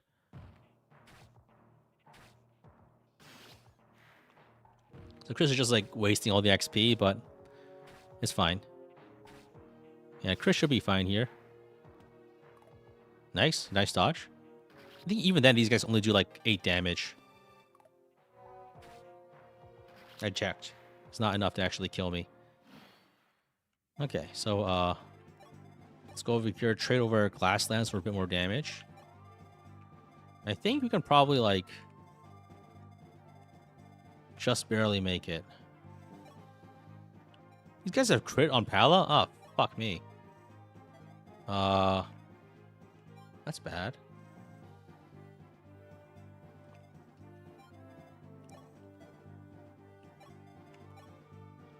I think Marth can get a kill with the Worm Slayer here, but I need to double check there's no other enemies in range.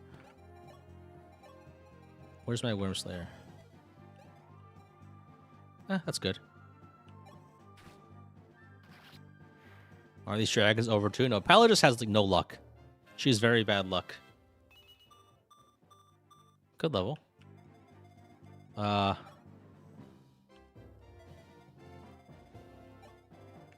do I risk it? No way, right? I'm not risking like a 2% crit on anything. But the thief might get away is the issue.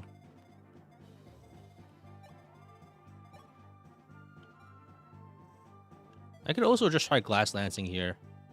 Gamble on a 2%.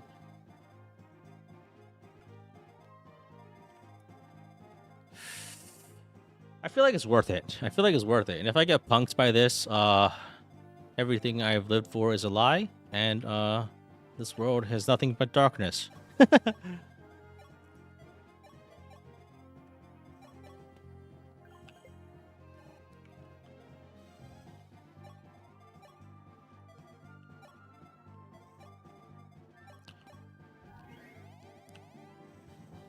So I guess we just try it, right? How many turns do I have? 1 or 2? I think 2. So he goes here, and then he escapes next turn after that. Fuck it, let's try it. Don't kill me. Okay.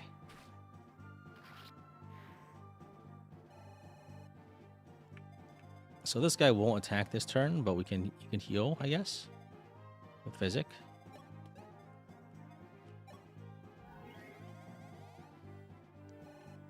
Yeah. Where's my other vulneraries? I should have some somewhere. I do not. Let's just move Sita up here, and oh, we can grab one from Katria.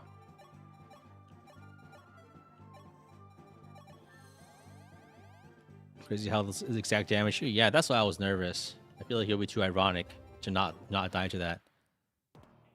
Can I make it? Can I just barely make it? Let's go! But then we face damage from this guy, which is... No, we don't! We don't even face damage from that guy. Can we... Let's one-shot this guy with the glass lance. Let's go. My castle item. Lovely. I can see the strength drops? Like 3. Like 3 of them. Nice. And we got it. Perfect. So now we can take our time with those remaining enemies. And farm them. Yeah, it was worth it. It all paid off. The last time I tried doing something like this, I got soft locked by Harden. I still am, actually, by the way, if you're wondering. I'm still getting soft locked by Harden.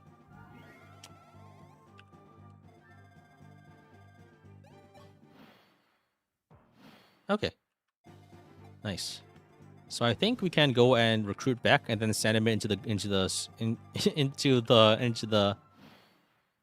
fray to sacrifice him.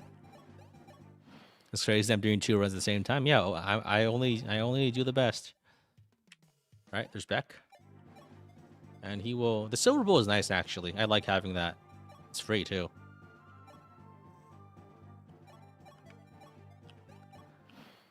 Again, the true ending? Yeah, absolutely. So I think... Let me think about who I want to feed the kills to, right? Pala. Wendell. Chris. Who needs the XP?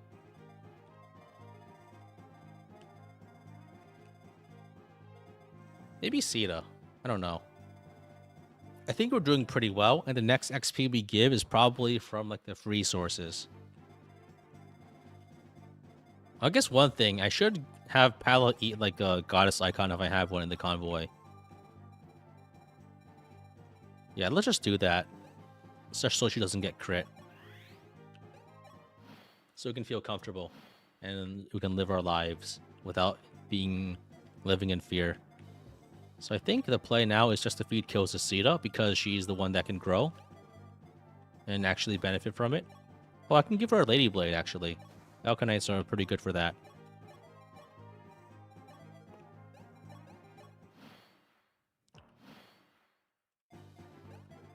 Alright, let's do it like this. Let's bait with some of our units and then move in with the others. Classic strategy.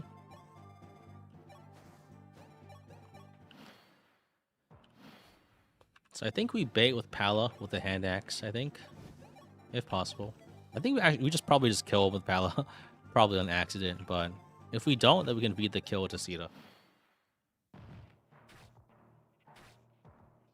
Nice. And Sita can get the kill. Very good.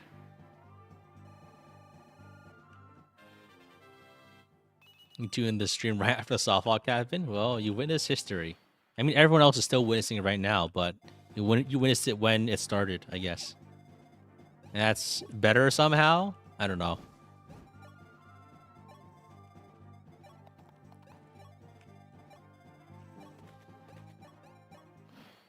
Yeah, I lost it because I was gambling, not really gambling. I was risking things and trying to say I had ways of getting out of my problem by making some sacrifices, but I didn't want to sacrifice Etzo, and I thought I could make things work. But what happened was, in order to make things work, I need to unequip 2 people and put them into exact positions, but as it turns out, trading causes re-equipment of weapons on characters that are involved in the trade. So they both got re-equipped, killed too many enemies, and then all died. So I lost the Light Sphere. So it was just a pretty unfortunate sequence of events. Overall, that could have been avoided if I knew exactly what I was doing. But as it turns out, when you're making stressful decisions in the heat of the moment, sometimes you miss out on some of the weirder interactions, and then you die. I think maybe I don't fight the reinforcements here. Sure, let's go grinding for Roger for nothing. Yeah, the worst part was I only realized that I actually lost an hour later. So I was already dead. I just didn't realize it. Omaiwa mo shinderu, as they say. Did I get the fresh dragon pike? Oh, not yet. Okay, I should grab that. I am running low on them. I'm spamming them a lot more than usual. It's probably because I don't have any javelins. But I guess it's good to use them for this part of the game for to actually benefit from them instead of hoarding them like a dragon, I guess.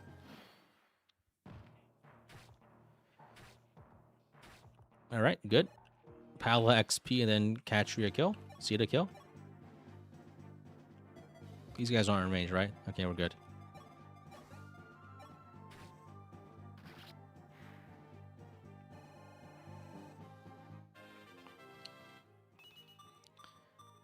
Speed, HP. Okay, good.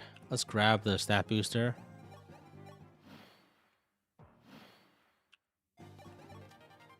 Dragon Pike, very good. And we should feed kills in the Marth if we can. I'm just like, I'm really not. Still playing? Yeah, yeah. We are getting back to where we were quickly. If we can. Which we will. Let's at least beat this map, I think, and then we can probably call it. Then I should probably make my Fortune's Weave video to try to cash in on the minuscule amount of views I will get from being like 7th place in the video making contest. Did anyone important die? Last death was Arlen, so not really. You've been doing very well.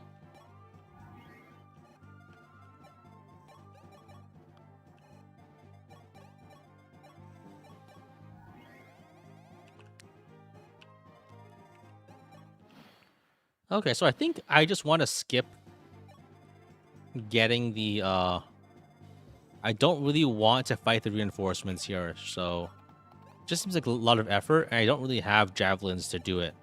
If I had like 5 more javelins, I would feel more comfortable doing it, but I think the resource expenditure is just too much for the amount of threat that it causes.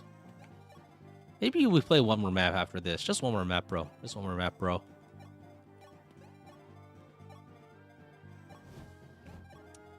And unfortunately, will be 300 years after 3 houses. Could be, or it could be a different calendar, yeah. So, like, who knows?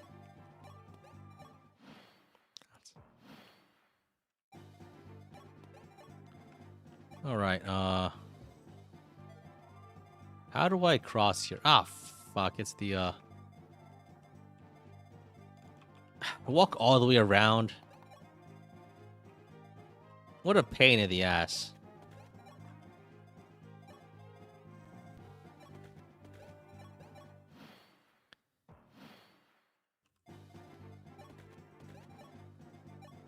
Let's go this way, all the way around, because that's the way the map is designed. They really didn't want you using cabs here, right? They really didn't.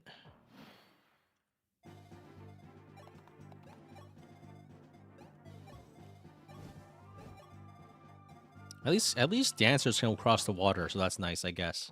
But nobody else gets that privilege. Great map design. Yeah, it's lovely. I'm loving every minute of it, Jerry.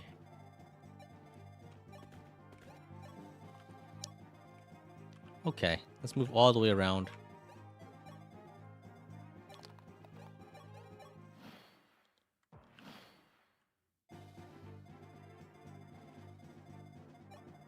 Rahman and Kra must have learned from Fina. Yeah. Probably one of their ancestors.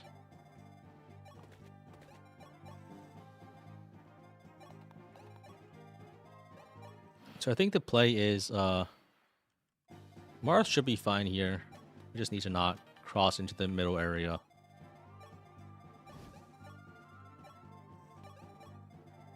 And we should be okay if we can just kill the boss, which should be easy.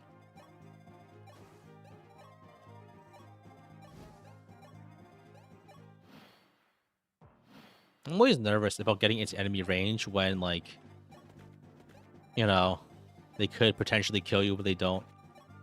But it always feels like they could, right? They just choose not to. I'm always terrified of accidentally triggering the danger zone, where they just decide to kill you.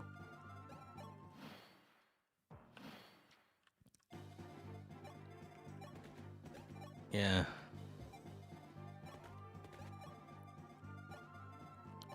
Push through indicators when the AIs are static or aggressive? I guess, but I think that would make things too easy. So it's like a balance. I think like it'll be cool like to know, but at the same time knowing it is part of like the fun and like learning it and trying to the uncertainty that is provided by like the obfuscation of the mechanic does add value, even if it's kind of like painful.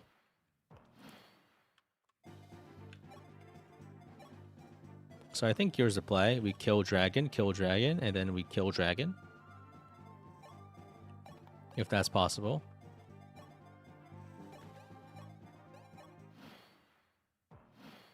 So Atria kills dragon.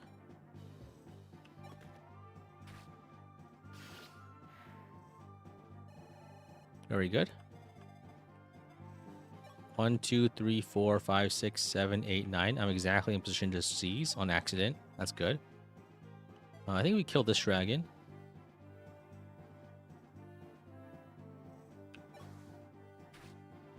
Don't miss, don't miss, don't miss, don't miss. Okay.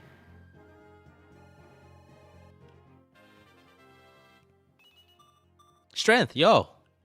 That's lovely. We broke a dragon pike. Holy shit. We've been using these things up. Pala can help fight here. These accuracies are so bad. Ah, shit. Chris isn't in range. Oh, no.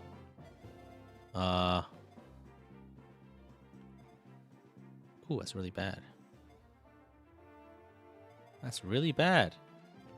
Oh, no. Ah, fuck. Okay,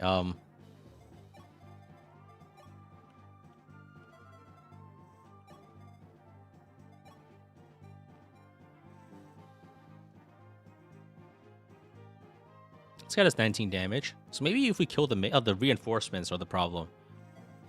The reinforcements are the biggest problem here because they will get me.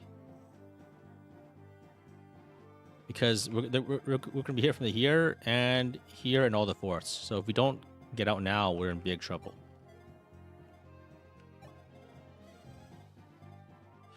Oh no. I don't even have the new staff yet. I didn't think Chris would be blocked. I could rescue someone out of the way and throw javelins at the dragon. That might help. You might have to do that, actually. Just because things are dire at the moment.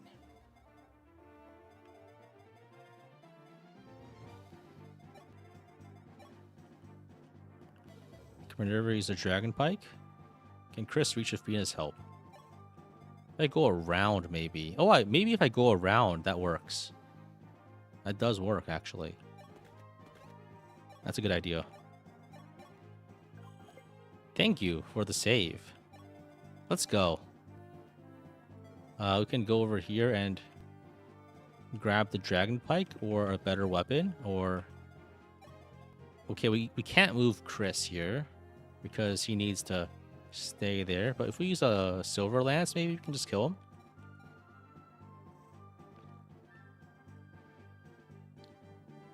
We can try this. Maybe crit him. Nice. I think if we didn't get that, we could have got it done with Pala. With like a Steel Lance. That was almost very bad. Oh, fuck. 1, 2, 3, 4, 5, 6, 7, 8, 9. No, wait. The gate is... Oh, no.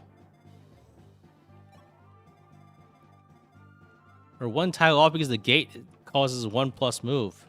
Oh, shit.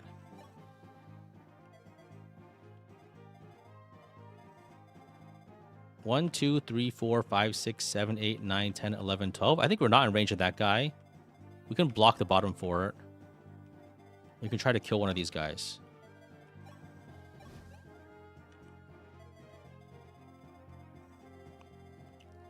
I think Fina should survive one dragon attack. No, I don't think she does. So Fina has 21. Ice Dragon has 21 strength and Ice Breath, which is 36 might. So they have like 37 might. So we need to rescue Fina, otherwise we're in trouble. These mages, we can probably kill one, and then heal Pala. We heal Sita, I think. If we can block this fort with Minerva, and she'll be fine. We're not killing one of these guys with Marth, unless we maybe could if we had the speed shard somewhere. Oh yeah, if we go over here, this is risky, but it should work. These ice dragons don't have that much move. This guy doesn't have that much move. We can trade the Scorpio shard and kill this mage with Marth.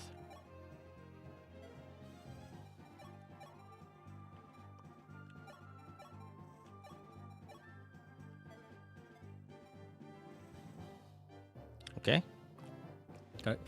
Good dodge. Good dodge. Pala then kills this guy.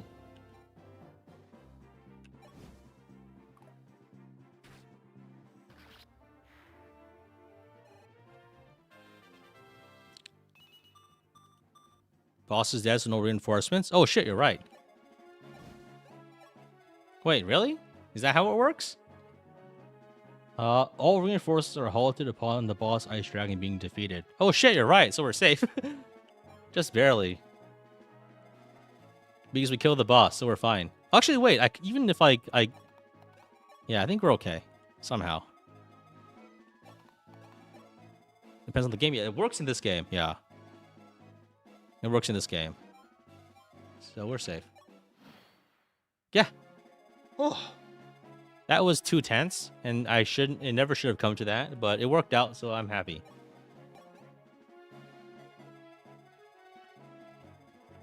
That's why people rush 19 and rescue the boss killer. Yeah, I do that sometimes too. I mean, I've always done that actually. But all right, now we can do 13 next, which should be easy. All right, so we can I think we just leave everyone as paladin, right? Maybe even Sita. Actually, Sita can go general, maybe. Try to get some more strength if possible. Oh, she has 20 in every stat. That's actually pretty funny.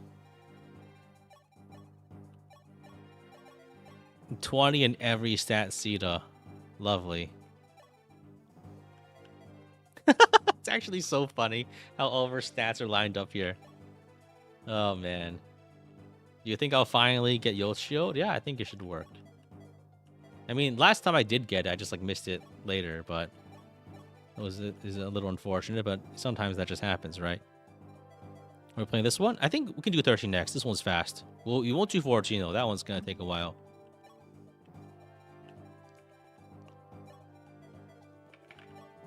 So we can bring Pala, I guess. And I think we can maybe... Pala can maybe reclass into Paladin. Or I think General could be good to get some more defense if possible. It's a common refrain here. But I think it's good just to get more stats. Because I don't think we need that much damage or speed. I'll eat those words, obviously. But I think we should be okay. All the weapons at 1 durability. Vine Boom. You know why. No, it's because of stupidity. So this guy has 12 defense. So to 1 round I might need 32 attack. Okay. So I think if I use a Silver Lance, I can one-shot that guy. Equipped the Silver Lance. I have 34. That should be enough. I think for the guys up there, I should also have a Silver Lance. So Chris has one, and Catrick and Lady Blade. That's good. Pala has a lot of strength, so I think we can get another Silver Lance, I guess. We should be okay. The enemies here aren't very strong. Marth is decent enough, and we have a lot of guys. So let's look at the Wookiee really fast, so I know where everyone is. And then we can just beat this map real fast and have no problems ever again. So I think turn 1 we need to kill this guy, then kill this guy. The Axe Fighter there has how many stats? On average, 18 speed. So we need at least, I think we can send Catcher that way. And Chris can go up. The generals, I think we have Sita and Pala as generals to get more stats possibly, but that might backfire. It should be okay though. All these guys just go in the corner. We can physic if needed, but it's probably not needed. Yeah, it can't be that hard. If we have Athena, we use her to scout.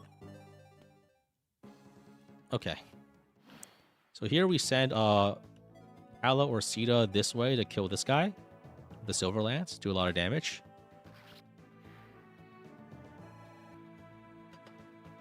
And this guy has 18 speed, so Pala cannot one-shot, but we can send Chris here.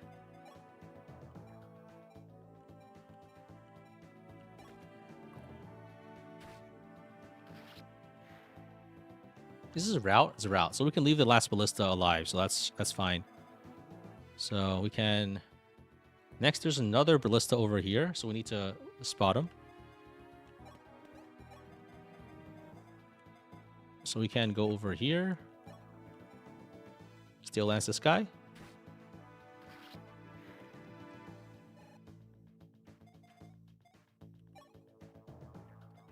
And I think... So, these ballista, how much damage do they do? So we have a Pachyderm and an Aerospate. And I actually don't know how much damage they do. So that's a problem for Fina. Because she's not trained.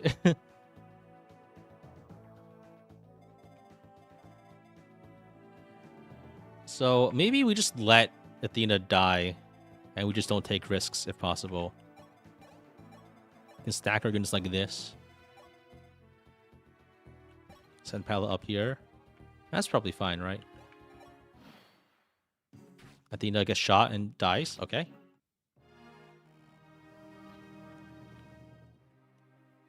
Who could have predicted that?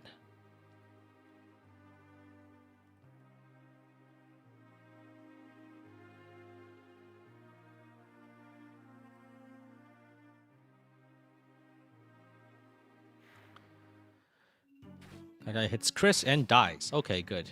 We're doing good. So that's like that one enemy up there. Now we have 2 Myrmidons moving in. I think there's one over here. And then, of course, there's that one enemy up there.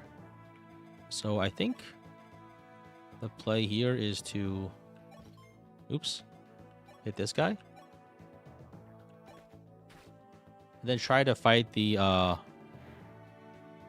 Find and kill the sword guy nearby there.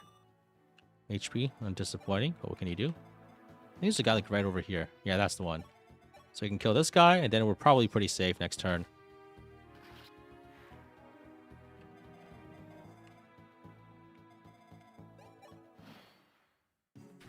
We get shot there. Sword guy attacks Sita and dies. Good. Oh, it doesn't die. We can probably spot this guy and take him out. Good. Generals are so good early to mid game. I think they're good if you can get good speed. But other than that, it's a little hard to make.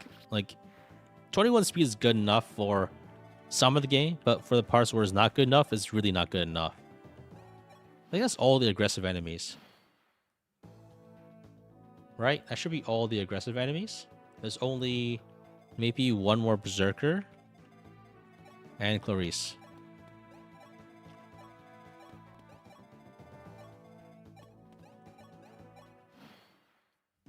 They're not moving.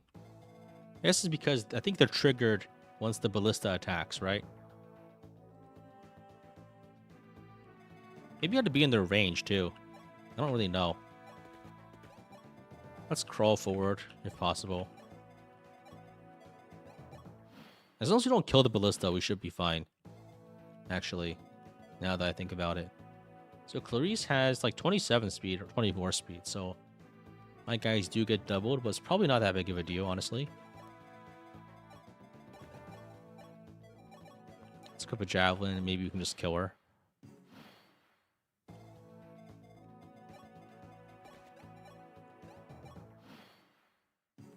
Get shot. Berserker attacks, and we don't kill him. Then Clarice attacks, and we don't kill her either. Let's back up. You know what? Let's move our guys closer if possible.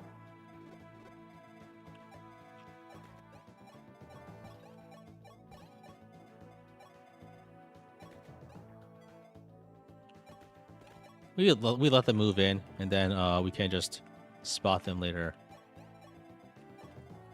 Next turn with our other units.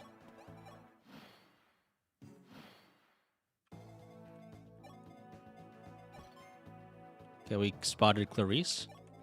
Kill. Oops, I got blocked. Oops, okay. Killer Axe, let's not risk being hit there. But what I could do is I could block off Clarice, actually.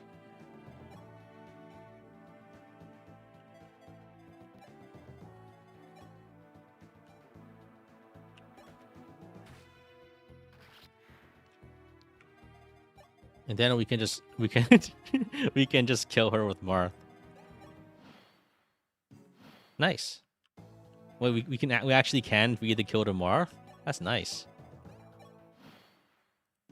I haven't done this one before, but I could also just go and grab the shield first. Marth can afford to get shot by the ballista, so we're okay.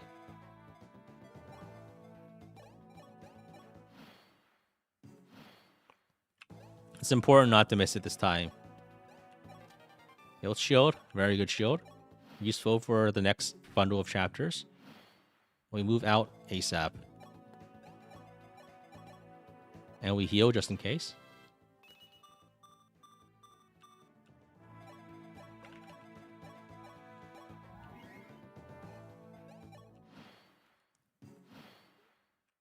Alright, let's go over here and we start attacking.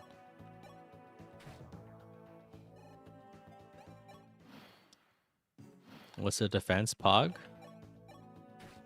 On Marth? Like 8? Marth doesn't have much defense.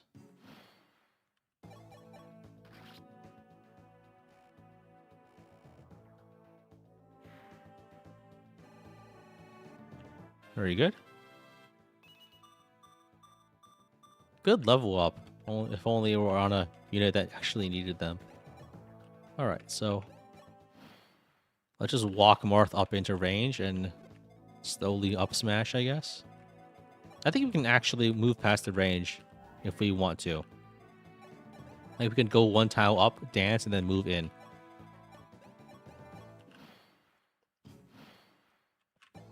No, we can just walk up. Nice. Up smash and miss, unfortunately. What a shame. We can get like 10 more XP than normal by attacking twice. And GG, we've beaten 13x with much better outcome this time. Not missing one of the most important items in the game. Sorry, we routed the enemy. There's no need to remain here. Athena is dead. They don't even talk about her. We just met her again, and she died in front of us. And we got the Yeet shield. The Yeet shield. The shield against yeeting. What map objective is my favorite? I mean, a good siege is fine enough for me. Alright, I think that's probably about it for today. Thanks for watching, guys. Long stream today, but very productive one. We beat chapter 8, 9, 10, 11, 12, 13, 13x. 7 chapters. Good haul. Didn't forget the Yosho this time. Yeah, I got it. So we're doing pretty good. And we made it to this map with like 20 javelins. So we're doing all right for ourselves. Yeah, thanks for watching, guys. I need to go make the Fortune's Weave video, just like every single other person of my station.